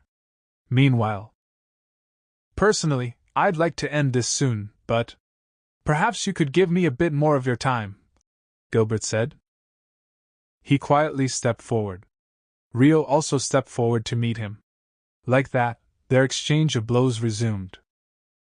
They relaxed their muscles to reduce extraneous movement, weaving their attacks through the openings between their concentration and breaths, detecting the attacks of their opponent and diverting their trajectories. Their fighting styles were similar, but different. Rio's style of martial arts involved using a kick or punch at just the right moment to throw his opponent's body off balance. I knew it. This person's martial arts are clearly based around the use of a knife-like weapon. Is his fighting style based off assassination techniques? Or the hand-to-hand combat of some country's militia? Gilbert's martial arts seemed to be refined for the use of a weapon to efficiently kill an opponent. Every time they passed, a fist extended directly towards Rio's body, aiming for his vitals as though there were a knife in his hand. Another example was how he continued using attacks that involved moving his hands, but never attempted to grab Rio. He persistently kept trying to send his hand forward, aiming for the vital spots of the body. It would be one thing if he were aiming to land a blunt strike, but he merely seemed to be aiming for a certain spot as quickly as possible. There was no force behind his strikes. On top of that, he kept using his arm to deflect Rio's blunt strikes, as though he were holding a knife in his hand. Are these truly assassination techniques? Does that mean this person is an assassin? Did Duke Gregory intend on teaching Satsuki assassination techniques by employing this man as an instructor? Had he chosen anyone who seemed capable of victory, regardless of their occupation? Either way, it didn't make sense. Gilbert distanced himself from Rio, then grinned eerily as he spoke suggestively. My apologies. I can't quite break the habit in my hands. Rio stopped moving and faced Gilbert. Now that you've learned my secret, I am no longer able to win against you. I do not wish to reveal any more of my techniques either. That being said, I have my employer's order to consider. Gilbert glanced at where Duke Gregory stood in the spectating space. If possible, I would appreciate it if you could defeat me as painlessly as possible. I dislike being hurt, you see. It was as good as a declaration of surrender. I have no intention of attacking someone with no will to fight. If you do not wish to fight, please surrender clearly. Rio shot down his request swiftly. Good grief. In that case. Gilbert sighed tiredly and charged towards Rio. He thrust his fist straight forward, as though to plunge a knife into Rio's heart. But before he could reach him, Rio grabbed his arm and performed a one-armed shoulder throw. Gilbert was cleanly slammed against the ground. Ah, you are a kind person, Gilbert muttered the moment he was thrown. Once he was lying face up on the ground, he added, May the 6 wise gods grace you. Halt! The winner is Sir Amikawa. At the umpire's declaration, the second match ended in Rio's victory. Afterwards, Rio and William fought one more round using spears, which also ended in Rio's victory. Thus, Duke Gregory's plot to drag Rio down from the role of Satsuki's instructor was completely thwarted. But if today had just ended like this, Duke Gregory would still have been spared from the worst day of his life.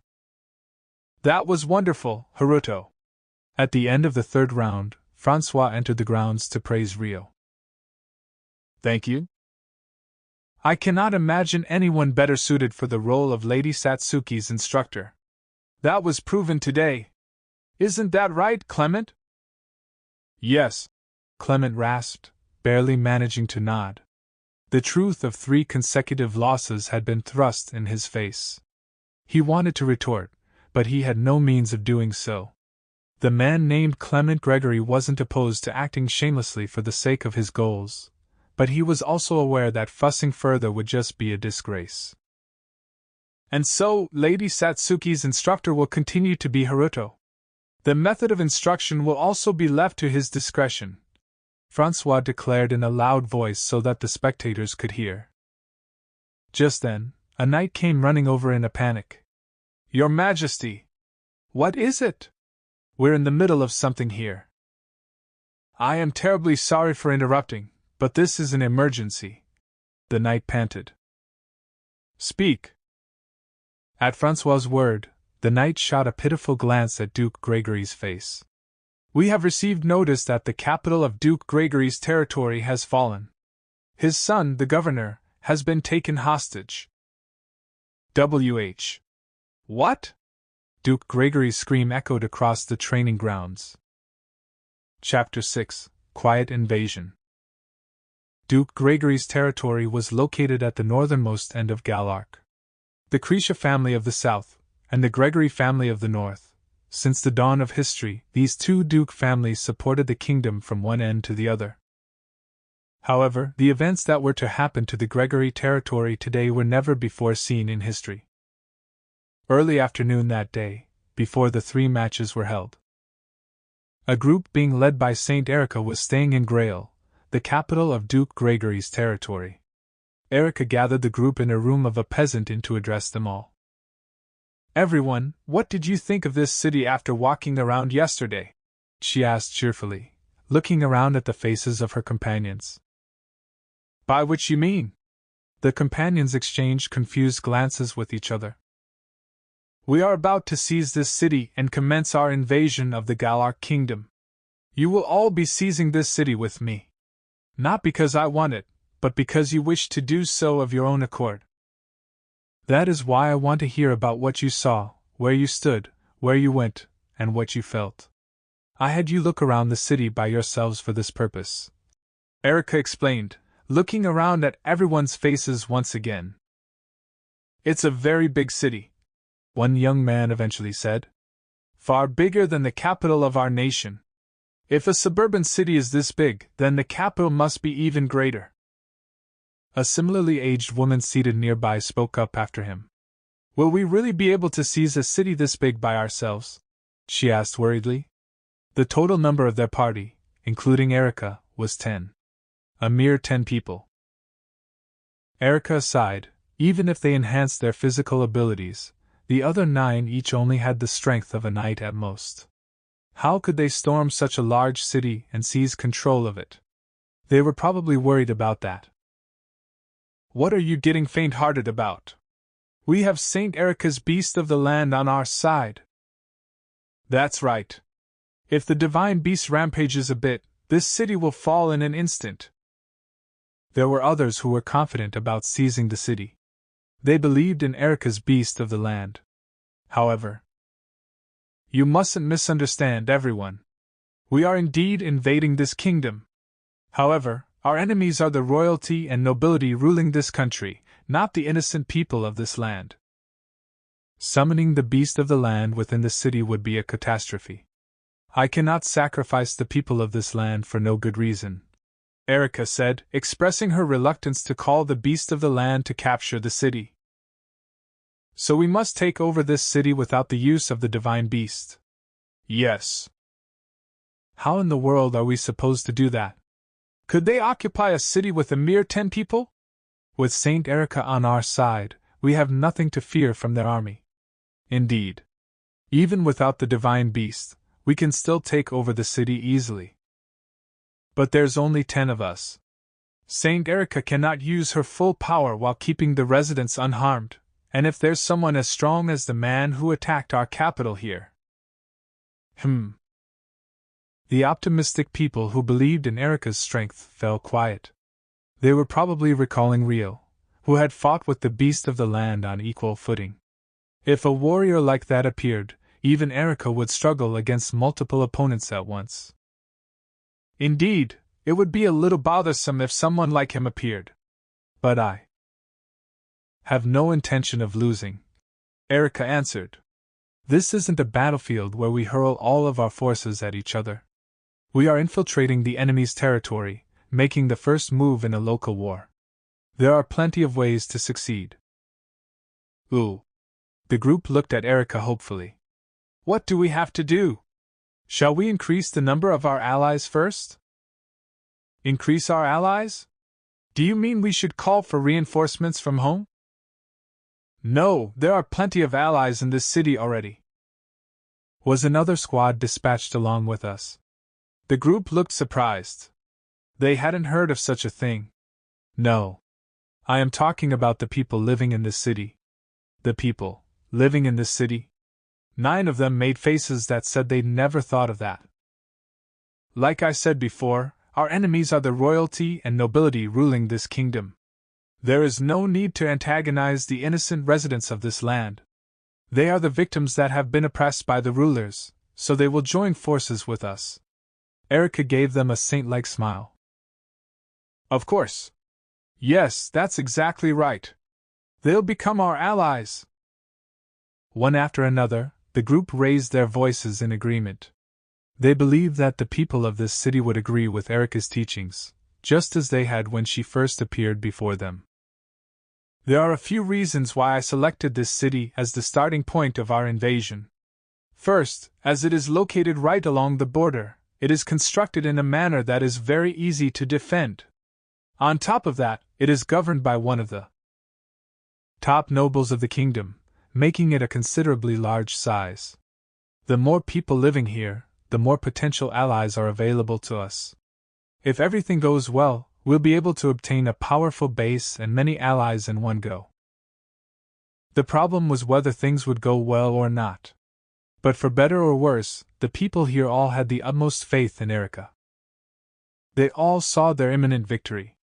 Even those who were unsure earlier looked confident now. The royalty and nobility of our nation were also overthrown by the power of the majority. If every single person living in this city became our ally, the Galar kingdom would be helpless. They couldn't possibly kill them all. Don't you agree? Yes. Everyone's voices overlapped with each other. Then, in order to save our comrades from the tyranny of the nobles, let's first bring them over to our side. Erica and her party left the inn in high spirits, and made their way to the square connected to the main street of the city. However, there really are so many people here.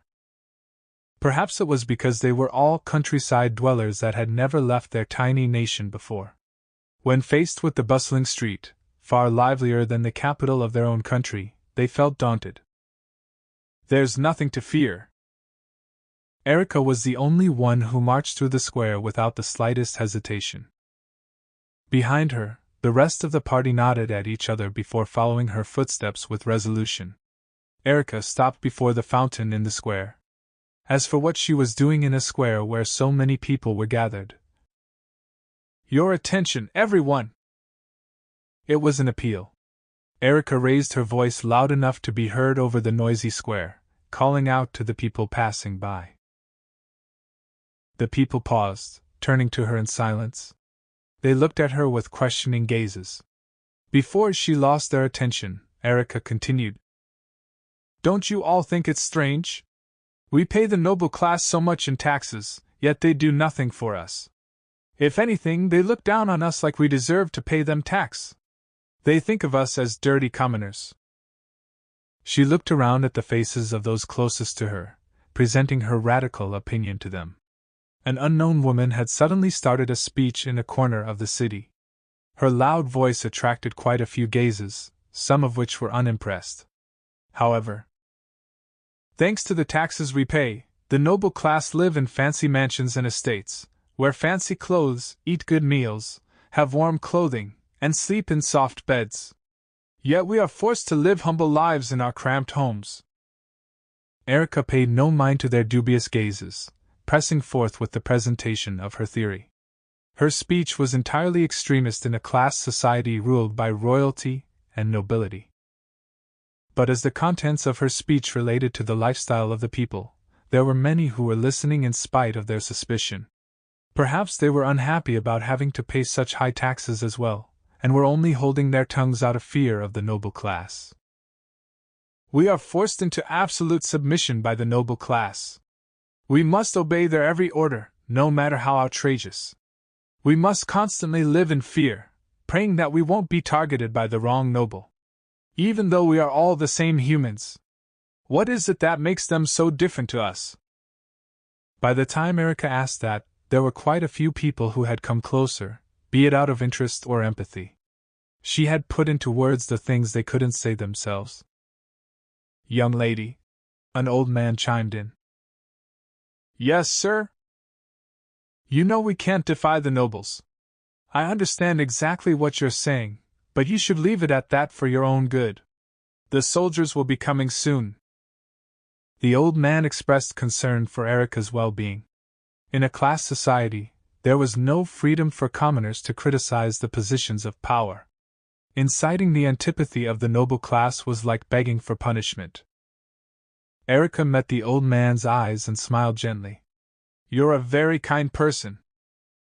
Just then, having heard the commotion, soldiers came running over, as the old man expected. What's going on here? What are you doing? They were members of Duke Gregory's private army, hired to serve the role of police. It was the Lord's duty to maintain public order within his territory. Eek! The reaction of the gathered people was swift. The moment they noticed the soldiers, they scattered away from Erica. Ah! Someone screamed. It was a little girl who had been pushed by the wave of fleeing people and fallen to the ground. Ow! She must have grazed herself in the fall. There was blood flowing from her knee. Oh dear me! Erica immediately approached the girl. She then materialized her divine arms and brought the end towards the knee. The end glowed with a healing light, closing the wound. Ooh! The people scattered about stirred noisily at the appearance of a fine staff and a healing method they would never normally witness.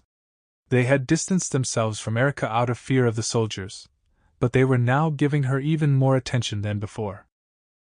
Off you go now. Oh, okay. Thank you, miss.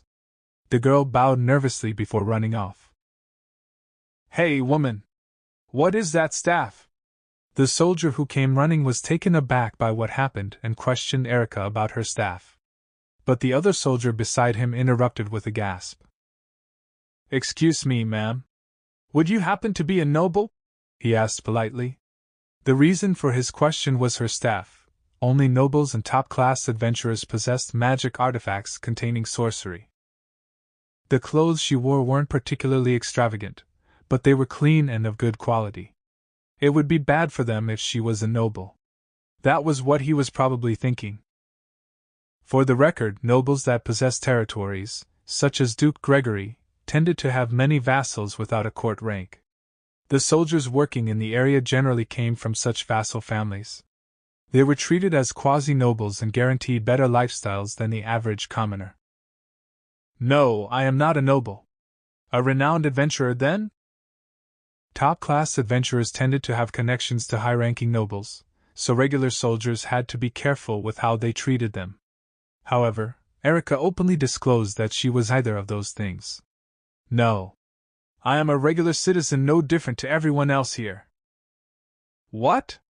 The soldiers exchanged confused looks, having assumed they were dealing with someone of important social status. Where were you hiding that staff?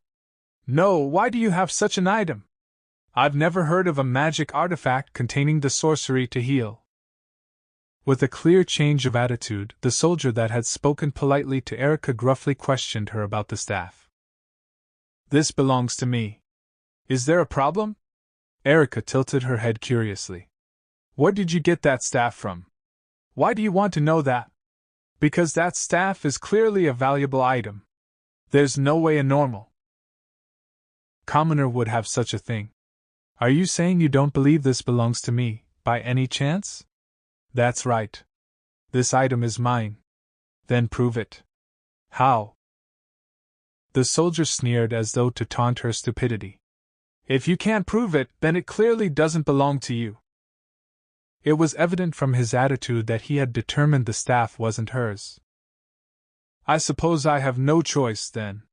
How about this? I can make it appear and disappear at will. Does that serve as proof? Erica asked. She then made her divine arms vanish and reappear. The soldiers were speechless. It should have been pretty convincing proof. However, no, they denied. Why not? The governor needs to make the final judgment. Judgment of what? Someone else might be able to make that staff appear and disappear too. He will be the judge of that, the soldier replied, voice cracking. Would you like to try for yourself, then? Erica offered her staff out to the soldiers. One of the soldiers hesitantly accepted it. He stared at it closely, as though captivated by the sight, and gulped. He could tell that it was a far better item than any of the steel batons supplied by the army. How do you make it disappear? The soldier asked, eyes glued to the staff. It's nothing special. I tell it to disappear in my head and it disappears. The same for when I want it to reappear. What? The soldier holding the staff grunted. He was probably thinking the word disappear in his head, but the staff showed no sign of vanishing. Eventually, the soldier holding the staff reddened in anger. I can't do it, he shouted. That's because you're not the owner of that staff. Erica snickered. Guh. The governor will still be the judge of that. We will hold on to this. You're coming along too. The soldiers gave Erica their verdict. No.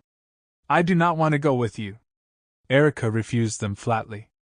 The way she clearly stated her own opinion against people of power must have been satisfying to watch, as there were many curious onlookers around them. What did you say? Humans were creatures that responded to betrayed expectations with anger. Erica's defiance immediately soured the soldiers' moods. Give me back my staff, she said. The staff in the soldier's hand vanished. Hey! Return that! The soldier yelled in a fluster. That's funny. Why should I return something that belongs to me? There's still no proof it belongs to you, the soldier snapped irrationally. Everyone! Who do you think is in the wrong here, me or these soldiers? They're trying to steal an item from a commoner just because it seems valuable. No doubt they intend on claiming it for themselves, coming up with whatever excuse they can to confiscate it. Does this appear fair to all of you? Erica addressed the onlookers that had watched the entire scene from the start, seeking their opinion. And no one said that much, the soldiers refuted, flustered at how she had pointed out their ulterior motive. Is that so? Well, I'm sure whatever you say must be the truth. Erica stared at the soldiers coldly. You insolent! Enough! Return the staff. I refuse. Actually, since the beginning of the conversation, Erica's tone had been extremely calm. Do you have any proof I made the staff disappear in the first place? She asked. You said it yourself. The staff disappears when the owner wants it to.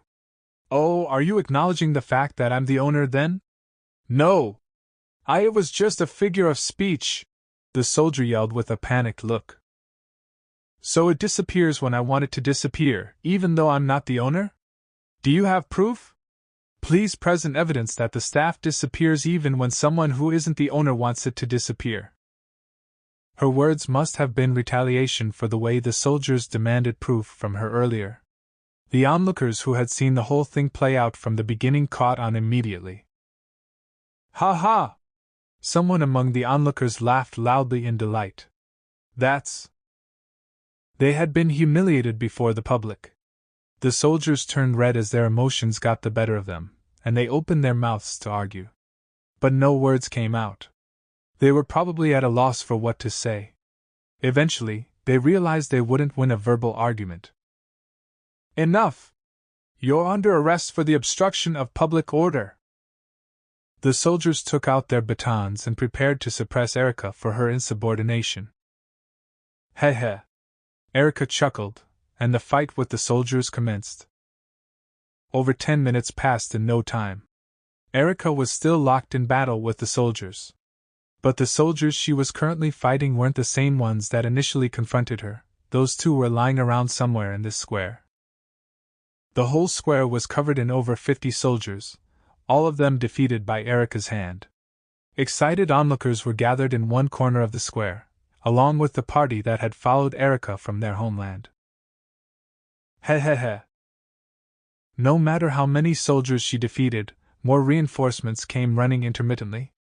But Erica faced them all with a cool face. Damn it!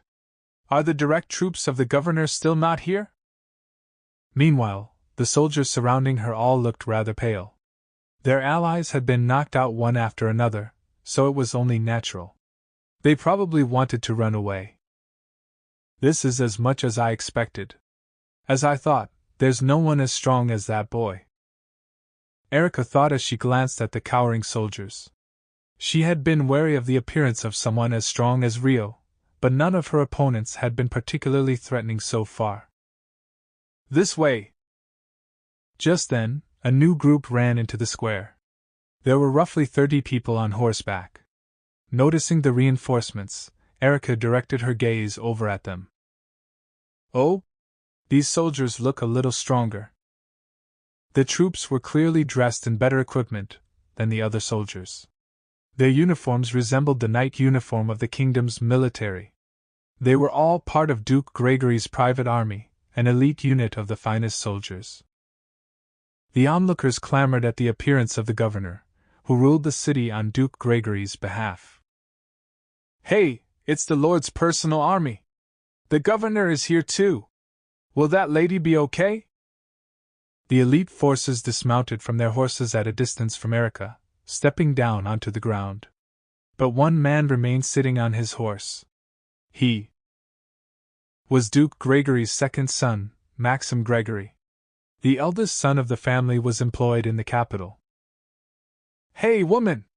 You must be the one causing this commotion, Maxim shouted, glaring down at Erica on horseback. That would be incorrect, Erica replied, answering him boldly before the 30 troop members. This commotion was started by 2 of your subordinates, not me. I believe they're lying around somewhere in this square. What a mess you've made here. You should hope you don't regret your actions. Maxim glanced at the disastrous state of the square with disgust. She had openly fought with soldiers that served nobility. It was pretty much the same as bringing disgrace to the noble himself. No matter the circumstances, this situation was unacceptable. I permit the use of excessive force. Enchant your physical abilities and apprehend her. Agendi corporis. At Maxim's order, the elite troops all chanted the spell in unison. Once they'd finished preparing for battle. Seize her! They were given the order to arrest Erica. 3 soldiers immediately approached Erica, surrounding her from different sides. All 3 were armed with police batons. The elite troops had been mobilized.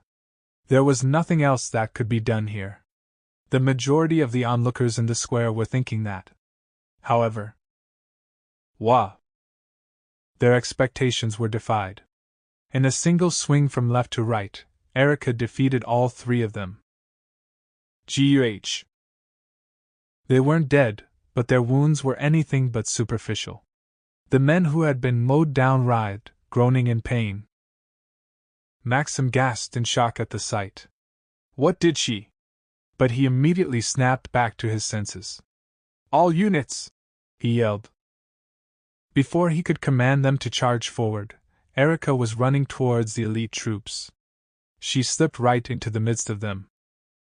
From that point on, it was a one-sided scene of brutality. Against the soldiers that hesitated to raise their hands in fear of friendly fire, Erica swung her staff without a care. Some of the troops attempted to block the attack with their batons, but they were no match for Erica's strength with only their physical abilities enhanced. Who The 9 subordinates that accompanied Erica joined the residents of the city in watching with bated breath as the Lord's army was helplessly suppressed. The nobles they feared didn't seem so scary right now. Defeat her! Defeat her! Defeat her! Maxim ordered, getting his horse to back away so he could distance himself from Erica. But even as he did that, the number of his unharmed subordinates decreased moment by moment. What people sought in fiction wasn't a boring and ordinary life. They wanted stories of the unreal and extraordinary. For example, a hero appearing to punish the evil nobles. A story of poetic justice. Something simple and easy to empathize with. That was how to seize the hearts of the people. Eventually, all the knights and soldiers besides Duke Gregory's son had fallen. Hoo-hoo! The onlookers roared in joy, praising Erica as they looked down on the nobles. Maxim's decision was rapid. He quickly yanked the reins, ordering the horse to change directions and flee. You're not getting away. Erica slammed the end of her staff into the ground. A wall of dirt several meters tall rose before Maxim. The horse neighed and tumbled over in shock. NGH. Having fallen from the horse, Maxim rolled on the ground and groaned. Erica walked towards him. Gah! Maxim tried to scramble back. There's no need to be frightened. I merely wish to confirm something. If you answer me honestly, I will spare you from any pain. I'll answer. All right. If I'm not mistaken, you are the governor of this city? That's right. The Lord is absent right now, so that makes you the head of this city, correct? Why, yes. As the second son, I am in charge of the city when my father is away. I see. Then there's something I need you to do. Erica smiled sweetly, her mouth twisting into a grin. What? In the name of Saint Erica, I am making a declaration. As of this moment, this city will become a territory of the Holy Democratic Republic of Erica. This is a declaration of war to the Galar Kingdom. Tell that to the Galar King for me. At this very point in time, a state of the Holy Democratic Republic of Erica was created. It was just a short while before Rio won his matches against William and Gilbert. Chapter 7: Their Respective Intentions. How dare they? Duke Gregory's anger echoed in the council room within the castle. Calm yourself, Clement. Seated in the throne room of the Galarc castle, Francois sighed. Furthermore, they weren't the only ones in the room. Duke Krisha and the other leading nobles of the kingdom were in attendance, seated within the room. In addition, Rio, Liselotte, and Satsuki were also present. The 3 of them stood behind Francois. How do you expect me to be calm? Duke Gregory replied, bearing his emotions at King Francois. My land, my territory was taken. Because of those 2. He pointed at Rio and Liselotte and glared. Why do you blame Haruto and Liselotte? The Krisha daughter is the one who started the conflict with that ridiculous saint. And? Francois encouraged him to continue with indifference. That reaction was unexpected to Duke Gregory, whose face twitched. And it was Sir Amikawa who invaded that saint's country and worsened the situation. Oh, but he did such a wonderful job rescuing Krisha's daughter, was it? No, he did a half-cocked job, and now my territory has been invaded. It's all because of all of this imbecile. This time, he criticized Rio harshly. Firstly, you claim that Liselotte caused the conflict with the saint, but that is incorrect. The saint intended on disputing with our kingdom from the very beginning. Any city ruled by a person of great importance would have been fine with her. She just so happened to target Amanda. Francois calmly dismissed Duke Gregory's claims. Well, what about Amikawa then? You said so yourself, Your Majesty, that the saint had most likely died by Amikawa's hand. What do you have to say to that now? She's very clearly alive, isn't she? I did preface with the fact that her corpse wasn't found. Even then, it should have been easy to imagine that the saint would be enraged by Lieselott's rescue and escalate things.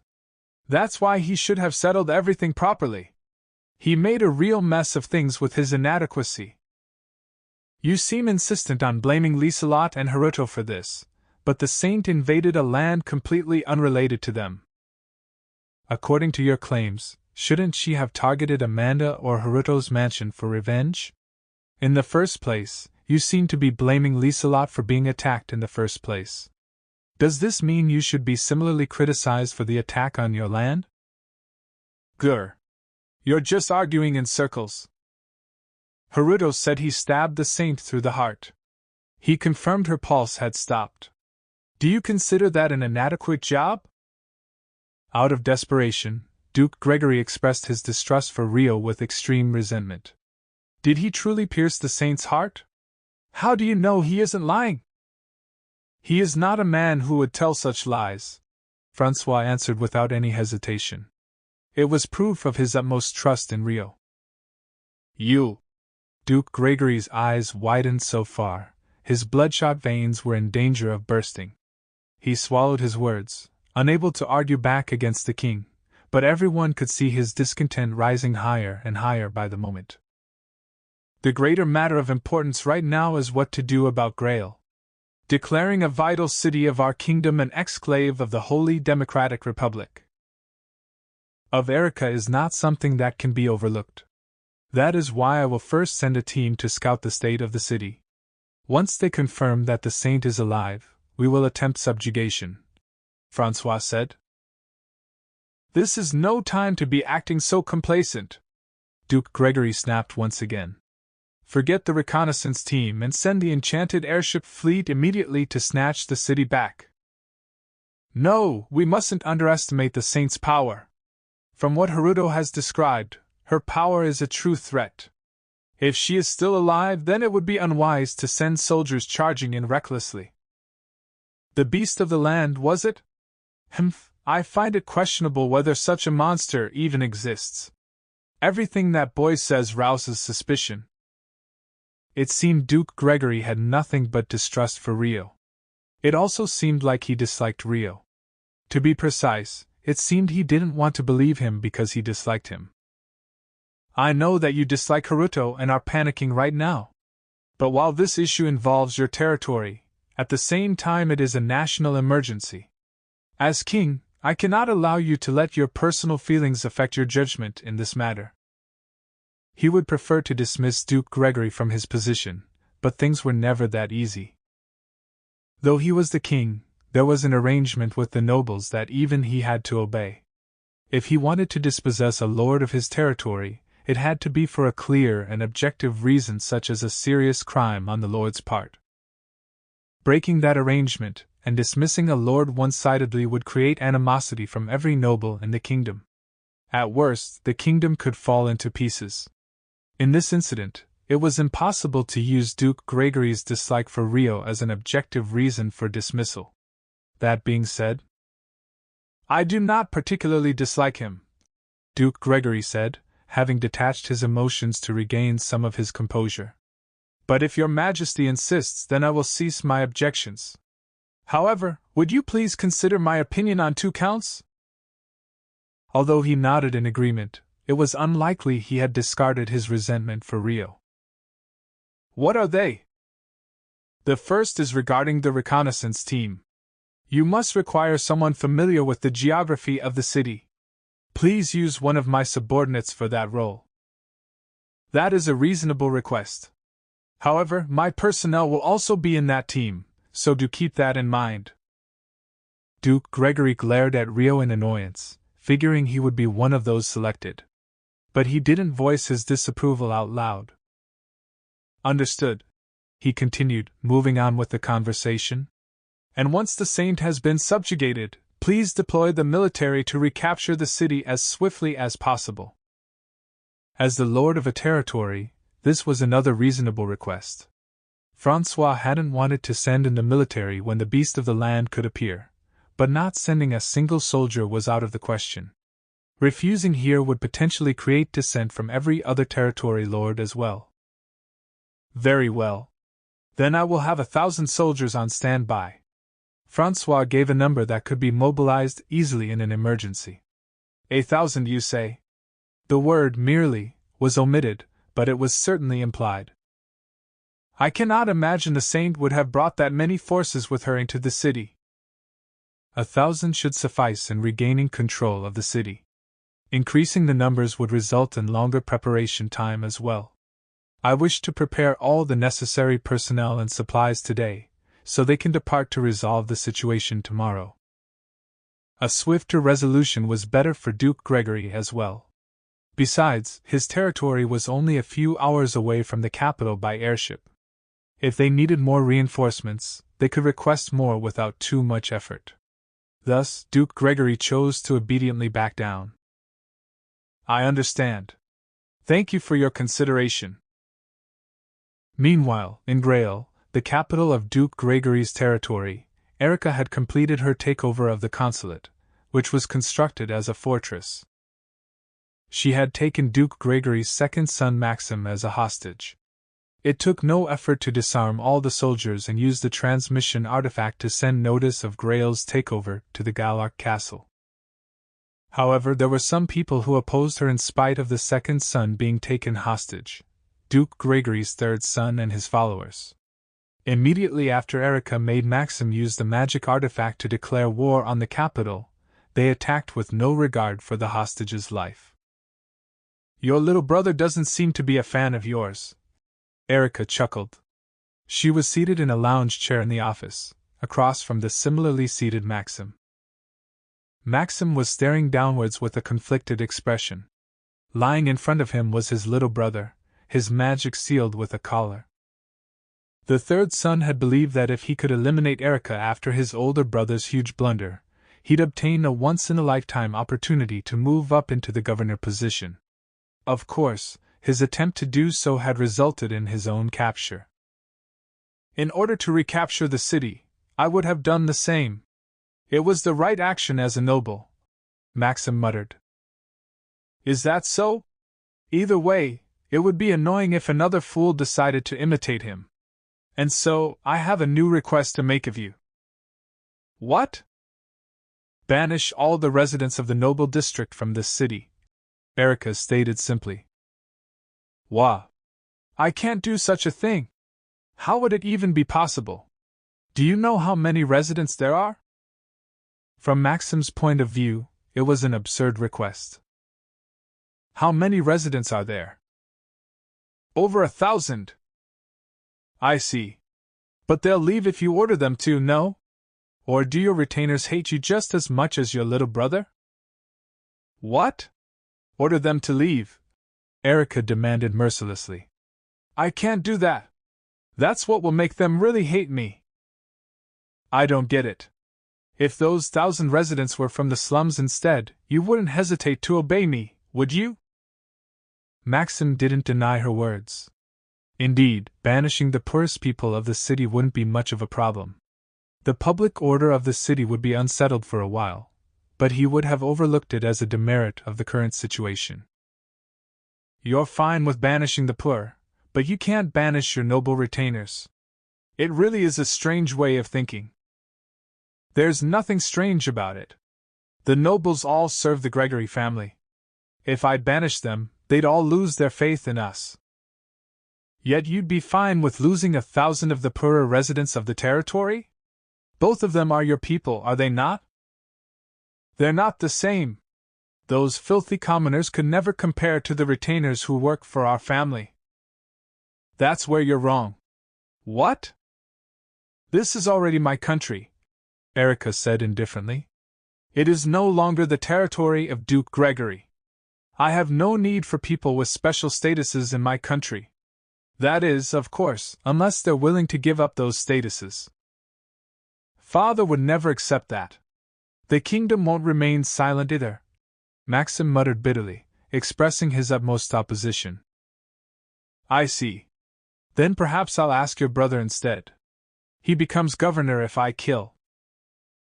You right? I didn't think I had a use for the third son with you around, but now I'm glad I didn't kill him right away. Erica stood up and went over to the third son on the floor, removing his mouth gag. I'll do it. Let me do it, please. I'll convince all the retainers. The third son immediately agreed. He nodded furiously, swearing to obey Erica. Fool! Fearing for your life doesn't mean you can discard your pride as a noble. You don't deserve to be called a member of the Gregory family. You don't even deserve to be called a noble. Maxim yelled at his brother. Pride, you say? You must be kidding me. Just because I was born 1 year later than you, I've had to live an inferior life to you in every way. Father's also treated me as a lesser being my whole life. Perhaps I would have had that pride you speak of if I were the second son, the third son yelled back. What did you say? Maxim had noticed his little brother's rebellious attitude towards him, but he had never heard his true feelings expressed so clearly. He was taken aback by the sudden truth that was revealed to him. Goodness, the traditions of nobility are truly evil. Humans are born equal, yet you people somehow find value in the order of your birth. What fools you all are, she said before turning to the third son. You poor thing. I see you are just another victim of noble society. They were the sweet, compassionate whispers of a witch. That's right. The order of my birth was all it took for father to ignore my abilities. But those whispers shook the heart of the third son. You'll cooperate with me, then? I will go with you, but you should be the ones to give the noble district residents the order. Tell them this is no longer their country, so they should leave. I will help with persuading anyone who refuses. Right. The third son nodded. No one will accept such a thing. Maxim mumbled to himself. His words turned out to be in vain, as Erica's display of her military power sent the nobles scattering from the city that very day. The sight of the nobles being banished from the city became a spectacle that was highly discussed amongst the commoners. The banished residents were taken in as refugees in the neighboring towns, and word of their banishment reached Francois' ears in the capital by the next morning. Thus, in one way or another, the exclave of the Holy Democratic Republic of Erica was established successfully. The next afternoon, at the bank of a lake about 5 kilometers from Grail, approximately 1,000 troops dispatched from the capital of Galtuk had set up an encampment. Inside one of the tents, Rio was having a meeting with King Francois.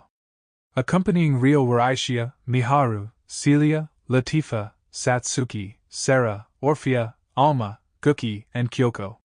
Charlotte, Duke Krisha, Liselot, and Arya were also present. And you're sure you're willing to join the reconnaissance team, Haruto? Francois asked. I'm the one who offered my assistance. If the saint is truly alive, then Duke Gregory was right. It was my failure to finish her off that led to this situation. You are mistaken, Haruto.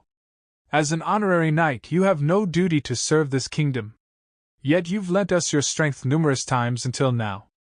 I appreciate your assistance greatly, but I must confirm this to be sure. Are you really okay with going? Francois gazed at Rio, assessing his resolution. What do you mean?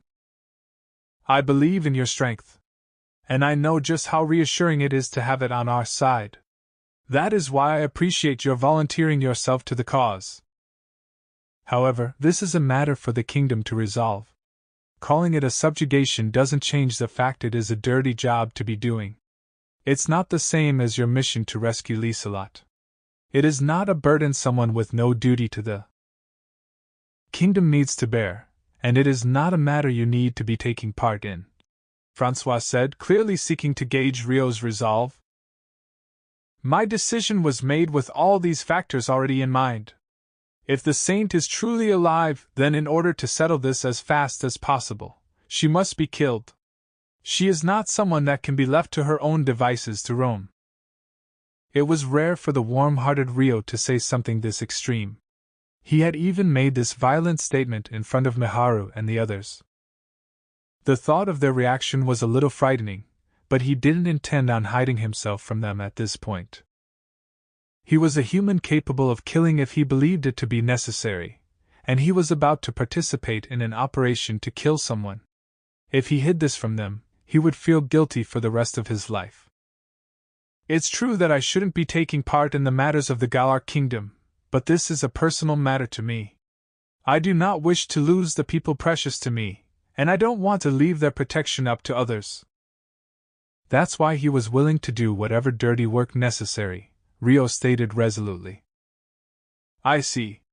In that case, I gratefully accept your offer to assist. This isn't an order as the king, but a request.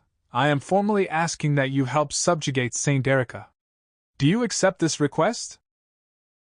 Yes. I swear to do the best I can. Rio pledged firmly with his right hand over his chest. Thank you. Clement will be sending his private soldiers, but he doesn't have the best opinion of you. If his soldiers are uncooperative in the operation, you may act on your own judgment. Aisha will go and search for the saint in her spirit form, so I plan on obeying the orders of the squad until an emergency arises. I don't know what will happen once the saint is found, but I will follow your words if the need arises. Good. If any trouble arises with Clement after the operation, I vow to stand on your side. Do whatever you need to succeed. Yes, Your Majesty. But was it really okay for Your Majesty and Princess Charlotte to come here? If the beast of the land appears, you'd be in danger even at this distance. We're here to subjugate a hero. This is an event that may impact the future of this kingdom. As the king, I have a duty to watch the outcome of this battle. And shouldn't you be asking that of your own companions? Francois asked, looking around at Miharu and the others.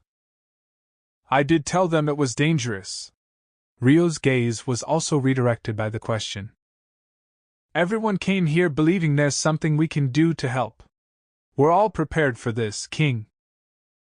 That's why I'm here as the hero of this kingdom as well, Satsuki said.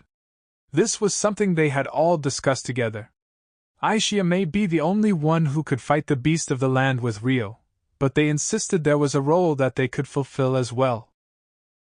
They're all going to act as Your Majesty's guards here at this base. Sarah's group will also bring out their spirits in case of an emergency. I see.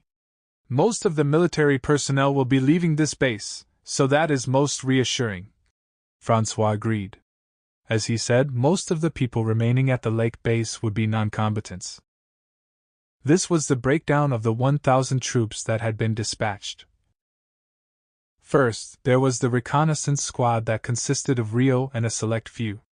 The role of this squad was to infiltrate the city and confirm Saint Erica's survival.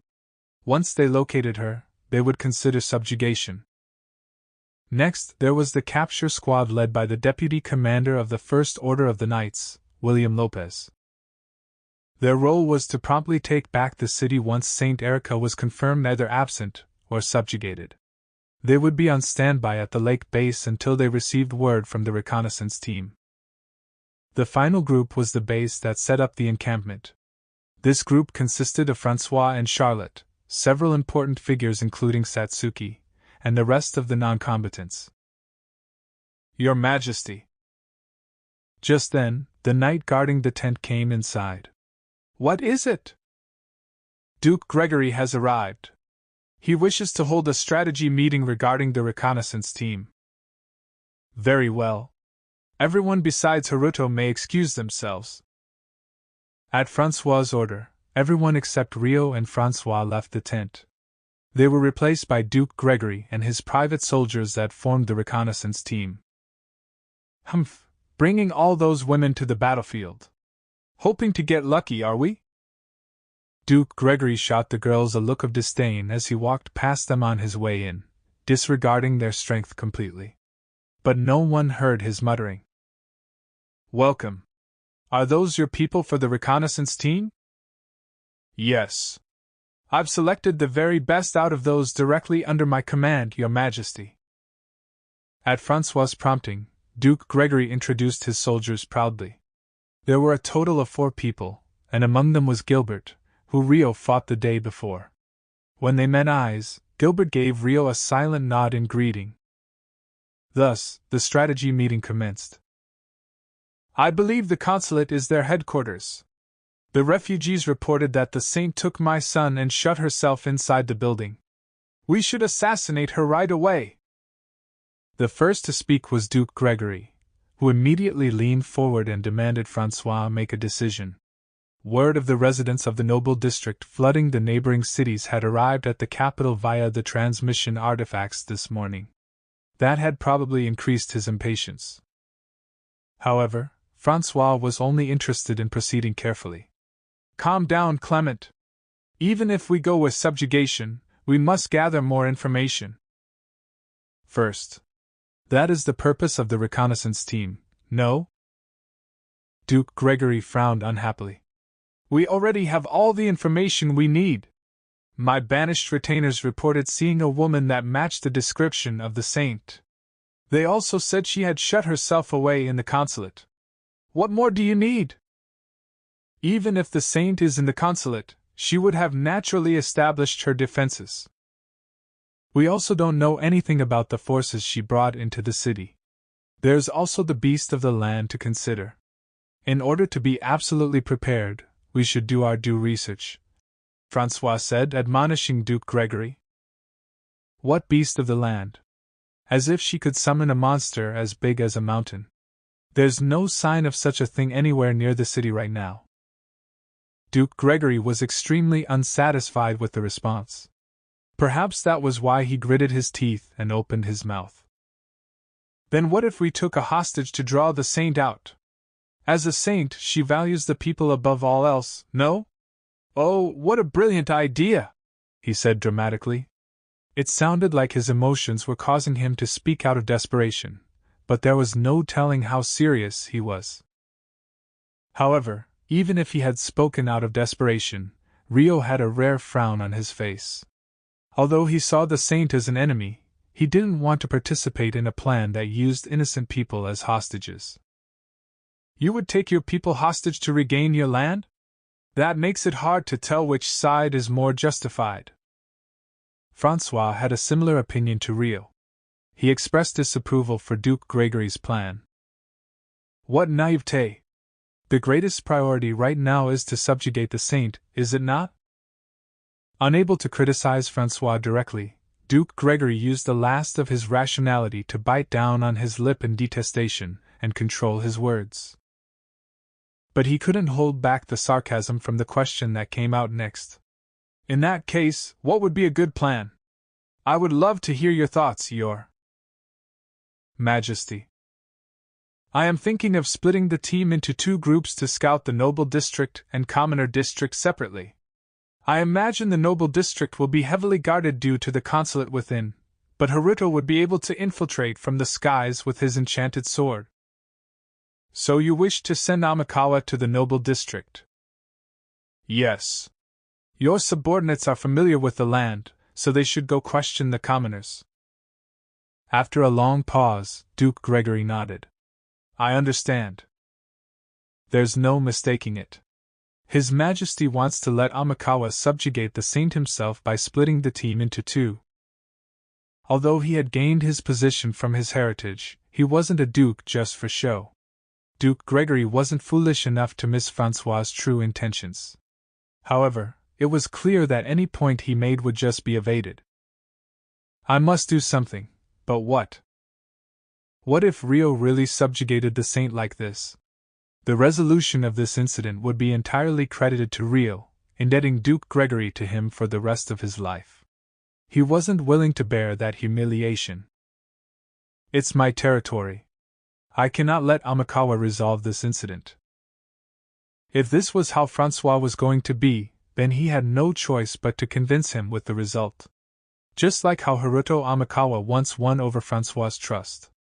That was the conclusion Duke Gregory came to, rivalry burning in his heart. After that, the meeting concluded. We will excuse ourselves now. My men need to prepare for departure. Duke Gregory led Gilbert and the other three men out of the tent, leaving Rio and Francois behind. Haruto. I'm sure you know already, but if you find the saint in the consulate, you may engage her without contacting Clement. You may say that I ordered.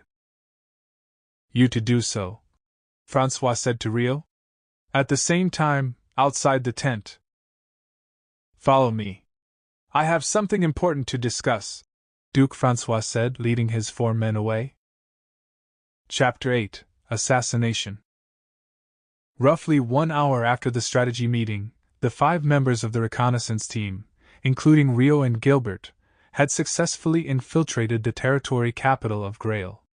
Or rather, more aptly put, they had donned traveler outfits and walked straight through the gate. It was easier to get in than I expected, Rio muttered in surprise, looking around at the street immediately past the gate. There had been some armed laymen standing watch at the gate, but they merely asked them a few questions before letting them through.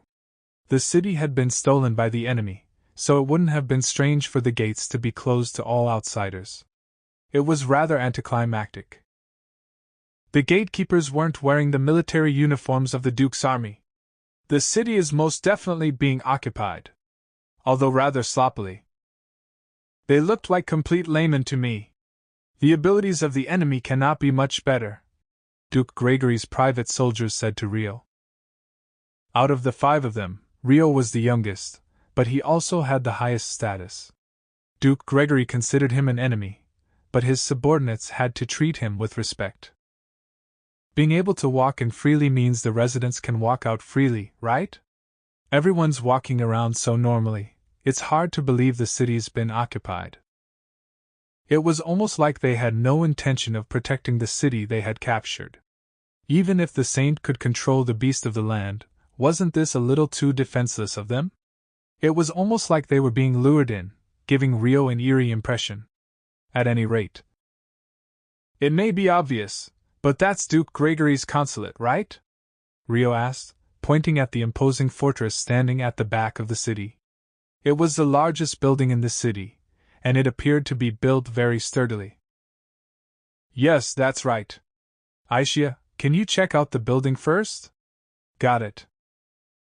At Rio's order, Aisha began moving alone in her spirit form. At the same time, if things continue like this, the plan should be easy to execute.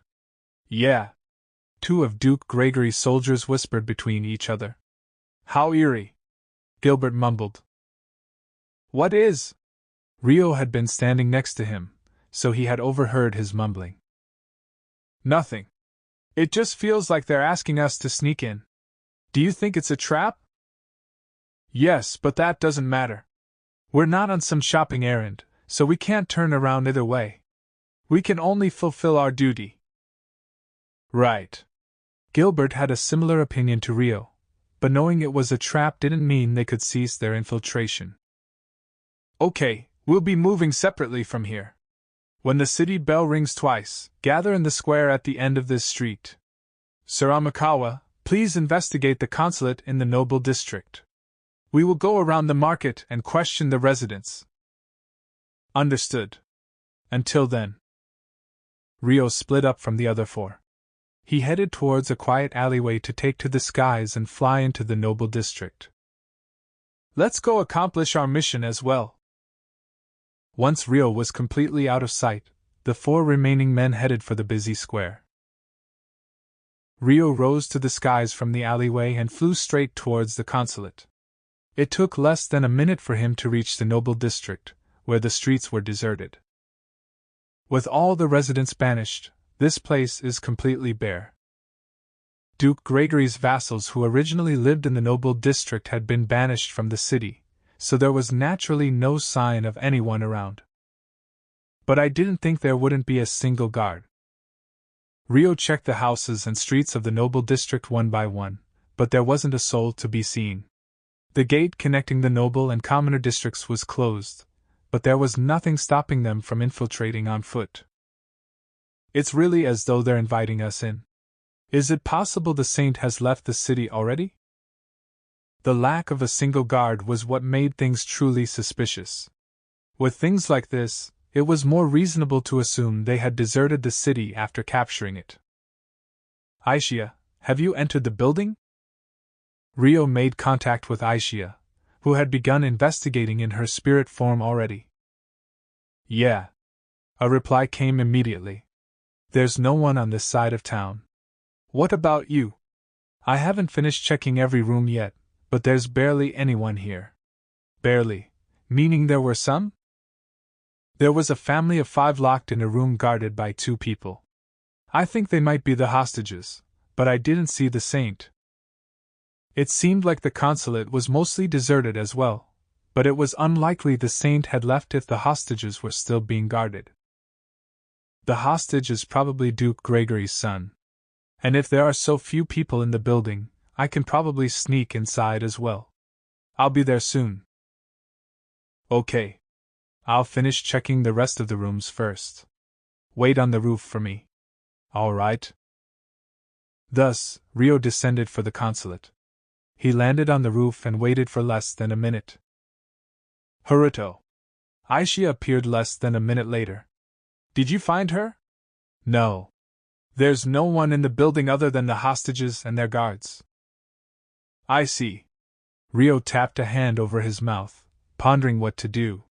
Eventually, he came to a decision. Then let's cast an illusion over the guards and question them. Okay. I'll cast it in my spirit form. Please. Once the 2 agreed to a plan, they entered the building. Aishia led the way through the corridors in her material form, pausing at the corner before their destination. There, she returned to her spirit form. Those 2 are the guards?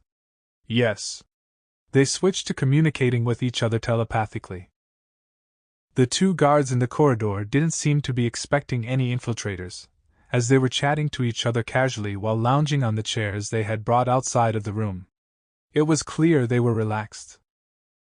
I'm going to cast the illusion. Ready? Whenever you are. I'll call you over once I'm done.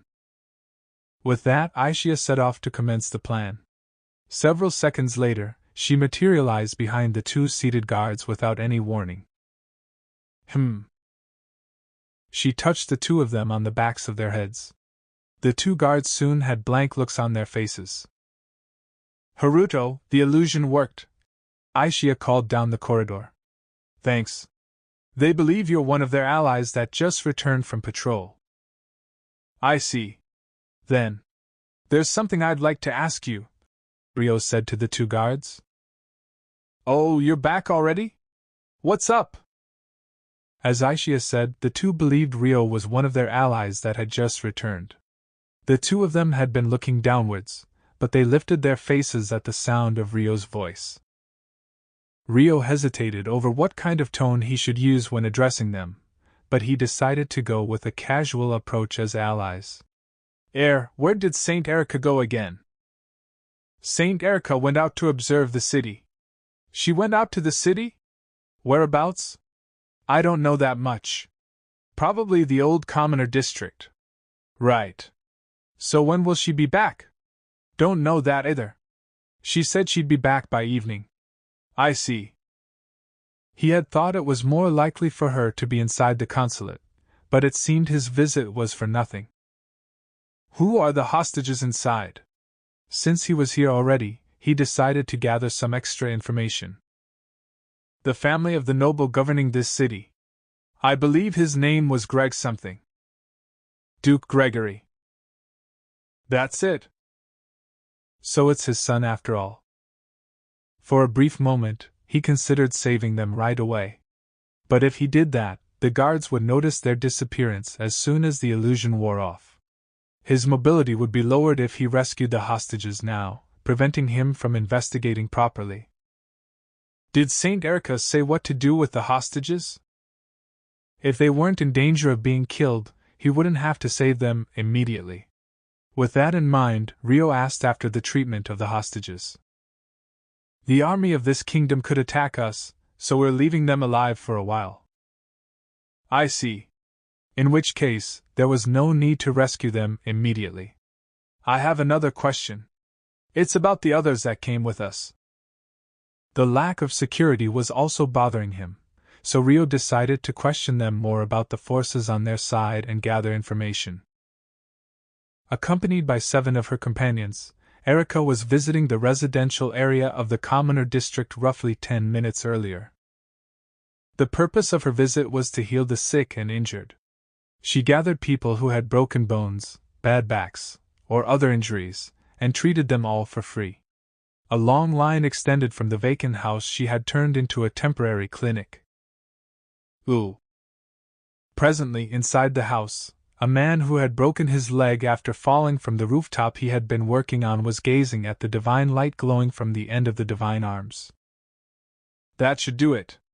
Can you stand? Erica asked. Yes. The man first stood up by putting his weight on his uninjured leg, then slowly lowered his previously broken leg and carefully put more weight on it. Wah! The pain he had feared was nowhere to be found. It doesn't hurt. The pain is gone. The man stomped with the leg once, then twice. He then began walking around the room in joy.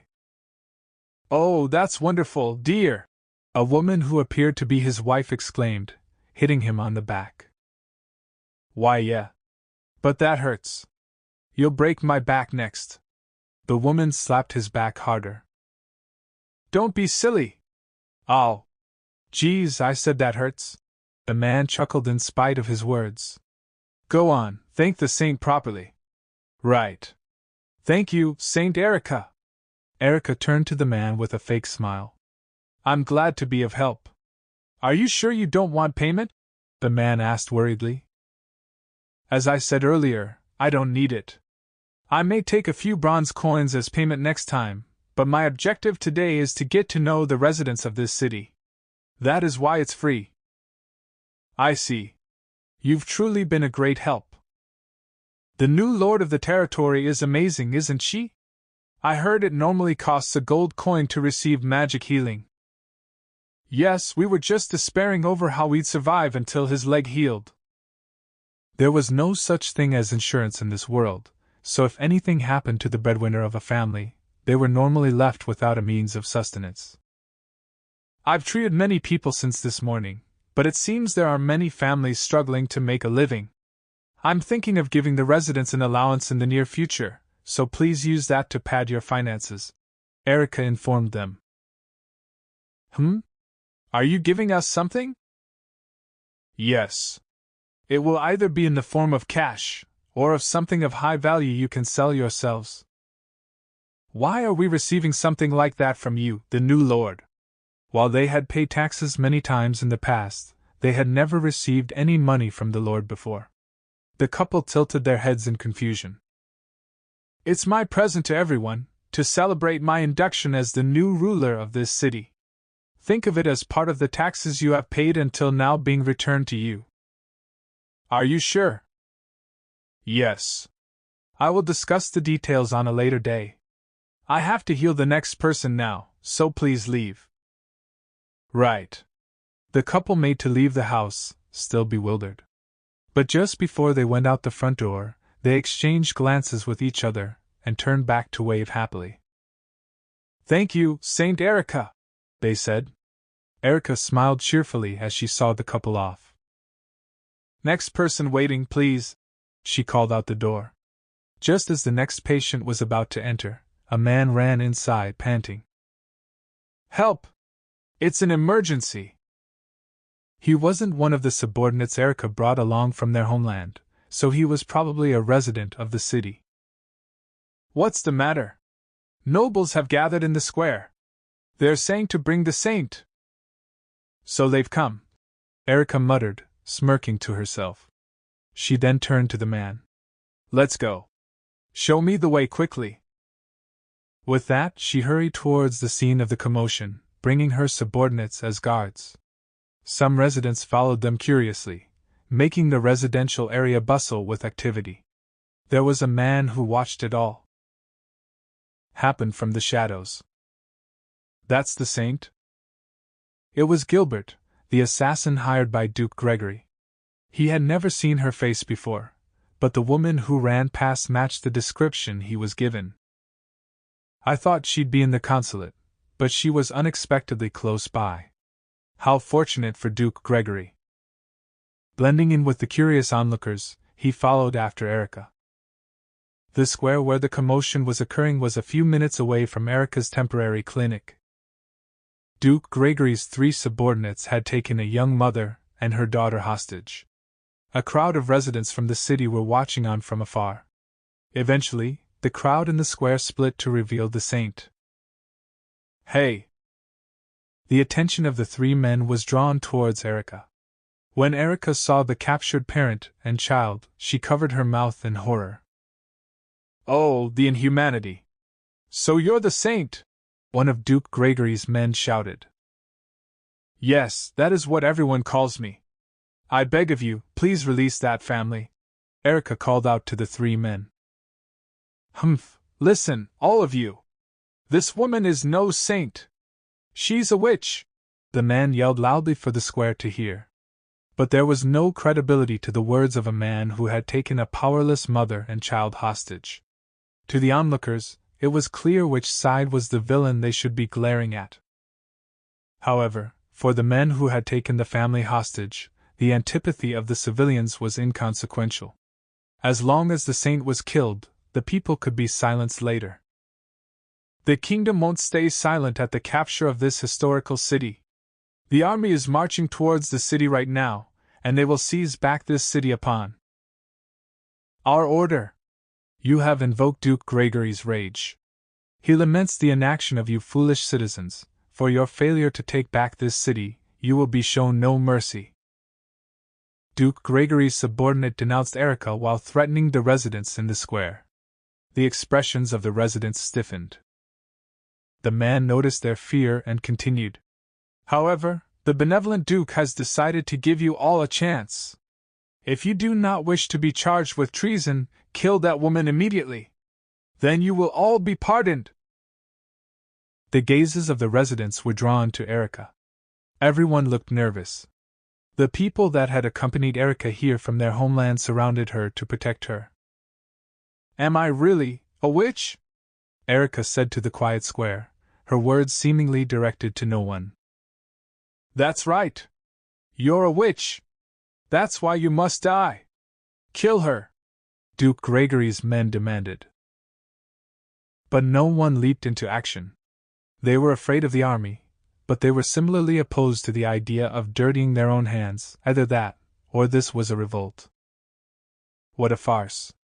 Gilbert thought, having watched the chain of events take place. He was currently located in the crowd behind Erica, prepared to assassinate her at any moment.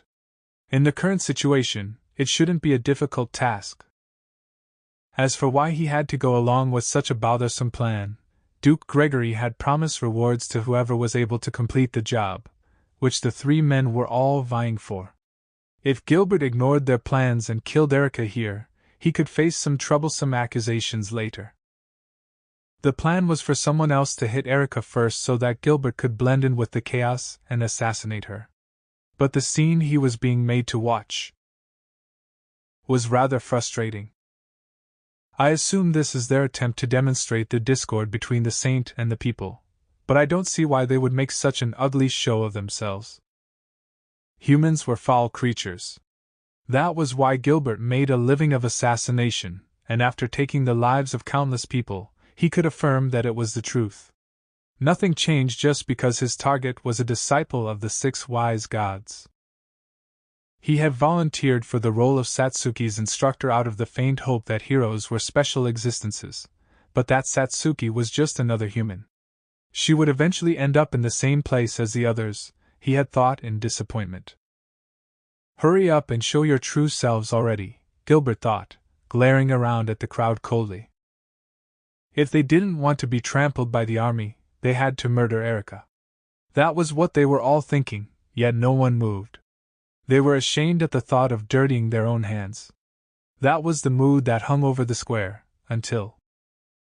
There's no need for everyone to dirty their hands, Erica yelled to the crowd. She then turned to the 3 subordinates. If I die, will you release that family? Yeah. If I die, will the people of this city be spared from the army outside? Yeah, they will. What, are you considering suicide? If you really want what's best for these fools, kill yourself, the men taunted, believing she was incapable of doing so. However, very well. Erica immediately materialized her bishop's staff, grabbing it with both hands. She then lifted it high enough to aim the end at her chest and pierced it through her heart without any hesitation. Wah! What in the world? Duke Gregory's 3 subordinates and the crowd of onlookers were all speechless. Even Gilbert had forgotten his mission and was merely watching on in shock. Hee, Erica giggled, gazing up at the sky with her hands grasped around the staff. She almost looked like a sculpture giving prayer to the gods. Saint Erica! The escorts that had accompanied her from the Holy Democratic Republic of Erica rushed over to her in a panic. Oh, what a tragedy! Help! Does anyone know healing magic? Someone please! Please save the saint! They truly believed Erica was dying.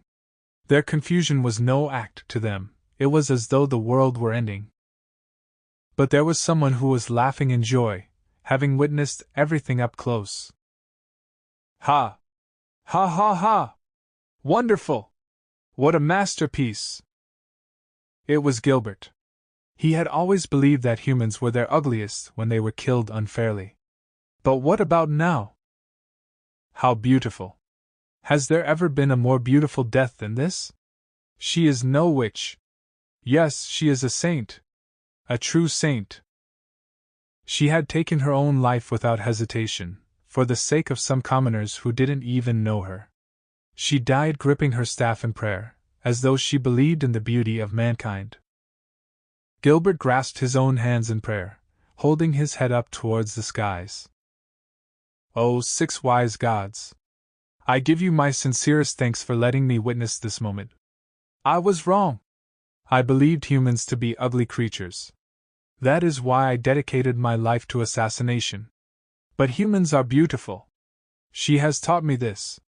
If she isn't a saint, then who in this world is? He then walked over to Erica, who was still on her knees, and beckoned Duke Gregory's 3 subordinates over. Now come and confirm for yourself. She is most certainly dead. The 3 men exchanged looks with each other before approaching Erica, dragging the mother and daughter along. Did she really stab herself in the heart? No way. Just what was she thinking? The men looked down at the kneeling Erica in disgust. People like you would never understand, Gilbert muttered loathingly. Then, at a speed faster than anyone around them could see, he flicked his right hand out. Ha! A strange sensation immediately overcame the 3 men. Their vision blurred as they suddenly felt like they were falling. 1 beat later, pain ran through their heads. 3 thunks could be heard in unison, and the world spun dizzily. What? The men realized their heads were rolling along the ground.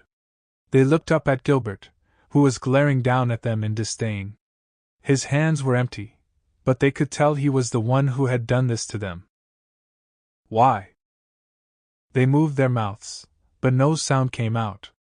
In place of their dead voices, the mother and daughter who were held hostage screamed. Gilbert turned around to the crowd and held his arms up. She, the saint, taught me the beauty of mankind. She sacrificed herself for the lives of strangers. He called out, loud enough for the square to hear. That's right. The saint was. Saint Erica was. Those words stabbed deep into the hearts of the people who came from the Holy Democratic Republic of Erica. They clung to Erica's kneeling body and wailed in grief over her death. Can you all forgive something like this? Gilbert yelled like a changed person. No, perhaps he really was changed. I cannot forgive my own disgraceful actions. That is why I will confess to my sins. I infiltrated this city as an assassin, hired by Duke Gregory. Yes, I was on the side of these 3 men who came here to kill the saint. Still in a fevered craze from earlier, Gilbert revealed himself as an assassin. However, I have realized the truth. After seeing the saint offer her own life to protect everyone here, I have realized it. I was wrong. I cannot forgive myself. He continued to blame himself in shame. No. A young man clinging to Erica shouted, getting to his feet. It's not your fault. The true disgrace is the noble class. That's what happened here too. The ones who killed Saint Erica are the nobles who took the people they should have protected as hostages. Isn't that right?" he cried as he raised his voice, questioning every resident watching on. No one said anything to confirm or deny him. But in their hearts, they probably agreed with the young man and Gilbert. They were all looking down in guilt. "How can you all forgive them? They've always suppressed us with their power. They threaten us into subordination. I cannot forgive that. Saint Erica came to this city to fight against such tyranny. Yet." After yelling his heart out, the young man hung his head in silence. "We have to avenge her," someone eventually murmured. "Yes, we must. Let's fight. Let's take on the army outside the city." The people from the Holy Democratic Republic of Erica began a call for a war of revenge. Their passionate belief in Erica seemed to transmit to the residents of the city, who began to adopt expressions of resolution. "Yeah! Let us fight too!" "Me too! We can't forgive what they've done! Grab your weapons!" Once the dam broke, the residents began blurting out their pent-up emotions. But there was a different voice among them. "You must not!" Erica, who should have been dead, suddenly said. "Why?" The people closest to her stirred at the sound of her voice. The next moment, the staff in her chest vanished into thin air. Light wrapped around her body, rapidly closing the hole in her chest. The unrealistic scene was almost divine. Everyone was speechless. Gilbert trembled as he witnessed Erica reviving before himself, letting out a noise of joy. "Oh! I will be the one to fight. This is a crusade. As a hero and a saint, I must be the one to protect everyone.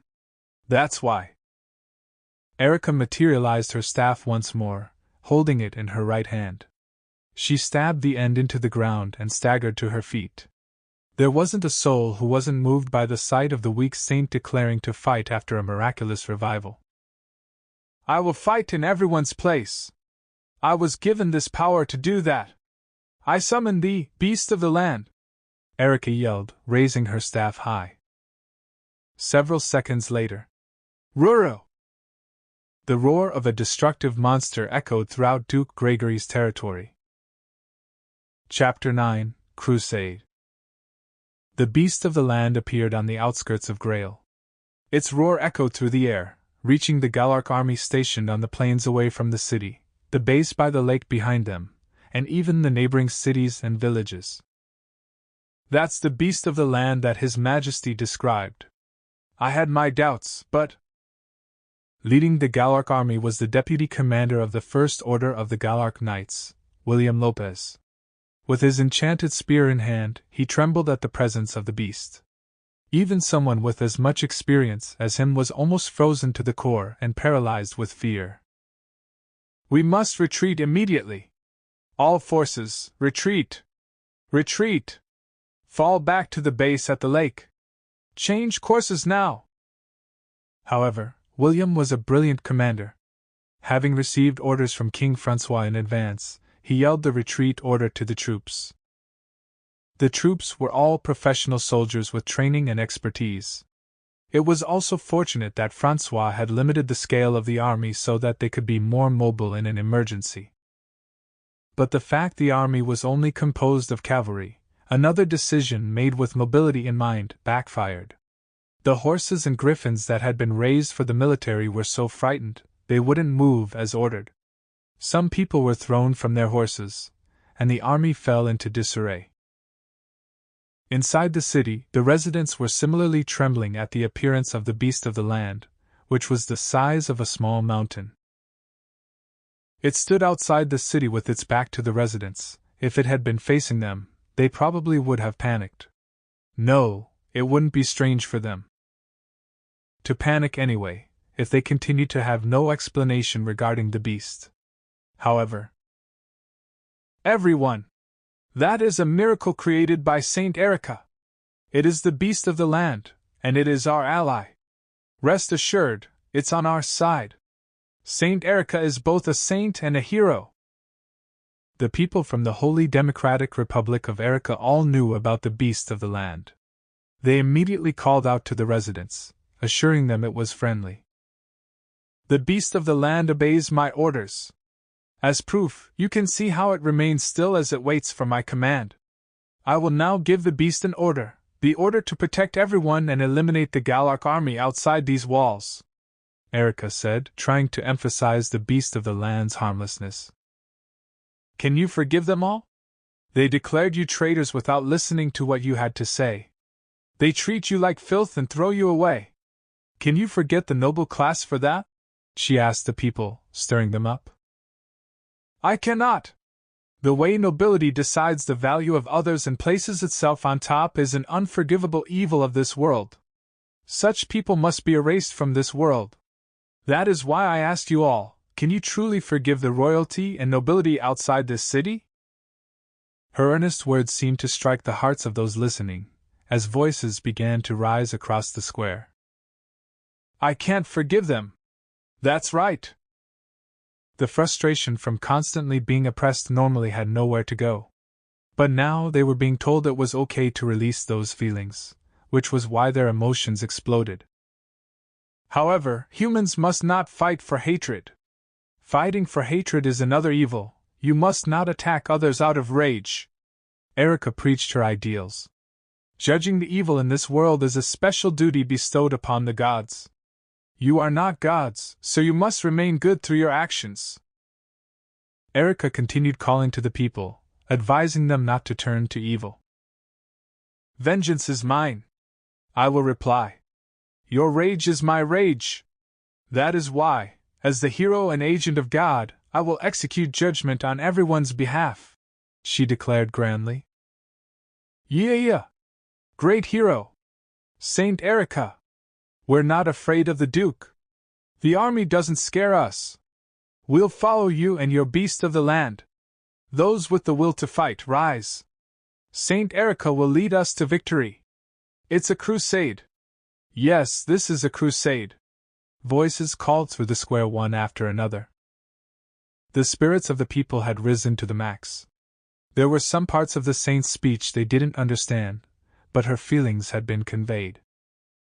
Yet, for a brief instant, there was a cold look in Erica's eyes. The evil will receive the divine punishment they deserve. Everyone, this is a crusade. Now go, beast of the land, she ordered. However, on the head of the divine beast scowling outside the city like a guard dog was a young man in black, swinging down his sword. It was Rio. Immediately after he finished swinging, a slash of light was released, swallowing the giant head. The four-legged beast's huge body stumbled, sinking down. So he survived. I knew it. Erica smirked, looking up at Rio above. Rio and Aishia noticed the beast of the land's appearance just as they finished their interrogation and were about to leave the building. Ruro!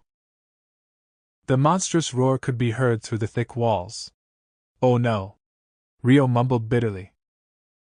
He was inside the building so he couldn't see what had happened, but there was only one thing he knew that made such a noise. At the same time, the information he gained from the interrogation was rendered effectively useless. I'll go check. Aishia immediately turned into her spirit form, slipping through the wall. I'll be right behind you, Rio replied, already running. He flung open the balcony doors of the building and burst outside, rising straight to the skies. I knew it. The monster was dozens of meters tall, making it extremely easy to spot. It hasn't started rampaging yet. Like Aishia reported, the beast of the land was still standing frozen for some reason. Far in the distance, William could be seen hurriedly getting the Galark troops to turn back. The beast had its back turned to the city, so it was yet to notice Rio floating behind it. The worst is yet to happen. I have to hurry. Without waiting for Aishia's response, Rio approached the beast of the land. Okay. Aishia seemed to be bothered by something, her reply coming one beat late. This was because her vision in spirit form was different to that of her materialized form. Right now, she was capable of visually seeing the waves of spiritual presences she normally couldn't detect. What have I forgotten? Once again, she was on the verge of remembering something. Every time she looked at the beast of the land, that feeling intensified. She just needed one last push. Aishia? Rio was unable to see Aishia in her spirit form, but he probably sensed something strange about her half-hearted response earlier. He called out her name worriedly. What? There was a slight pause, but Aishia responded in her usual tone. In the time she had been absorbed in her thoughts, Rio had reached the skies above the square where Erica was located. Erica was in the middle of giving her speech to the residents. Whether it was because she was mid-speech or because she was yet to give an order, the beast of the land wasn't moving. Either way, Erica was most certainly in control of the beast. The saint is in the square. 3 of the people we came with are dead. The man named Gilbert is still alive, but did those men do something to the saint? Most likely. That's probably what incited the residents. I'll take this chance to make a preemptive strike on the beast. Please go and report this situation to His Majesty at the base.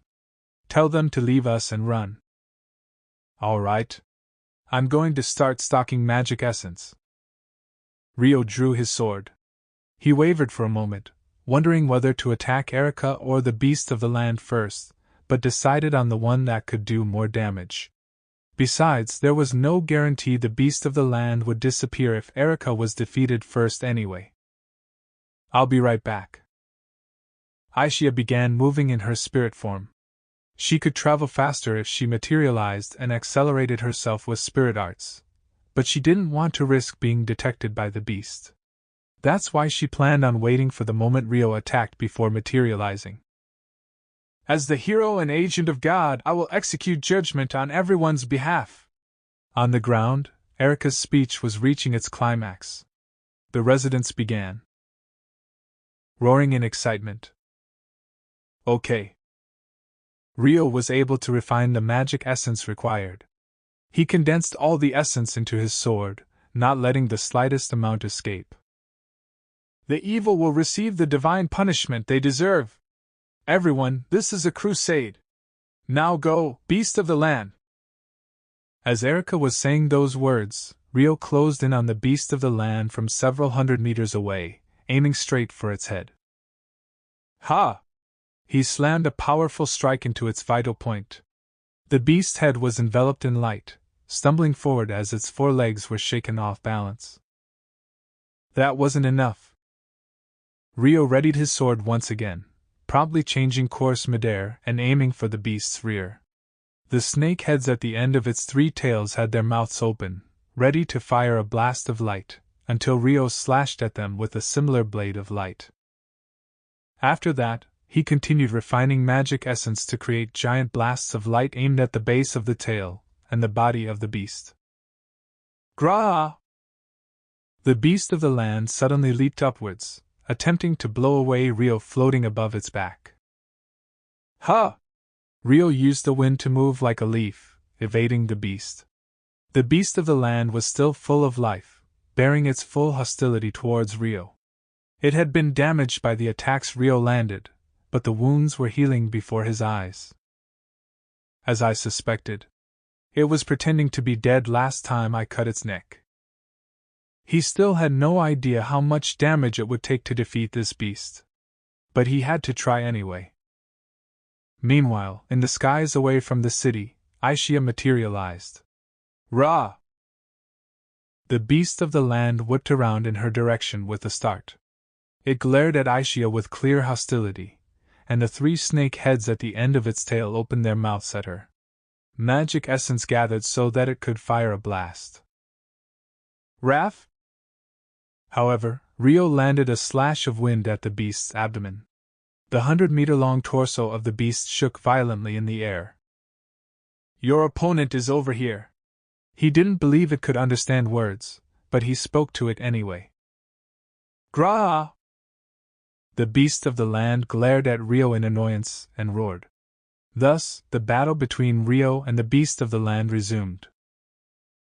In her materialized form, Aishia made the last 5 kilometers of the distance to the lake in half a minute. She spotted Miharu and the others outside a tent and landed beside them. Celia, Satsuki, Francois, and everyone else were all watching the beast of the land with pained expressions. Ai-chan! Among them, Miharu called out, running up to Aishia first. Spirit girl Aishia. Is that the beast of the land? It seems like it is fighting someone, Francois asked with a tense look. Yes. Haruto is keeping it from running wild. The army is pulling back to this base right now, so flee on the enchanted airships immediately once they get here. I see. All right, I understand. Also, Aishia was about to continue speaking when... Is that the beast of the land? Amikawa is fighting that thing? Duke Gregory shouted from beside Francois. That's what she just said. No, I just didn't think it would be a monster like that. That's because you didn't believe the beast of the land existed to begin with. But there's no time to be dealing with you right now. Wait, Clement, Francois said, dismissing Duke Gregory in annoyance. I'm going to fight with him. Don't worry about us when you flee. All right. Sorry about that. But Duke Gregory ignored the situation at hand. Wait. Is Amikawa fighting that monster? What happened to eliminating the saint? Did he fail? He continued, hounding Aishia with questions. That's not what happened. Haruto and I were inside the consulate when it woke up. We saw 3 of your subordinates dead in the square. They probably started something. Aishia explained what happened, then gave her own guess as to why. Francois immediately regarded Duke Gregory with suspicion. Clement, what did you order your men to do? Wah! I know nothing. That woman is rambling pure nonsense. Why did you even infiltrate the consulate? And why were you even with the reconnaissance team in the first place? Duke Gregory wailed in a panic. Enough of this, Clement! Are you really going to make a bigger mess of this situation and risk my rage? Duke Gregory paled, snapping his mouth shut at Francois's uncharacteristic explosion of anger. This is an emergency situation. You should prepare for evacuation. Your reply? You understood. I apologize for making a fuss. Gritting his teeth down on the mix of panic, uncertainty, anger, and fear, Duke Gregory left them. I'm going to go back, then. The saint is alive, so we have to defeat her too, Aishia said, showing no interest in Duke Gregory as she turned around. But just as she was about to fly off again, Cookie called out to her. One moment please, Lady Aishia. Yes? Leave the subjugation of the saint to Kyoko and me. You two focus on defeating the beast of the land. We will depart right after you. Okay. Thank you. The saint was in the square in the city. But she might have moved by now. All right. See you then. With that, Aishia flew off. You heard her. Let's go, Kyoko. Yes, dear. It was only natural for them to assist their master.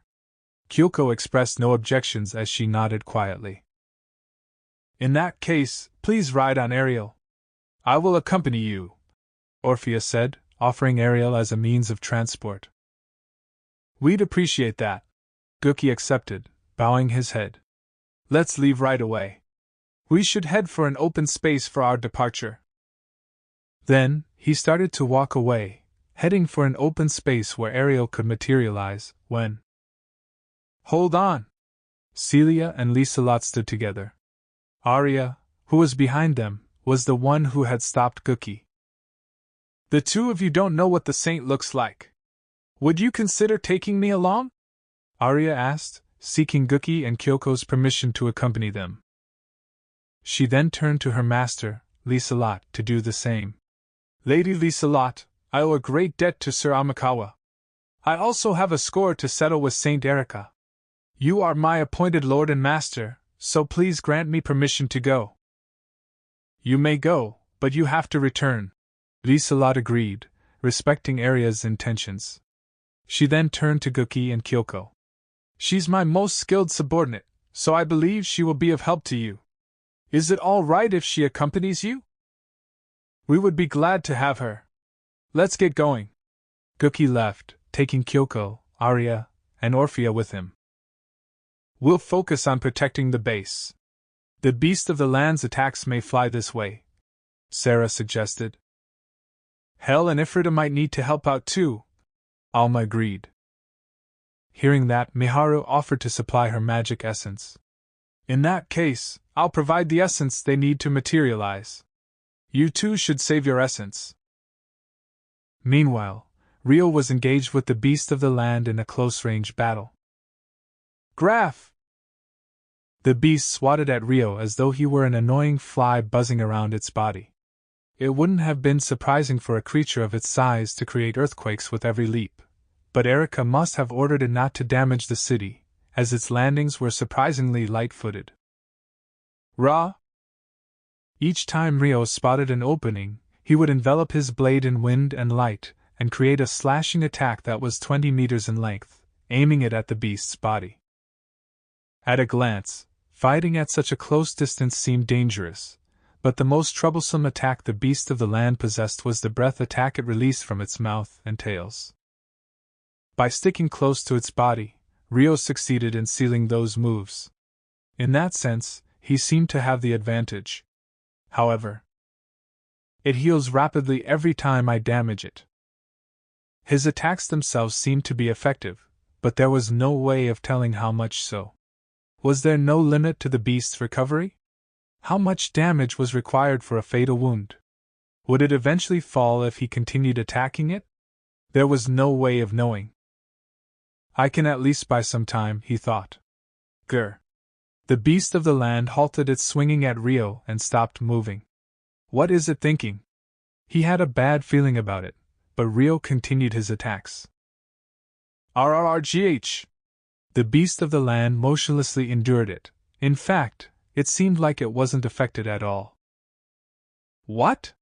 Just as Rio released another slash, the beast twisted its body. The next moment, it used Rio's attack to sever its own tails. Raff!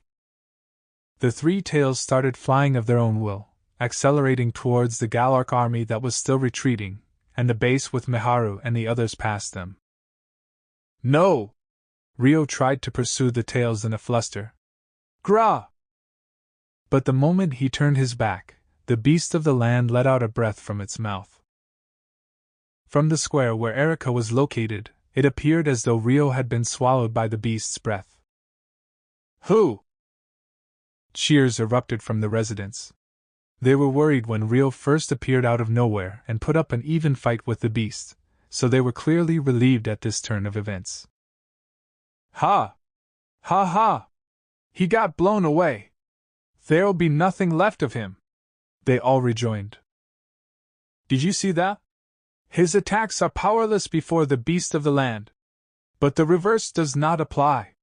He was the strongest warrior of the enemy, and he is now defeated. This is the moment to march forward. Let us go. Erica chose this moment to start running for the gate of the city. Follow Saint Erica's lead. Victory will be ours with Saint Erica's guidance. The kingdom's army won't stand a chance either. Charge! Ra! The residents were completely swept away by their elation. Most of the people in the square hadn't been carrying weapons on them, yet they rushed out the gate completely unarmed. Meanwhile, Rio had just accelerated to the side, escaping the attack range of the breath aimed at his back. However, doing so caused him to fall far behind the tails flying ahead. Rio chased after them as fast as he could. Gra! The beast of the land used another breath to obstruct Rio from pursuing. NGH! Aishia would protect the base by the lake even if Rio didn't take chase, but there was a chance the retreating army could suffer damages. Just then, a thick beam of light fired over from the direction of the lake. It struck all three of the snake-headed tails in succession, repelling them midair. Aishia! Rio could see it was Aishia who had cast the art. She proceeded to create huge orbs of light and fired them with rapid succession and precision. An intense explosion occurred with each impact, swallowing the helpless tails. "Hisha!" the tails hissed. "Gra!" roared the beast. It tried to interrupt Aishia with a breath. "I won't let you!" Rio shouted, immediately cutting deeply into the beast's neck to throw off its aim. The tails suffered a barrage of Aishia's attacks in that time, eventually becoming unable to maintain their shape. They dispersed into the air like a spirit leaving its material form, disappearing completely. "Sorry I'm late," Aishia said, appearing right beside Rio. "No, you came just in time." "Thank you." "You really saved me," Rio was about to say, when Bruh! The beast of the land opened its mouth wide, accumulating magic essence for its next attack. "Ha! Out of the way!" Rio and Aishia both activated their spirit arts before it could attack. They both created huge fireballs in the same breath, firing them into the beast's mouth. Ra! The explosion in its mouth shut the beast up all at once. Aishia took that chance to give Rio an update on what happened. "Gookie and the others said to leave the saint to them. They asked that we focus on taking down the beast of the land," she said. For a brief moment, Rio looked opposed to the idea of Gookie bringing more people into this dangerous area. But he didn't have the leisure to handle both when the beast kept regenerating on the spot, so he resolved himself to his only option. "I see. In that case. Yup. We'll defeat this thing." Even if they couldn't defeat it, they had to suppress it to prevent it from causing any damage to the others. Rio and Aishia immediately turned to attack the beast of the land together. By then, the beast had almost completely regenerated the tails on its body. "You're..." Rio and Aishia fired large orbs of light to prevent its full regeneration. It was hard for Rio to reach the body and three tails in a single attack, but he was fighting together with Aishia right now. "I'll focus my attacks on the front half of its body. Then I'll take care of the rear half and tails." "Thanks. Not having to worry about the tail attacks will be a great help." They communicated telepathically while flying at high speed, planning their strategy. Not having to allocate as much brainpower to evasion made it much easier for Rio to fight. There may be a limit to its regenerative ability. Let's suppress it by sticking close to its body and attacking in waves. Got it. The two of them had the best coordination and support for each other. The beast of the land attempted to ward them off by swinging its tails and expelling its breath, but Gra! None of its attacks made contact. In no time at all, the two of them had begun to overpower the beast of the land. At the same time, Ariel was flying high in the skies above. Riding on its back were Gookie, Kyoko, Arya, and Orphea. They had a clear view of Rio and Aishia suppressing the beast of the land below. "Wow, watching those two fight together is something else," Gookie murmured. The beast of the land in the distance almost seemed pitiful. But, despite that thought, he observed the battlefront carefully. There's a crowd rushing out of the city," he said, spotting the running group with his spirit arts enhanced eyesight. "The person leading the group at the front is Saint Erica." Arya identified the saint to Gookie and Kyoko. "Excellent. That makes things easy." Gookie grinned. "Let us go, dear." "Indeed." The couple leaped from Ariel's back as though they were merely stepping off a small platform. But instead of falling through the air, they started running across invisible footholds in the air. "Amazing," Arya mumbled as she watched them descend. Their current altitude was nearly 300 meters. Even if she enhanced her physical body with her sword, she'd die falling from this height. Seeing Arya left behind, Orphea smiled wryly. "Ha ha! I'll lower us so that you can get off the normal way." Erica was running at the front of the pack when Gookie and Kyoko descended before her. "Halt!" "Oh? Who might you people be?" Erica looked at the middle-aged couple with black hair curiously. She must have found them similar to the Japanese people on Earth. But encountering them here didn't change anything. Well, whatever. What do you want? She didn't care. It doesn't matter who we are. On behalf of our master, we have come to stop the person in control of that monster, Guki declared, drawing his prized sword Kamaitachi. Kyoko similarly drew her kodachi. We cannot let you pass us. Why, you're like a samurai and a ninja. How fascinating. In contrast to Erika's words, her tone and smile were completely devoid of emotion. I see. You have such an empty look in your eyes, Guki observed. The eyes of a troubled woman, Kyoko agreed. Saint Erika! Just then, Arya arrived belatedly, dropping from the sky. Ariel passed over at an altitude of 10 meters, flying away once again. Oh, you're here as well. It seemed Erika still remembered Arya. I heard you survived being stabbed in the heart. So I came to finish you off. Arya also drew her sword and readied herself. Hee hee. Are you capable of such a thing? Erika smirked boldly, readying her staff. Unfortunately for you, I have no intention of facing you alone. Oh? 3 against 1 sounds terribly cowardly. Can you blame us? This is a battlefield. The enemy that invaded without warning is right before us. As a seasoned veteran, Guki brushed off Erika's taunting remark easily. Her ability gave her the strength of an army. There was nothing wrong with teaming up in a group of 3 to defeat her, or rather kill her. Merciless as it may have been, that was their goal. You have plenty of comrades behind you anyway, Kyoko said, looking at the crowd of people that had followed Erika out of the city. I won't let anyone approach, so fight to your heart's content. Orphea called from Ariel's back, firing a warning arrow with her bow. The ray of light that shot down split into countless branches, raining before the crowd. Whoa! Eek! The crowd screeched to a halt. A militia? No, they're not even wielding proper weapons. In short, Erika had brought unarmed humans onto the battlefield. Guki was shocked at their appearances up close. You cannot be saying. You brought the residents out without even arming them. What were you thinking? Erika cocked her head curiously. I don't remember bringing them anywhere, though. They stepped onto the battlefield of their own will. This is a result of you deceiving them with your words, Arya stated as if it was obvious. No, my words had no effect on them. If they did, they wouldn't have come after me. What are you saying? I told them about how humans are foolish and evil.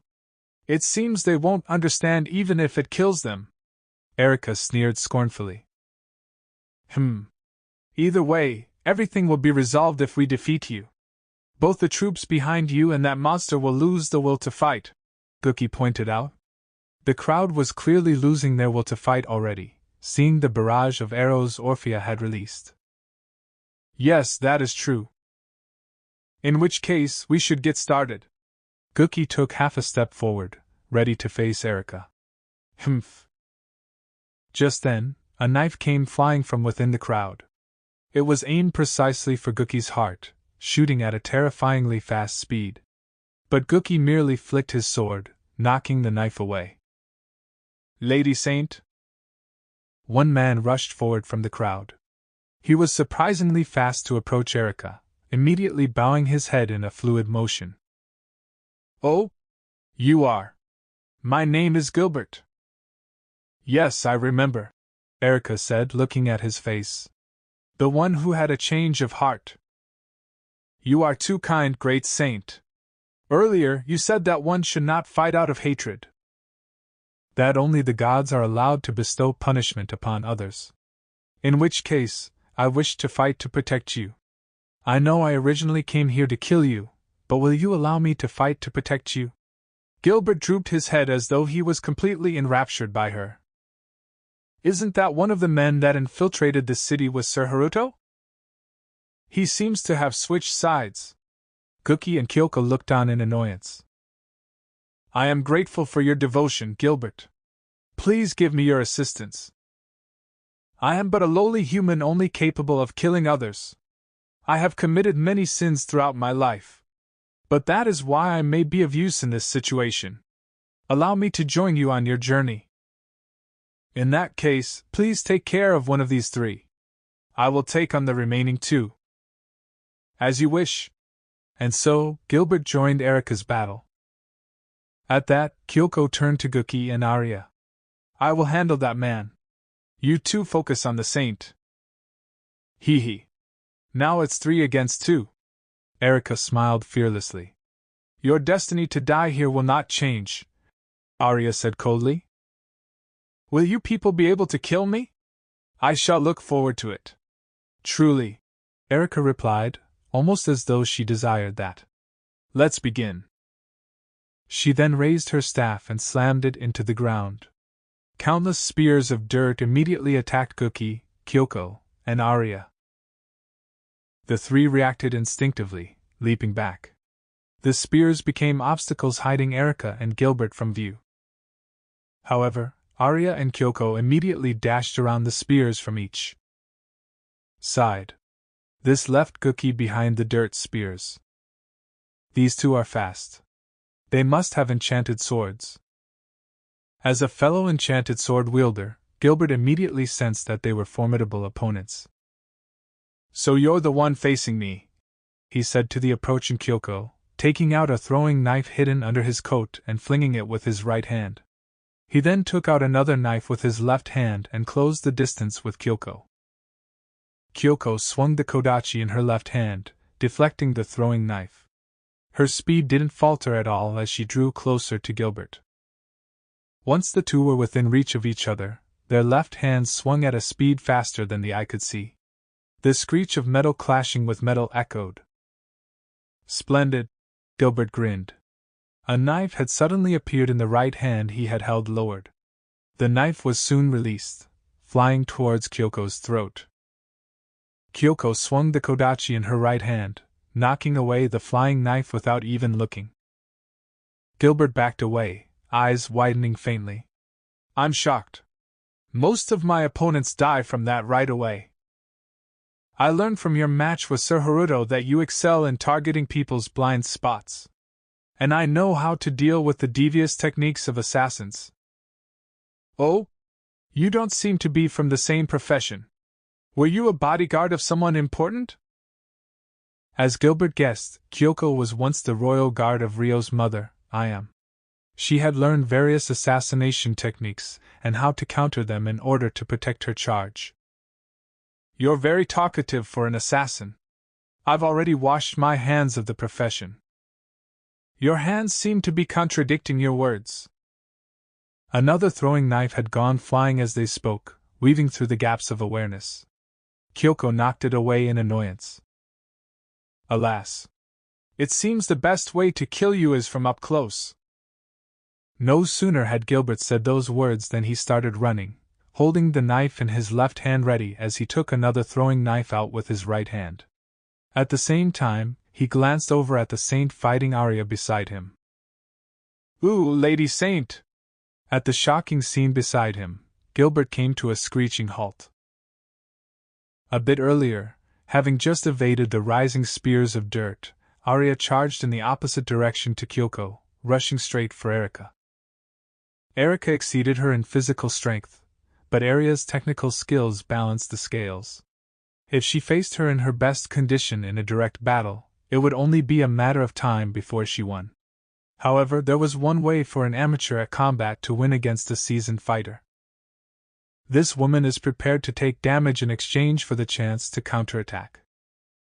And that was to place one's life on the line, attacking with the intent of getting attacked in the process. But it was a much harder method of fighting than it sounded, and not an option for the average person. There was no way for someone to truly put their life on the line unless they had no fear of being hurt and absolute confidence in their ability to endure any attack. And there was no human that fulfilled such criteria. Yet, Erika probably fulfilled both. Hee hee. You seem rather wary of me, even though you're stronger. Erika smirked tauntingly. Now that I know you can survive a sword through your heart, it's only natural. But if she knew Erica's goal, she could plan how to deal with it. I don't know how your abnormal vitality works, but you put too much trust in it. You're completely defenseless, Arya stated. She then rushed right at Erica. Oh? Surprised by the choice to charge forward after being so wary of a counterattack, Erica lifted her staff curiously. Oh? Erica looked around. At some point, Gookie had rounded behind her, where he stood now, posing at the end of swinging his sword. With allies on their side, there was no need for them to take a one-on-one approach with fear of counterattacks. They could just send someone to make a surprise attack from behind. It's just as the young ones described. You're truly an amateur at combat, completely open to attack. It doesn't leave a good taste in the mouth, but... With a whoosh of wind, Gookie flicked the blood off his sword. Erica's head rolled across the ground.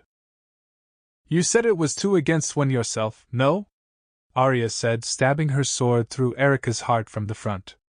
If their opponent didn't die to a sword in the heart, they'd just behead her. Then stab her through the heart on top of that. Ooh, Lady Saint! Just as Arya withdrew her sword, Gilbert witnessed the terrible sight and yelled.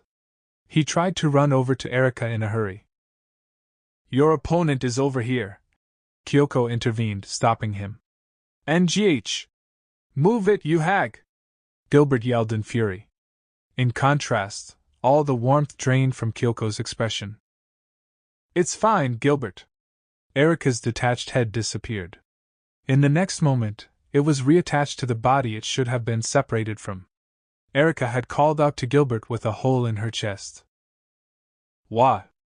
Arya immediately backed away from Erica. How mysterious! Gookie also leaped back. Was she really human? They stared at Erica in wonder. That wasn't enough to kill her, Arya muttered in shock. Strange, isn't it? I've tried it myself, you know. If you cut off my head and take it away from my body, one will disappear and reattach itself to the other.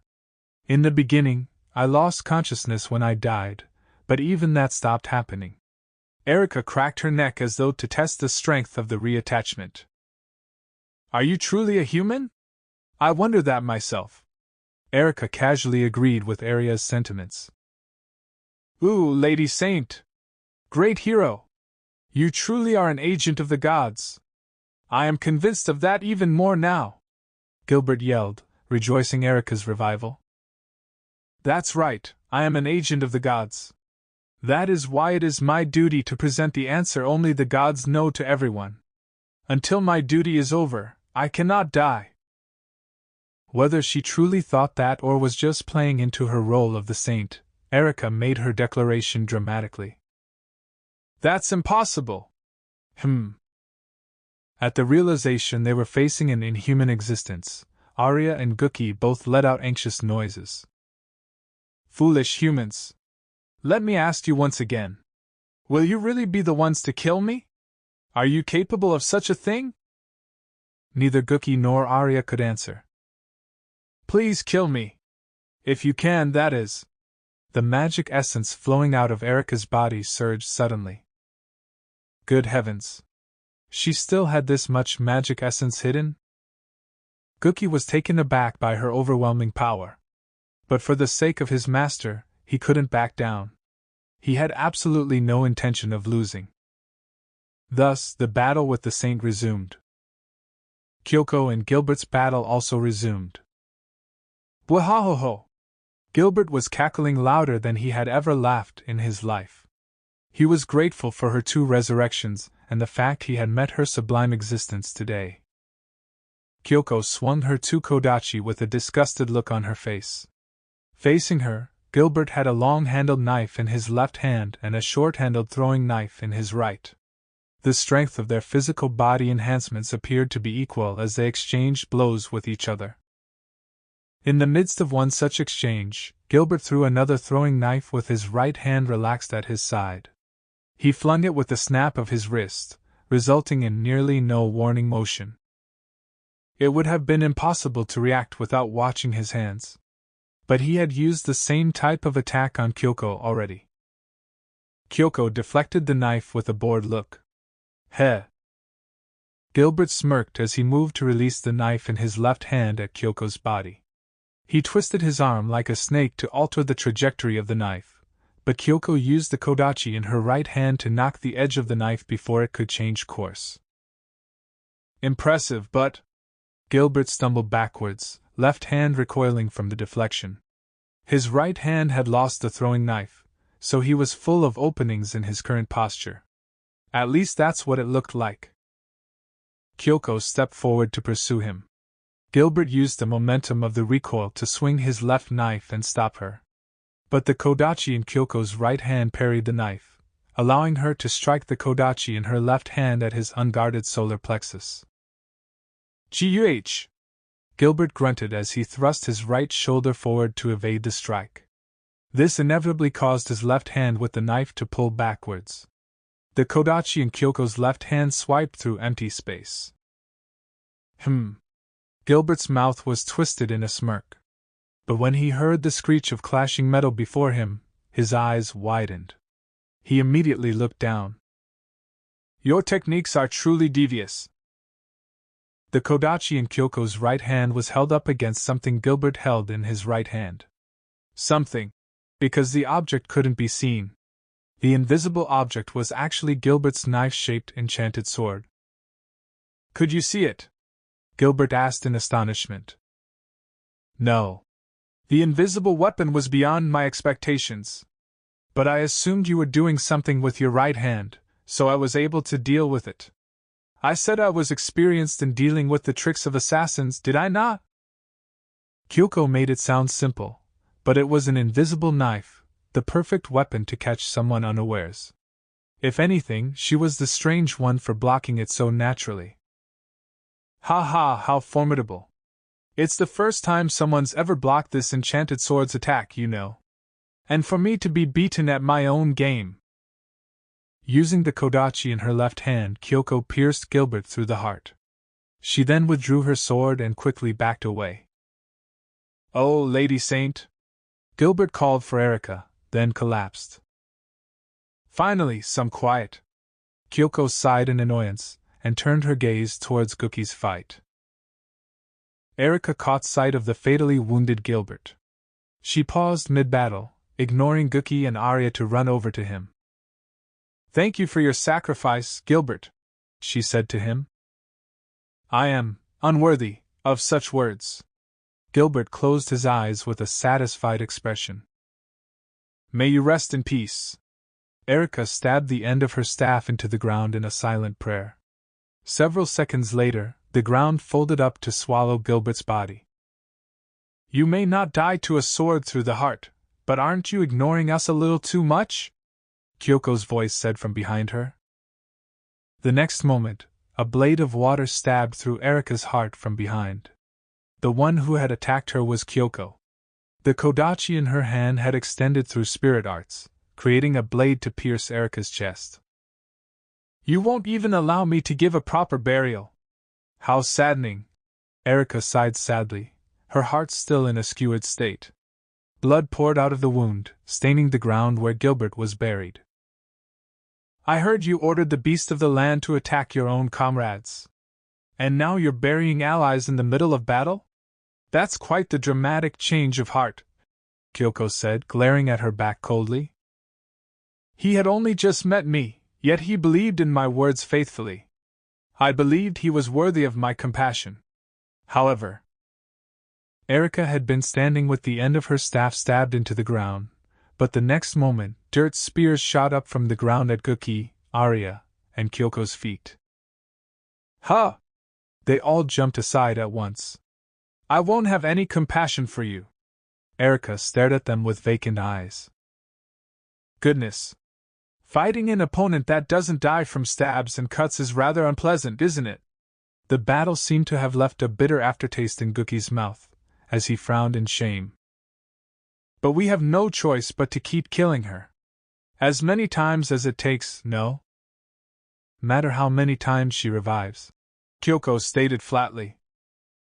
Fortunately, this woman is an amateur at combat. We have all the opportunities we need, Arya agreed, readying her sword. Go on, come at me then. Erica readied her staff leisurely. Humph. Gookie disappeared. He approached her with the movement spell Ryo used, coined Shikuchi by Satsuki, and swung his sword as he passed. Oh my! Erica's body was split into two. But the two pieces were being drawn together, as though time was rewinding. In order to prevent that, Kyoko landed a knee kick to Erica's upper body, sending her flying. Magiki Displodo! Arya pursued Erica's upper body while chanting a spell. A magic circle appeared before the left hand she had extended. In the time it took the spell to activate, Arya leaped, catching up to Erica's body, and slammed the essence cannon into her from point-blank range. Ha! The thick beam of light swallowed Erica's body. However, so you can withstand an intermediate-class attack spell from up close too, Arya muttered, furrowing her brow in contempt. Are you satisfied now? Erica's voice called from where her lower half was lying. At some point, she had returned to her unharmed state and got back to her feet. Humph! But Gookie and Kyoko immediately struck, piercing her heart and throat respectively. This is the most I've ever died in such a short span of time. As she said those words, Erica swung her staff. Gookie and Kyoko immediately leaped away to avoid the attack. Once Erica finished swinging, Arya cut off her arms, which were holding the staff. Using the momentum of her motion, she turned her blade and slashed Erica's body with a return swing. When will you people learn? Erica muttered tiredly. No one can stop me. She lifted her staff. Meanwhile, Ryo and Aishia were both under attack. Ra! The beast of the land opened its mouth. Light gathered rapidly, aiming at the spot where Erica and the others were. No! Ryo had experienced the attack before, so he knew that the beast of the land was about to fire at everyone where Erica was located. This allowed him, and Aishia, to react rapidly. They locked onto the beast's face, which had stopped to take aim. I won't let you! Ryo released a blast of magic essence. Aishia created 3 orbs of light, firing them at the 3 snake heads. Ra! A total of 4 explosions occurred at once. For a brief instant, the world turned white as a tremendous noise thundered through the area. The force of the explosion blew up the beast's head, causing pieces of its skull to go flying. But Ryo and Aishia knew that this wasn't enough to defeat it. They had already damaged it to this extent countless times. This much was nothing for the beast of the land's super-regenerative abilities. Ryo and Aishia braced themselves, watching for the beast's next move carefully. The pieces of its head were rapidly regenerating already. Ruh! It was strangely quiet. Just a short while ago, it had been rampaging violently in a mad rage, but now there was a strange clarity in its eyes. What? It suddenly calmed down, Ryo said, confused as he noticed the abnormality. Did it fight wildly enough to settle down? No, I don't think that's it. That didn't sound possible, but it was true. It had calmed. What to do? They could use this chance to attack it, but it would just be a waste of energy if they couldn't defeat it. It didn't seem like the beast was about to make an attack, so they decided to observe it for a little longer. Grr. The beast of the land stood still as it stared down at Erica. Then, for some reason, it glanced over at Aishia. Finally, it gazed over at the lake. The beast looked between those 3 points once more. It disappeared. Like a spirit returning to its spirit form, the beast of the land vanished. Meanwhile, just before the beast of the land disappeared, Bwahaha! Sir Haruto saved our lives! Gookie had noticed the beast of the land aiming at them, but Ryo and Aishia had stopped it immediately. That realization made him burst into hearty laughter. Goodness! If only he had died back then! Erica sighed, looking up at Ryo annoyedly. Kyoko, have you noticed? The more we kill her, the faster she heals from her wounds, Cookie said to Kyoko, who was standing beside him, without taking his eyes off of Erika. Yes, and her movements are getting faster. Things may get a little tricky if she gets any faster than this. At this rate, I'm going to run out of magic essence, mumbled Arya. How should we deal with this? In their current state, they hadn't succeeded at anything more than buying time. And at this rate, even their ability to do that seemed limited. Cookie hummed and thought, considering their options to break through this situation. I'm still brimming with power. At this rate, I won't even need the beast of the land to. Erika cut off mid-sentence. Why? Why has the beast of the land? The beast had disappeared. Erika's eyes widened in surprise, even though she should have been the one in control of it. Suddenly, despite having endured numerous attacks without so much as a flinch until now, Erika suddenly clutched her head and screamed. Chapter 10. For whom is the crusade? Erika screamed, clutching her head in distress. Everyone was taken aback by the sudden change in her. Why? Cookie shouted, leaping back. Spears of dirt rose from the ground, creating a circle protecting Erika. They spread at a tremendous speed, filling a 100-meter radius around her. Everyone, including Cookie, managed to evade the attack. Get on! Orphea descended with Ariel. Many thanks! Cookie, Kyoko, and Arya all jumped onto Ariel's back. Meanwhile, the crowd that Orphea had been keeping back saw what had happened on the battlefield and scattered back towards the city. Are you okay? Rio and Aishia also descended from the sky. Yes, all present and accounted for, Cookie replied stiffly. What in the world happened here? Rio asked, looking down at Erika as she screamed. She suddenly started screaming, even though she was fine when we killed her all those times. Confused, Cookie followed Rio's gaze down to Erika. Then it happened. Erika's screams came to a sudden stop. She slowly raised the head she had clutched in her hands. The dirt spears surrounding Erika separated from the ground, shooting up towards them. Each one only had the force of a lower-grade attack spell, but there were enough to cover the whole sky. Controlling this many spears of dirt was no easy task. It was clearly Erika's doing. Rio and Aishia lowered their altitude to protect Ariel. But it seemed like most of the dirt spears were aimed at Aishia. Orphea, get everyone away immediately! Right. At Rio's order, Orphea immediately rose higher into the sky with Ariel. Meanwhile, seeing the trajectory of the spears aimed at her, Aishia deduced that Erika was able to freely control them.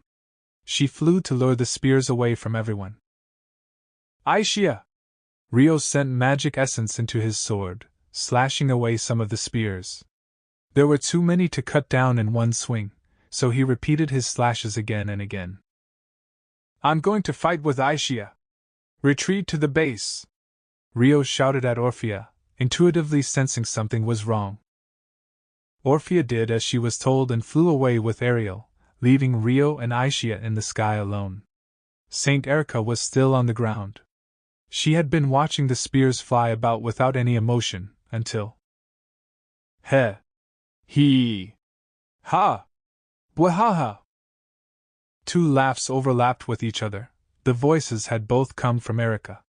The same person was speaking, yet the two voices were different. One was clearly feminine, while the other was masculine. The feminine voice indisputably belonged to Erika, but the masculine voice was unfamiliar. What? Rio cut down more spears as he watched the ground in disbelief. Aishia had been preparing her magic essence while luring the dirt spears after herself. She cast several hundred orbs of light around herself, sending them hurtling towards Erika on the ground. Humph! Erika swung her empty-handed arm. All the orbs Aishia had released disappeared. Wah! Rio was speechless. Ha! Erika immediately leaped at Arya at a tremendous speed. Her physical abilities were far greater than anything Rio had seen from her up until now. She closed the distance to Aishia instantly. I won't let you! Rio wedged his body between them. Out of my way! The voice of an annoyed man left Erica's mouth. She swung her fist to shake Rio off. Rio brought down his sword with the intention to sever her arm, but he couldn't cut it. That can't be. Rio's sword and Erica's arm clashed midair, but Erica had far more physical strength, and was overpowering him easily. Rio used his wind spirit arts to push back with all his might. Why do you hinder me, Dragon King? Erica yelled in a man's voice, glaring at Rio. What are you saying? That woman betrayed us both. I said what? What was she going on about? Rio couldn't make any sense of it. He was confused beyond belief. We must kill that woman. I won't let you. Rio raised his voice, desperately protecting Aishia. Why? Erica raged, her power increasing explosively in a single instant. Guh! Rio finally lost to her strength and was blown backwards. Fortunately, they were in the air. He used his wind spirit arts to immediately decelerate, minimizing the distance he was sent back. He quickly came up beside Aishia once again. Aishia was clutching her head and groaning in pain. Ugh! Aishia? Rio called out in a panic. Damn it, I can't use my full power while possessing another. And my memory has been affected by that one. Erica muttered hatefully.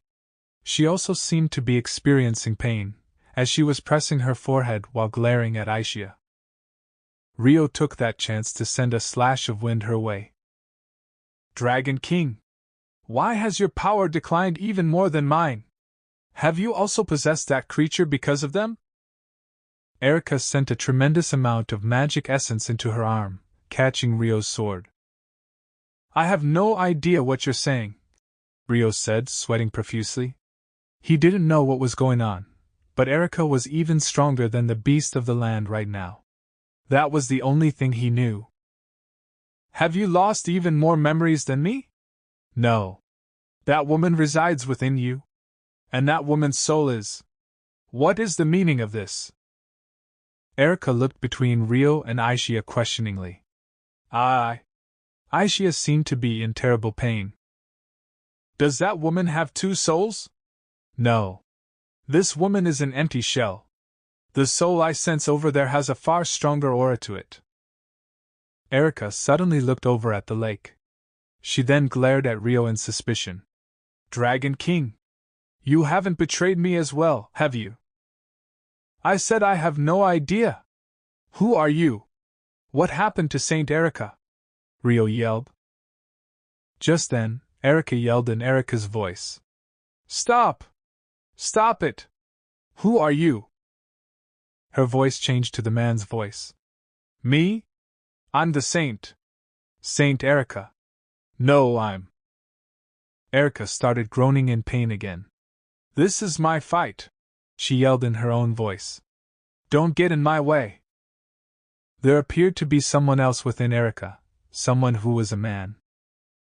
Fool! You're nothing more than a mere puppet.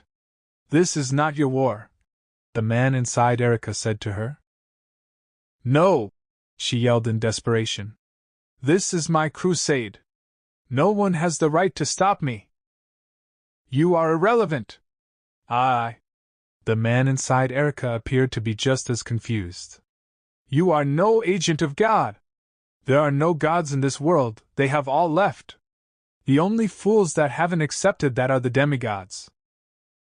That's right, there are no gods in this world. That's why I was trying to become God. I wanted to exact divine punishment. You are an imitation of a god.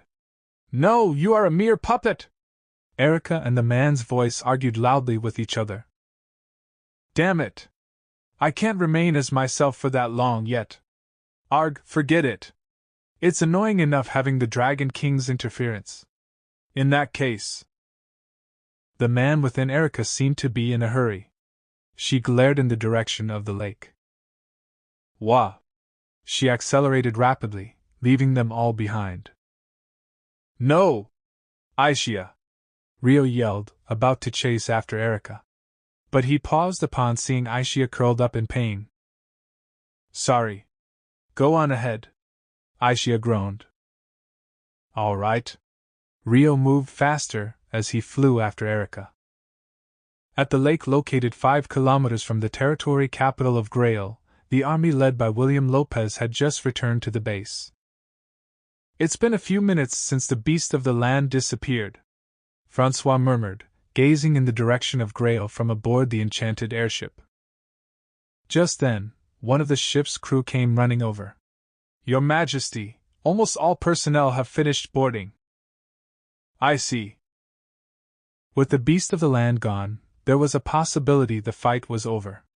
However, with no way of knowing the victor, they could only send a scout or wait for Rio or someone else to come back. Francois hesitated over whether he should give the order to depart for some moments.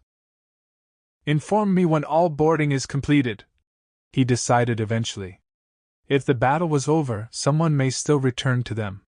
He wanted to delay his decision until everyone was on board. Yes, Your Majesty. The crew member who came to make the report quickly departed.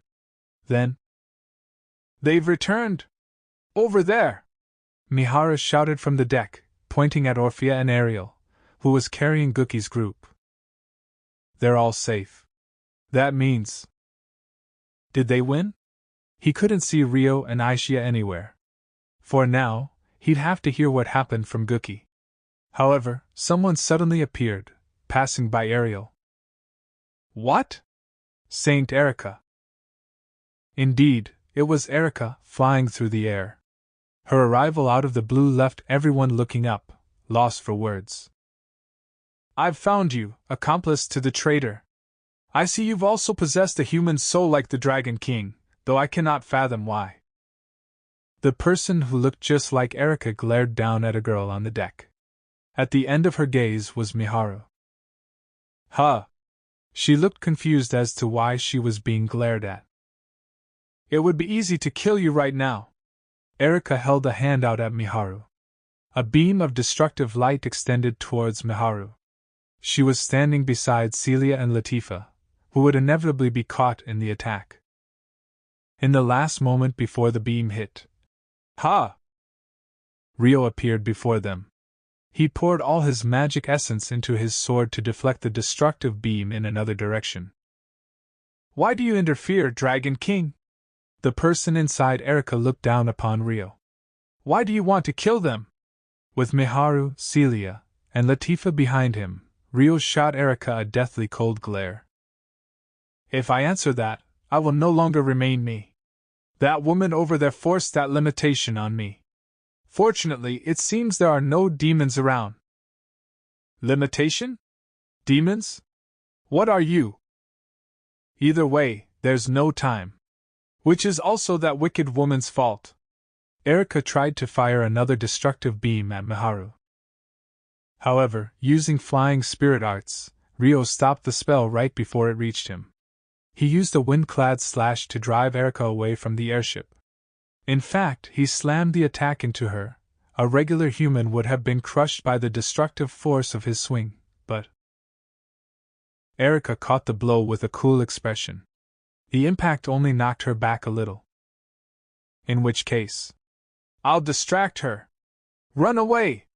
Rio yelled, beginning a fierce attack on Erica. Take off now! Francois immediately ordered. But no matter how much they hurried, it would take a few minutes before they could depart. Did you think I'd let you run? Erica said coolly, blocking Rio's slashing attack with both arms. In the next moment, she disappeared from before him, moving rapidly to the side. She silently held her right hand towards the airship, preparing to fire a destructive burst of energy. She seemed to be intent on aiming at Miharu aboard the ship. But Rio kept up with her speed using wind spirit arts, swinging his sword to interrupt her.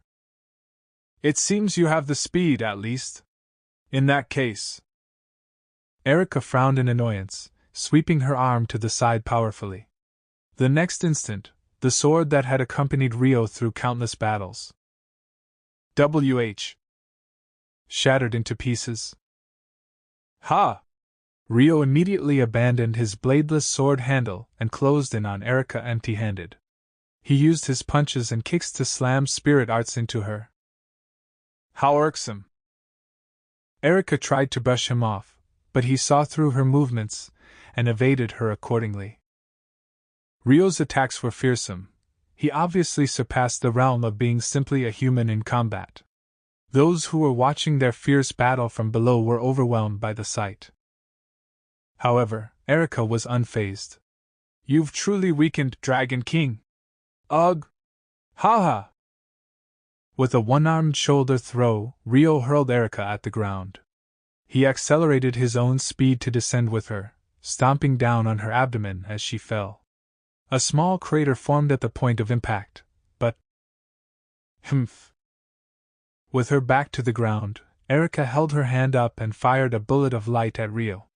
It was only 20 or so centimeters in length, but it was too fast to evade. On top of that, it contained extremely condensed magic essence. Why? Rio barely managed to raise his arms and create a barrier of essence to guard himself. When the bullet made its direct hit against it, the fierce knockback sent him flying. Erica fired several additional bullets after Rio's retreating form, and they all found their mark. The explosion swallowed Rio, blowing him back even farther. Haruto! Several girls screamed at the chain of attacks Rio had taken. Meanwhile, Erica looked away from Rio and towards the airship with Miharu on board. While she was distracted, Guki, Kyoko, and Arya all made a move, swinging at her with all their strength. But with her pale, thin limbs, Erica caught all of their attacks. She then brushed them away like flies. Wug! Guki and the others easily went flying. Orphea fired a rain of arrows at Erica. Several made a direct hit, but they bounced off of Erica's body as though it were made of rock. Alma! Right! Sarah and Alma placed their hands on the ground and activated a spirit art together. One side used ice while the other used dirt to bury Erica alive. Oh no! The art is... The formation was obstructed as though the activation of their art had been denied. Infants of the species that inherited our blessings. Did you really think that such child's play could seal the upper high-class spirit of Earth? Erica said to them. The upper high-class spirit of Earth. Are you saying? Sarah and the others were dumbfounded. Erica didn't answer them. Just then, the kingdom's army started attacking as well. But Erica paid them no mind as she held her hand out towards the airship once again. Then, Miharu came running out of the airship. Wait! Don't go, Miharu! Satsuki was following her in a fluster. Erica aimed her hand at Miharu as soon as she was off the ship. She's definitely aiming at me. That's why I have to leave the ship. You can't come after me. Miharu was yelling as she tried to move to somewhere with no one around, but... There's no way you can do that. Naturally, Satsuki won in physical ability. She caught up to Miharu quickly, holding her spear-shaped divine arms ready to protect Miharu. Erica released a destructive light without thinking twice.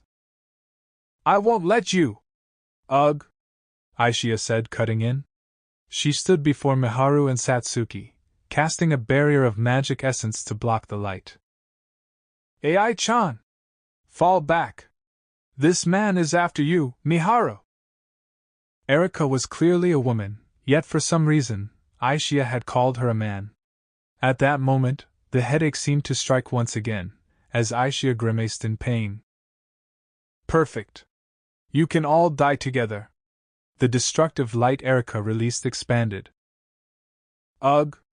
The barrier Aishia had created was unable to withstand its strength, and began creaking. Ai-chan! If you don't have enough magic essence, take mine. Miharu clung to Aishia's back, pouring all the magic essence she had into her. At that, Aishia seemed to realize something. Her eyes widened in shock. For a moment, Aishia froze, staring into space as though time had stopped. I'll help. Satsuki put up a barrier of wind to reinforce Aishia's essence barrier.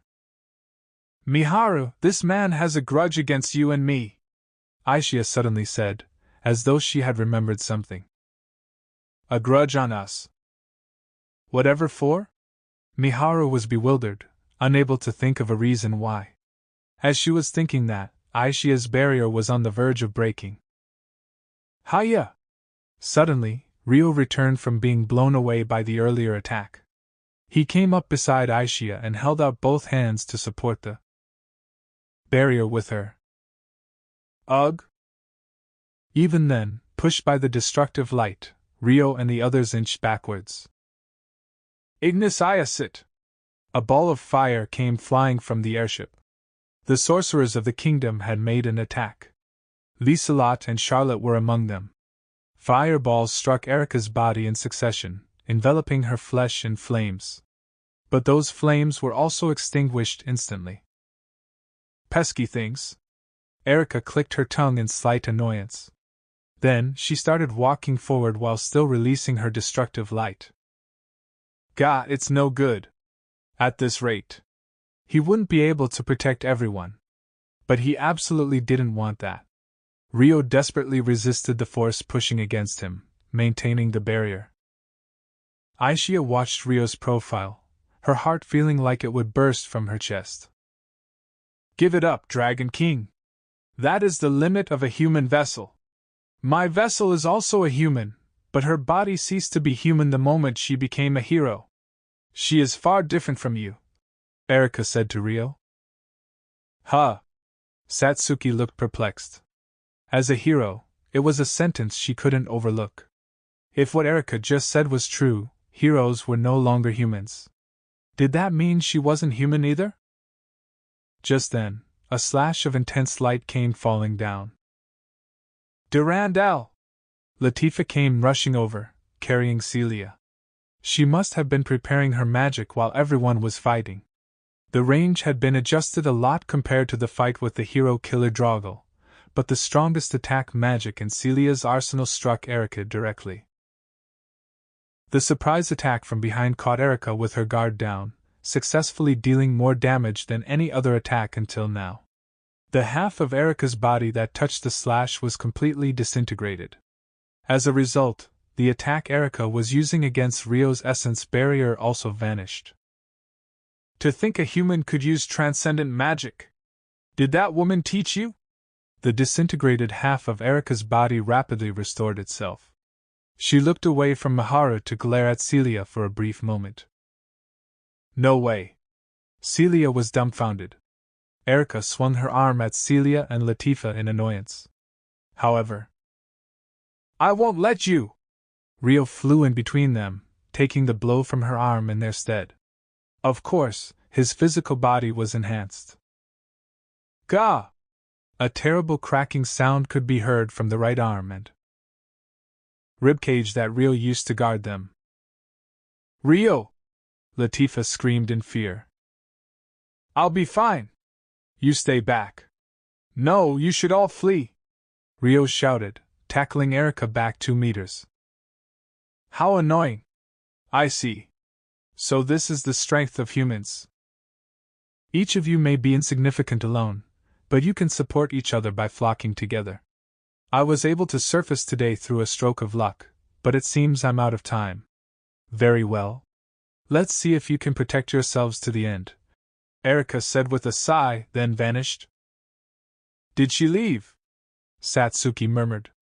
But that wasn't possible. Ryo immediately looked at the tsunami of magic essence rising on the other side of the plains. Wah! He fell speechless. It wasn't an amount of essence that could be handled by a human, or any other living creature in this world, for that matter. Even if someone could hold this much essence in their body, there had to be a reasonable limit for any living creature, and this amount clearly surpassed that. It surpassed it by so much, he didn't know what to do. No! Ryo yelled hoarsely. She hasn't merely departed. She changed locations so that no one would get in her way. Get the airship away right. Right now, was what he wanted to say, but where would they go? There was so much magic essence, it was impossible to imagine what would happen. The range of its effect could be unfathomable.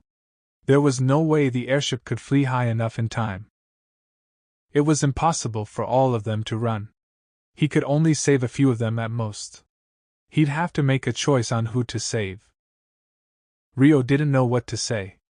Haruto. Just then, Aishia stood next to Rio. Aishia. I'm sorry, she apologized. What for? She suddenly started speaking. I remembered. Not everything, but the reason why I don't have memories. And what my role is. What are you saying? Everything that had happened today was so bewildering. Aishia continued. I was an empty shell. A temporary container to store power. That's why I was meant to return that power to you with an explanation. Is this the time for that, Aishia? In this situation that resembled the end of the world. But because of you, Haruto, I stopped being an empty shell. It was almost as if you gave me my name. A precious name, warm like the spring. Almost as if she was saying goodbye. I was so happy, Aishia said earnestly. Thank you? She touched Rio on the cheek, thanking him as though it was the end. I know I should return this power to you. But it was at this moment that Aishia looked a little hesitant. But I can't do it, she said, shaking her head. Why not? You already have everyone, Aishia said, looking around at everyone. They were all watching her anxiously. The lonely child named Rio grew up into you, Haruto. I cannot steal your precious bonds with everyone. Aishia stared at everyone's faces closely. She then turned around to face the wave of essence across the plains with a look of determination. The only person you need to forget is me. That's why. Rio couldn't comprehend what she was saying at all. No, he didn't want to. This is our final farewell. I will defeat the saint, no, that man, myself. Aishia left. But just before she flew off, she glanced back at Rio. Bye-bye, Haruto. She smiled gently and chuckled cutely. She wasn't her usually emotionally detached self, but a young woman with a vivid range of emotions. Thus, Aishia left Rio's side. Epilogue: The Transcendent Ones. No! Rio yelled desperately, ignoring the pain in his cracked ribs and arm. Aishia! He called for Aishia frantically. He had a bad feeling about this. If Aishia left here, he had a feeling something very, very bad would happen. Horrified, he used his wind spirit arts to accelerate after her. You said it yourself, he yelled. You said we'd always be together. Because he had everyone else? What was she saying? Everyone. That's right, everyone. Everyone includes you, Aishia, Rio roared. He reached for Aishia, who was already far ahead. So don't go alone, as though extending his hand towards the unreachable sky. Aishia! Rio called her name. Erika stood far in the distance. Aishia released her power, the power that didn't originally belong to her. I don't want Haruto to be lonely anymore. That's why She would be his substitute. Aishia was trying to use that power with determination in order to remove the towering threat before them, protecting Rio and Haruto's precious bonds. Why are you trying to use the Dragon King's power, you creepy little puppet? Did you deceive him and steal it? Just like how you did to me. Erika glared at Aishia and raged. The mountain of magic essence flowing from Erika responded to her fury, swelling in size. Thus, the power of the two sides increased more and more. Haruto. Aishia whipped around in a panic. She could tell the power she had released was being drawn in towards its original owner, Rio. No! Don't come near me! She screamed in a fluster. She desperately fought against Rio's pulling power, resisting the draw. So that's what it is, Dragon King. Erika's eyes were locked on the power flowing between Rio and Aishia. She seemed to comprehend something from that. You! She glared at Rio. You betrayed me too! Her rage had reached its peak. She yielded the last of the rationality she had been maintaining in the little time she had left. Immediately after, a tsunami of dirt rose from the ground, reversing the heavens and earth. Or so it seemed. It wasn't a sight that was of this world. The ground shook, the world shook. What is that? The Galar Kingdom army beside the lake looked up in horror. The shape was similar to the beast of the land. However, the beast of the land couldn't compare to this. It would have looked tiny in comparison. The creature was enormous in size. There was no doubt this creature was the cause of the earthquake. It was undeniably a symbol of catastrophe. Ruro! With eyes that had lost all rationality, it roared up at the skies. This time, the earth flipped over. Wah! Everyone standing on the bank of the lake was frozen in fear. A volcano erupted, sending debris flying. No, calling it that wasn't enough. The earth had flipped over, literally. A tsunami of dirt tall enough to swallow everything spread before them, advancing towards the lake. So this is the power of a hero, Galar King Francois mumbled, as though he had given up on everything. The legends of the heroes were no exaggeration after all. No, the legends seemed trivial in the face of this. At the very least, there were no records of monsters like this in the legends. What are the heroes? No, that no longer matters. There was no need to question it anymore since they were dead anyway. There was no way for mankind to survive such an enormous natural disaster. In a dozen or so seconds, Francois and everyone else would be swallowed along with the lake. Even the bravest soldier was no more than a mere human. There was no way for them to defy nature. The soldiers of the Galar Kingdom army all had expressions of resignation at their imminent deaths. There were some like Duke Gregory among them, who were wailing shamefully, unable to accept that. It's not over yet! Celia yelled. That's right! Latifa yelled too. The two of them haven't given up yet. We can't give up either. Let's all put up a barrier together. Sarah, Alma, and Orphea also yelled frantically, encouraging themselves. Use my essence! Take all of it! Everyone gather together, quickly! Let me help out too!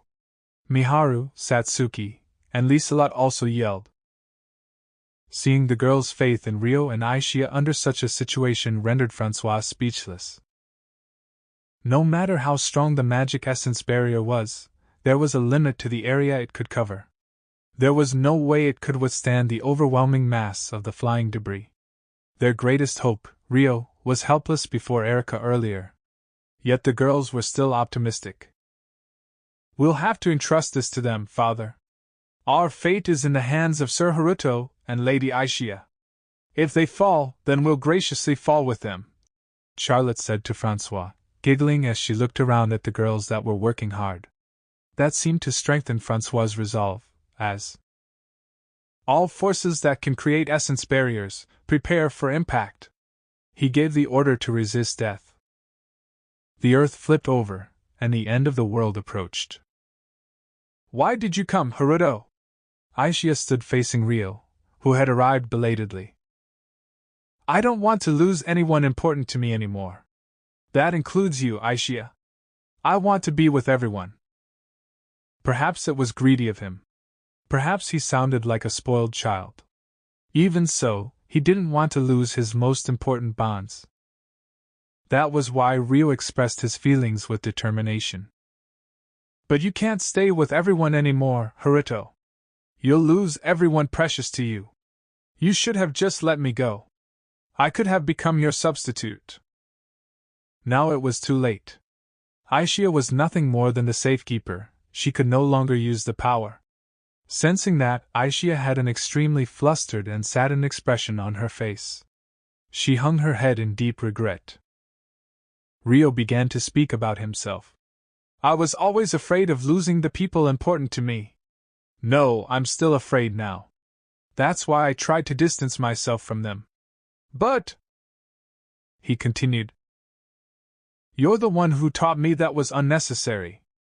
Aisha, you saved me from solitude. That's why." He faced himself as a person. "That's why there's no way I'll leave you alone.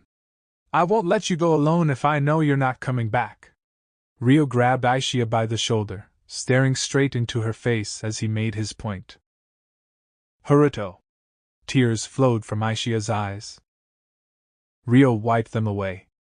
"It's fine. You said I can't be together with everyone anymore. I don't know what you mean by that, but it's fine. This is my decision." He smiled at Aisha gently. "No matter what happens, I won't regret anything."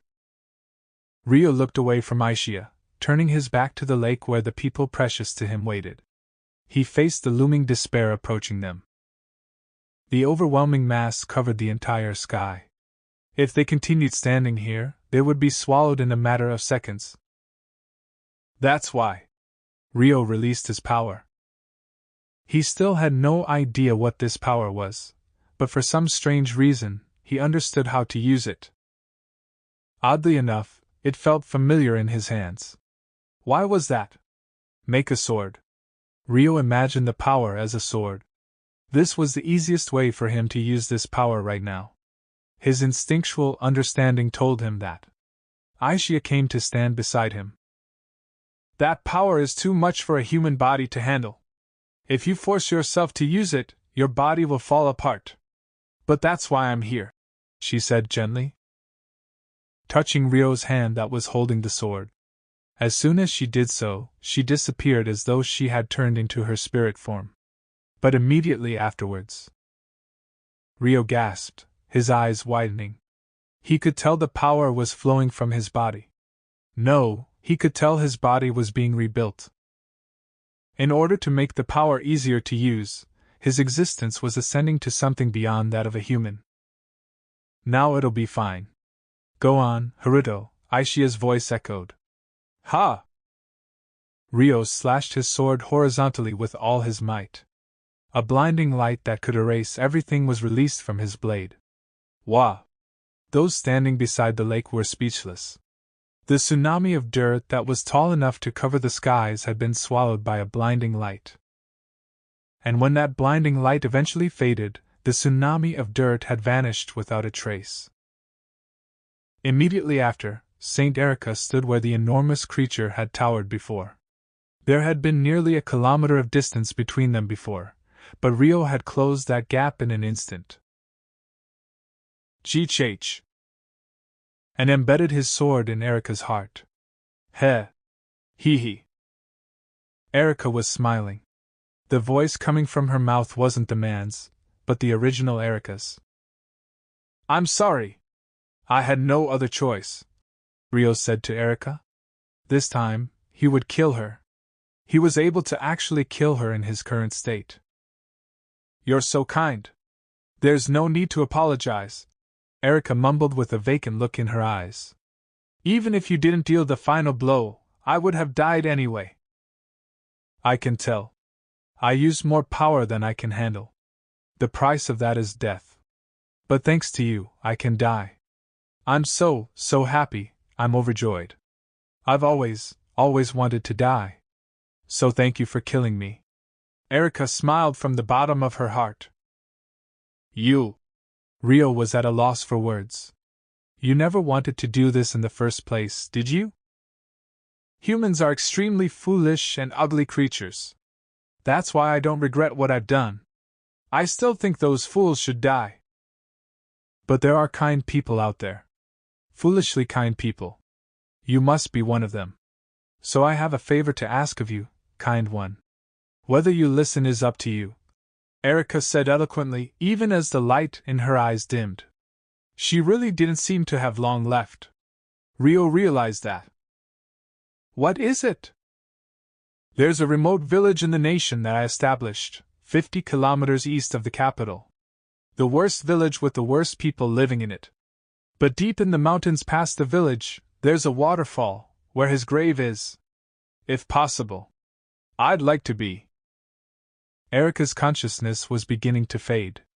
Honestly speaking, her explanation was rather insufficient, but I understand. I will search for it. Rio got the gist of it and agreed. Thank you. Please apologize to Rika for me. She was a very good girl. I will. Thank you. Goodbye, true hero. I'm sure you know this already, but be very careful of the other heroes. With those final words, spoken with satisfaction, the light finally disappeared from Erika's eyes. Once upon a time, there were 14 transcendent ones in the world. The one and only God of that world created a handful of absolute rules. Not even the 14 transcendent ones could escape those rules. And now, over 1,000 years later, one of those rules had been triggered. Beside the lake, Miharu, Celia, Latifa, the other girls, and the people of the Galark kingdom were all standing stunned. Not a single person could even begin to comprehend what had just happened. They had witnessed a cataclysm before their very eyes, and then that cataclysm had vanished completely. Their utter confusion was very much justified. Then, someone spoke up. Wait, they said in a very panicked voice. Who's that fighting over there? Bonus short stories. Cinderella's Wish. Amakawa Haruto was a 17-year-old boy attending high school in Japan. September. The new school term had just begun, but despite it being September, it was still just as hot as the summer months. Amakawa-senpai! After school, Haruto ran into Minamoto Rika, who was from the middle school division. They saw each other's faces from a distance before Rika waved as she approached. Hello, Rika. Hi, senpai. Are you going home for today? Yes. Do you want to go back together? There's actually something I wanted to ask you. Rika spoke with a friendly smile, but she was watching Haruto's face for a reaction rather nervously. I don't mind, of course. But me? Haruto tilted his head, wondering what it could be about. For now, he started walking along with Rika.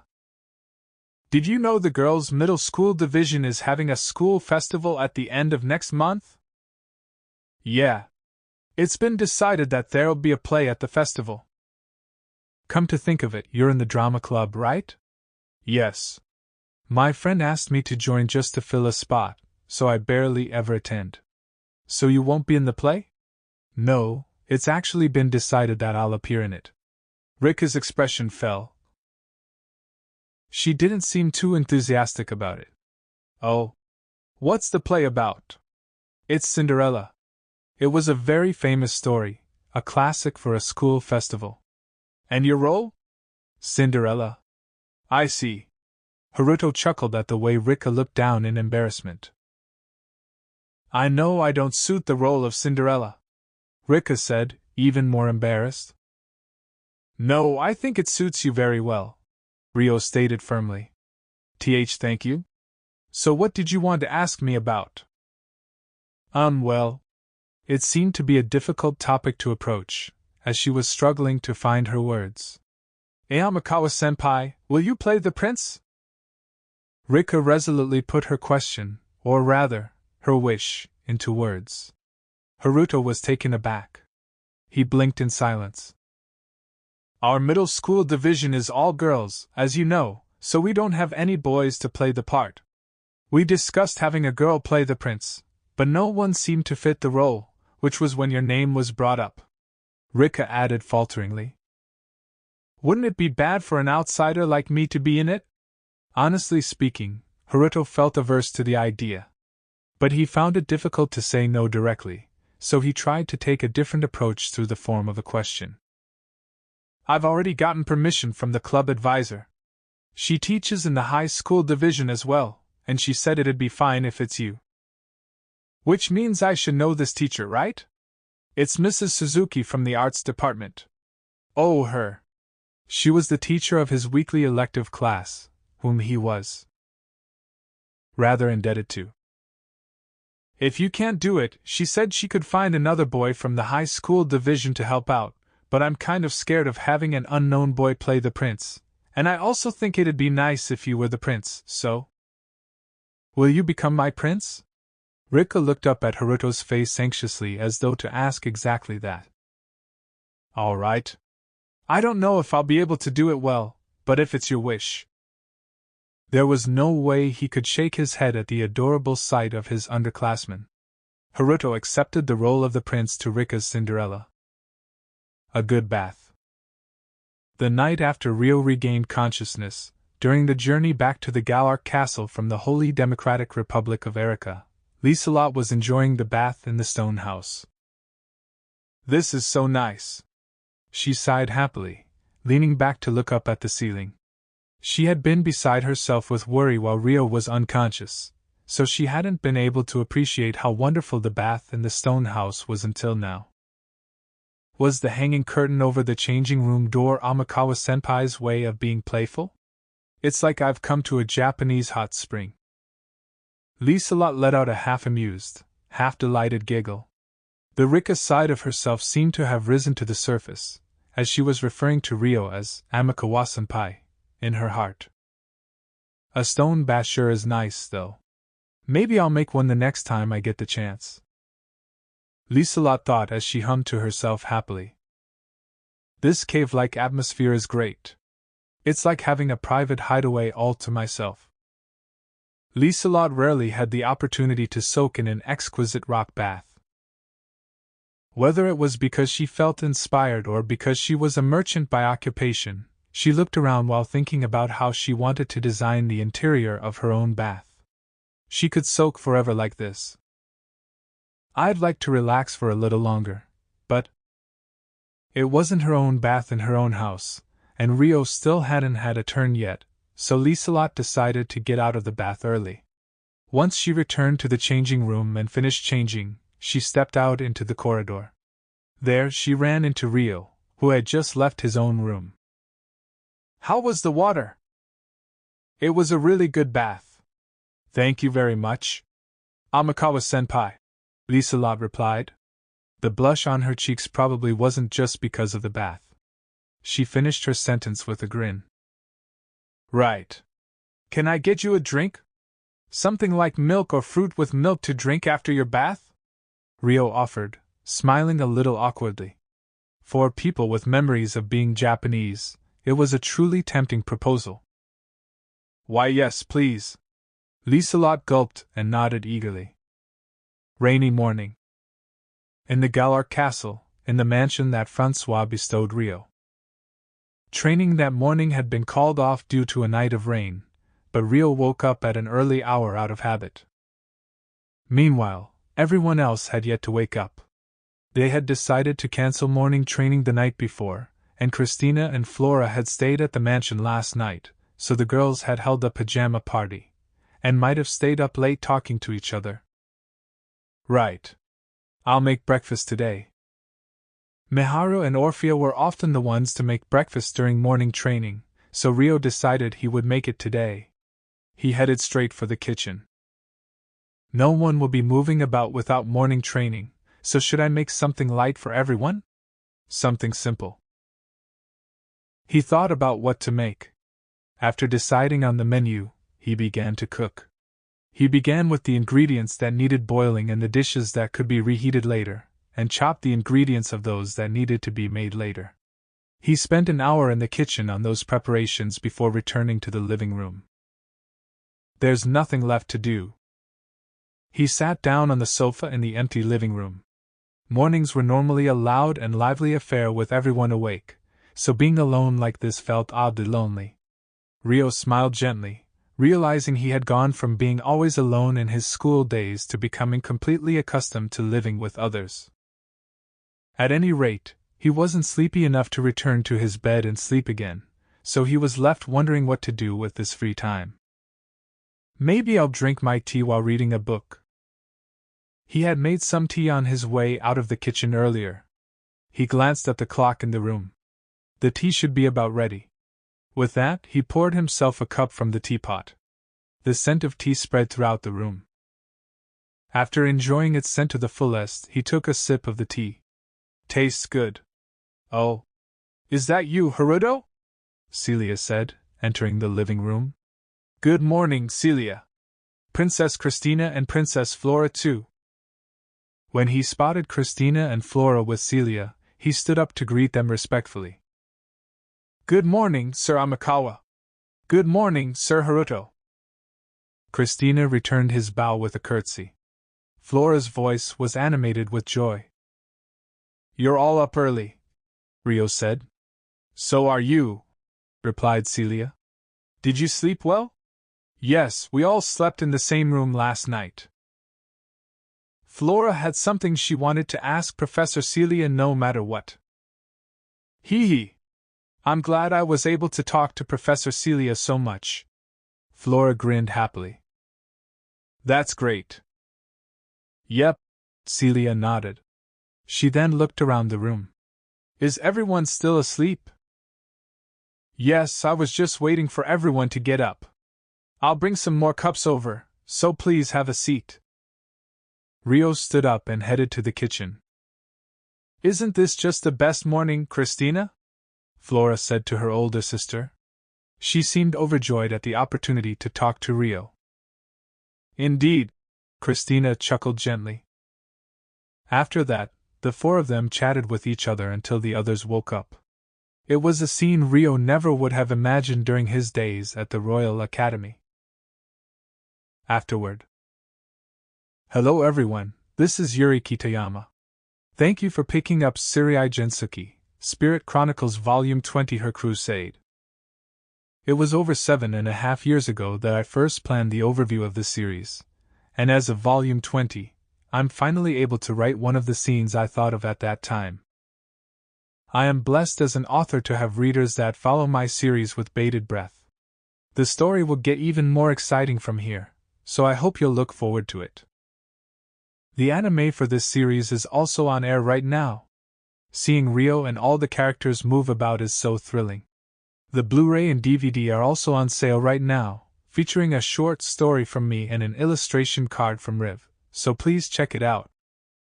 Yuri Kitayama, August 2021.